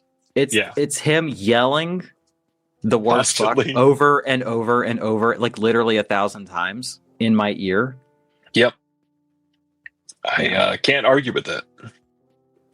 But if you like it, that's cool. I had fun watching it, but I totally get why a few people have told me that they really liked it, and I'm like, hey, I'm glad it worked for you. I see the appeal, but it just on a visceral, like just a really, I don't know. It's just the opposite of what I look for. Right. But there's a song from The Body in it, which is pretty cool. And they're watching VS porn in it, which is cool. So it's true. And there's a very apparent Cauldron sticker, Cauldron Films logo. Yeah. I was like fucking Leo in Once Upon a Time in Hollywood. I was like, yo, Cauldron, shout out. What the fuck, Laurent? You are in that movie? You're the astronaut? What the hell? That's funny. Sorry. You were great in it. I also saw it in the theater. I was literally, when I went and saw it, I was the only one in the theater, and you're gonna be like, oh god, that sounds terrible. It was the first showing of the day at 10 a.m. and I was the only one. I made the mistake. I invited 2 of my best friends, my 2 best friends, to come with me to that, and I was like, y'all, apologizing. That's my bad. that's my bad, y'all. I'm sorry. Oh man. But it was just us. Yeah, brutal. Do you prefer early screenings, or do you like going later in the time? Do I like early screenings? Yeah. I think my ideal, because I usually go into work around 2 p.m., something like that. If I can catch a 11 a.m., watch a movie, and then go to work, it's like, that's a great way to start my day, I think last weekend, I had an 8:10, or no, this coming weekend, I have an 8:10, and I'm like, that's very early, but that's crazy. Nice. My theaters, the earliest I can get is 10:30, something like that, usually around here. I've never seen anything earlier than that. The one I go to, they don't normally start until about 10, and then because it's like award season, they've got more screenings, so they start earlier. Yeah, it's gonna be a lot catching up. It's crazy. I feel like I've definitely been to the theater more this year than I have been in my entire life, and I feel like I'm there all the time, and I've seen so much. But my list of stuff I need to catch up with is almost as long as the list of stuff that I've seen, and I'm like, I'm not gonna be able to do it. But yeah, Laurent, I am dying to see the final on your Vincent Price doc. By the way, I cannot wait to check that out.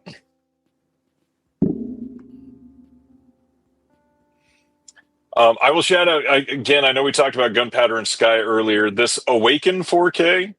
This is not like a plot-driven narrative or anything. This may still be the best 4K disc I've seen, though. yeah, I keep meaning to pop it in just to take a look, but It's a very reference quality disc on visuals. That's weird. I see Laurent's comments in our chat, but I don't see it on the YouTube stream. Well, because there's two streams. There's a vertical stream and a horizontal stream, and he's on the vertical stream. That's why. Okay. Yeah. Oh, I see that. It's got the phone next to it. Neat. It does. I'm still getting used to this whole thing. Yeah.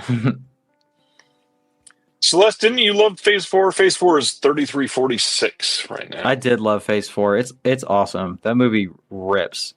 It's also it's kind of an important movie. There's a lot of history in that one.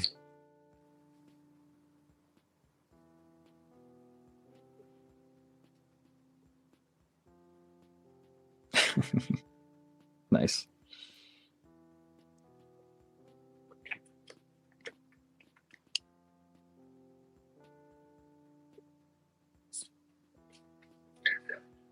Gaming TV. Do I have an OLED? I do have an OLED. Unfortunately, it is an older one. I got it 2018, and it was the main living room TV, and my kids have essentially ruined the picture on it for letting certain things stay on the screen for too long. There's one corner has a little bit of burn in, but like the middle of it is just straight warping now. It's not like the picture is warping, not the screen itself. Rip. I'm having lamp issues with my projector. It's a whole thing. Oh, geez, that's never good. No, it sucks. The thing, literally, nobody in the city of Richmond, Virginia works on projectors either. So I have to do everything via mailing it to people and shit. And shit. It's the worst because it's like, right now I'm just living with it because the alternative is to ship it out and then just like not have it for like who knows how long while they like assess it and then send it back to me. And it's like, dude, I like use this shit for work and stuff. Like I can't just be without my viewing setup, you know? Anyway, that's a personal rant, but Maturin is asking us, need to buy something before I crash out. What is the newest release that is the best of the bunch for value and quality across the board?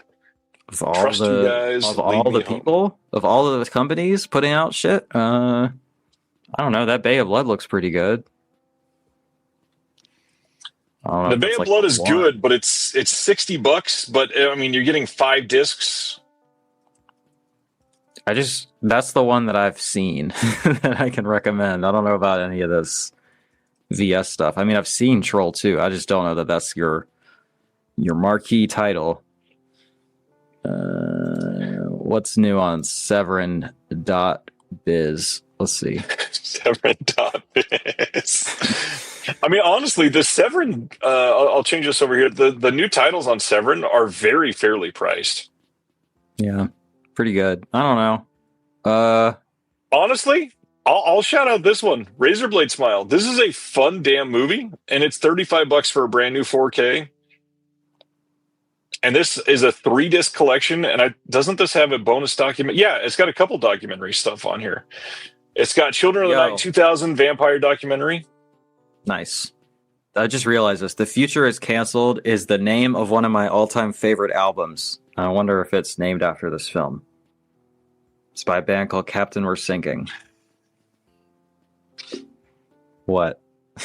Jordan's comment. We got Severin doing good I prices. thought you were before laughing GTA at my 6. music taste. I'm like, wait, that's a good band. What do you mean? No, I trust you on music more than most anybody. Oh, thanks.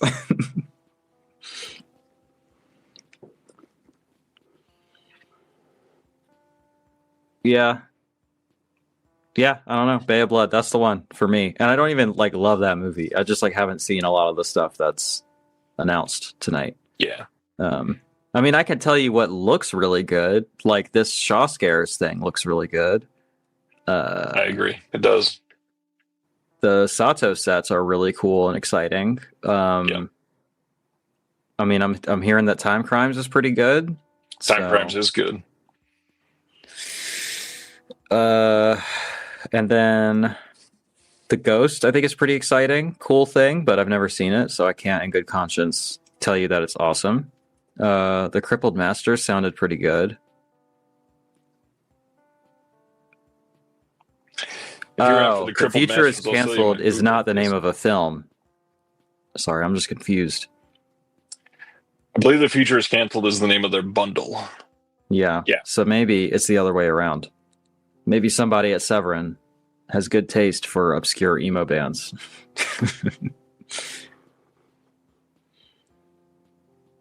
It's going with Bay of Blood and Razorblade Smile. Nice. You're welcome, Severin.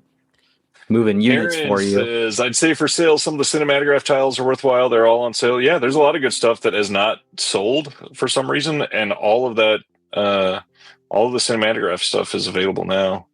It's I say this as nicely as possible. I think it's because the Cinematograph line is very maximalist, and it's just a lot for people. It is. Like, it's a lot of releases, and they're very big, and they're expensive. It's a lot, you know? Yep. And they do a large print runs for them, too. So they do. That's got to be... I don't know. He's got to be... There's something... There's got to be some kind of conversation like, hey, man, the warehouse space with this stuff, you know? What were you going to say? I don't remember. I keep interrupting you. I'm sorry. It's okay. It's okay. You're used to hosting too. Yeah, that's true.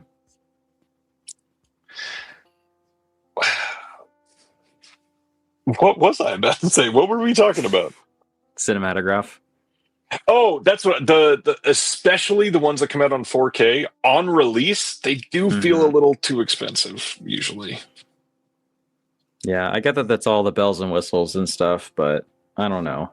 I would be perfectly happy with a Scanovo case and a booklet, you know? Yeah. That would be great for me. Because I want those essays, but I don't need the media book, you know? Yeah, I agree. Gary says the restoration of Bay of Blood is superb. I'd only see it on DVD, but it looks like a brand new movie. I mean, the movie is decent, too. It's not... Oh, it's good. It's not my favorite Bava or anything, but it's good. Right.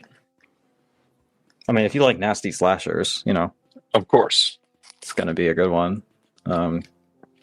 They also reconstructed the Italian cut, right? And that's like a new thing, so it's cool. Yeah. A New Leaf, Cave. A New Leaf is a classic. That movie is incredible. Let's see, what do they got? Cinematograph. They just have always so much merch too. They do so much merch. It's kind of hard to scroll through this everything. Is going just to hard. Look at the movies. Oh, you can filter too. Product cute. type.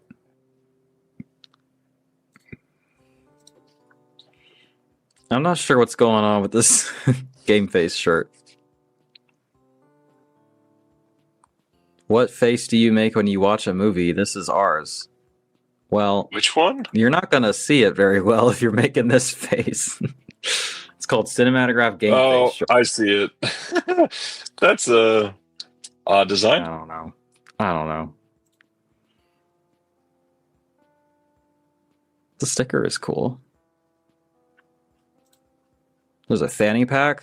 There's also a Severin fanny pack that's going on out of print, I guess. If that's your jam. I considered buying a fanny pack recently because I've been wearing more clothes without pockets.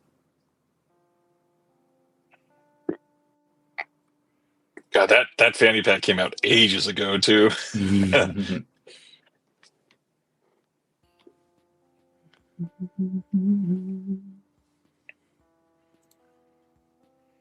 Good stuff. Any other last minute recommendations? Anything else you want to cover? We've been here 90 minutes post sales going live. Yeah, it's been a minute, huh? I'm just kind of like, I'm at the point, and this happens to me a lot when I'm looking at a lot of good deals where like it's overwhelming, and so I'm like, well, I'll just have none of it, as opposed to trying to make decisions and get some of it. Or it's just like it's easier to just, and it's more responsible to just walk away. But there's definitely some stuff on MVD where I'm like, I mean, I've been wanting that for a minute, you know? It's great prices, yeah. I mean, it's hard to argue when it's $6. Now, the thing is, like, this is what I've been doing for years that I need to stop doing, and I'm getting better at not doing this, where it's like, oh, I want to watch this, and that's a good price, so I'll watch it eventually, so I'll get it. But then years go by, and I still haven't watched it, and yet that money continues to not be in my bank account. Right. So it's, you know, maybe when I don't have a backlog of like 1,200 films in my collection that I've not seen, maybe I can go hard on blind buying again, you know? But I think something that is important that I've learned with going to the theater a lot this year is that watching the movies is good. You should do that. It's not just about having access to them. It's also about watching them, right? Yes. Absolutely. Of course. Like I was looking at that Superman deal and I'm like, that's a good deal, but I just saw it. I already saw it. I don't know when the next time I'm going to watch it is. I don't need it right now, you know? So on that front, are you prioritizing, are you going to go see Whole Bloody Affair in IMAX? Maybe not in IMAX, but I am hoping to see it. I never quite actually looked into this. Is it literally just the two films stitched together and that's it? No, they are re-edited, and then there's a 10-minute like anime sequence that's added into it as well. Is there an intermission of some kind? There is, yeah, okay. There is. 4.5 hours is pretty brutal. It's I am going to see it. I am going to go see it. I think, hopefully, I'll do my best. Thanks, Aaron. I appreciate it. I'm feeling pretty okay lately. 15-minute intermission. Okay. There was one for The Brutalist, which was really nice, because that's also a pretty brutal runtime. And I was just like, it was really nice. Honestly, I don't understand why past 2.5 hours, that's not just a thing. Because the theaters would really, like, that's time for people to go buy stuff, you know? Yeah. And then, like, you can go use the bathroom at a time that makes sense and you don't miss stuff. Like, bring back intermissions, please and thank you. Laurent and Sibner are both pointing out the Crazy 88 sequence is in color in The Whole Bloody Affair, not in black and white. Okay. So it is different. Nice. I kind of thought it was just the two movies together, and I was like, I mean, that's neat. That's not as exciting, yeah. I did just go see Bahubali. Have you seen that? The Indian film by the SS Rajamouli, the guy that did RRR.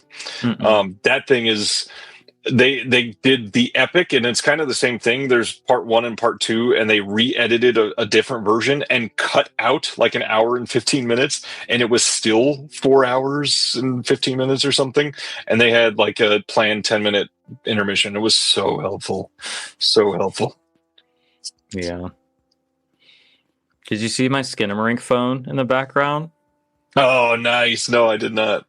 I was like, I thought that they might be like a collector's item now because it's kind of a cult film, and I was like, I wonder if this is like prohibitively expensive. But no, I guess it really was just like a mass market toy, and there's like 1 million of them. So I got it for like $10, and I was like, nice. That's sick. I'm a fan. It's a pretty cool decoration. Yeah. Yeah. All right. Well, I think that's all I got. You want to tell everybody about your Patreon and stuff before we go for the night? Sure. I don't do a ton on it recently, but if you want to support the work that I do and you think that I deserve to be paid for it, I really appreciate that. And you can support me at patreon.com/Celeste. I stream every single Saturday at around 6:30 Eastern time, and we talk about movies, and it's fun. Some cool things are in the works. I'm thinking about doubling up on my streams and sort of, what's the word I'm looking for?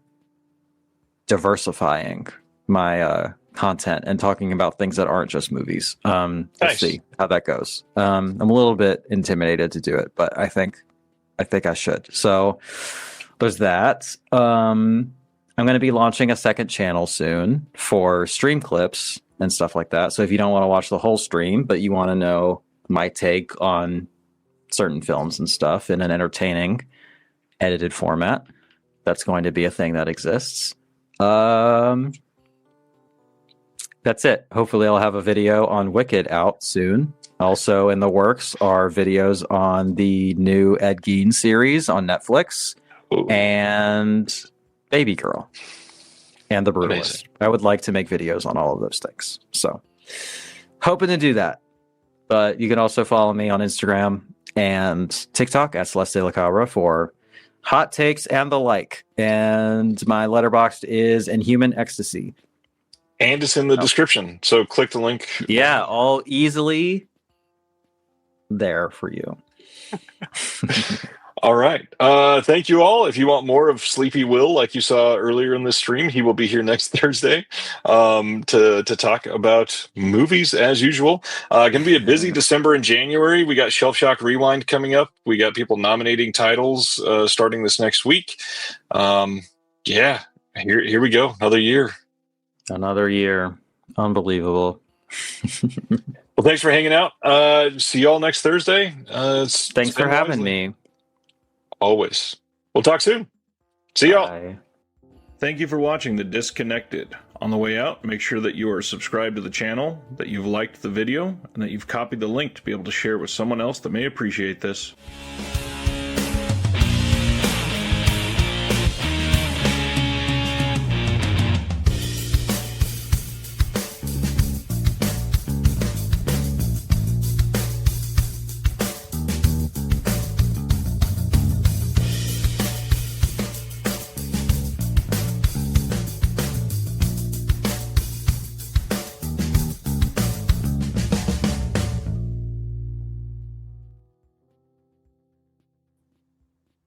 Hello and welcome to Tumbleweeds and TV Cowboys. My name is Hunter. In this podcast, I'll be joined by a different guest each week to discuss a classic Western movie or TV show. I've been a fan of classic Westerns for as long as I can remember, and in recent years, they've become very nostalgic for me. I love the aesthetic, the tropes, and I love seeing different filmmakers' takes on them. At their best, they're incredibly entertaining, rewatchable, and some of my all-time favorite movies are Westerns. We'll mostly focus on Western movies made in Hollywood, but we'll also be covering spaghetti Westerns, and one thing I'm very excited to get into are Western TV shows. I've got some amazing guests coming on the show, film professors, historians, and podcasters. And Tumbleweeds and TV Cowboys is part of the Someone's Favorite Productions podcast network, and many guests on the show will be from other shows on the network. Thanks for listening.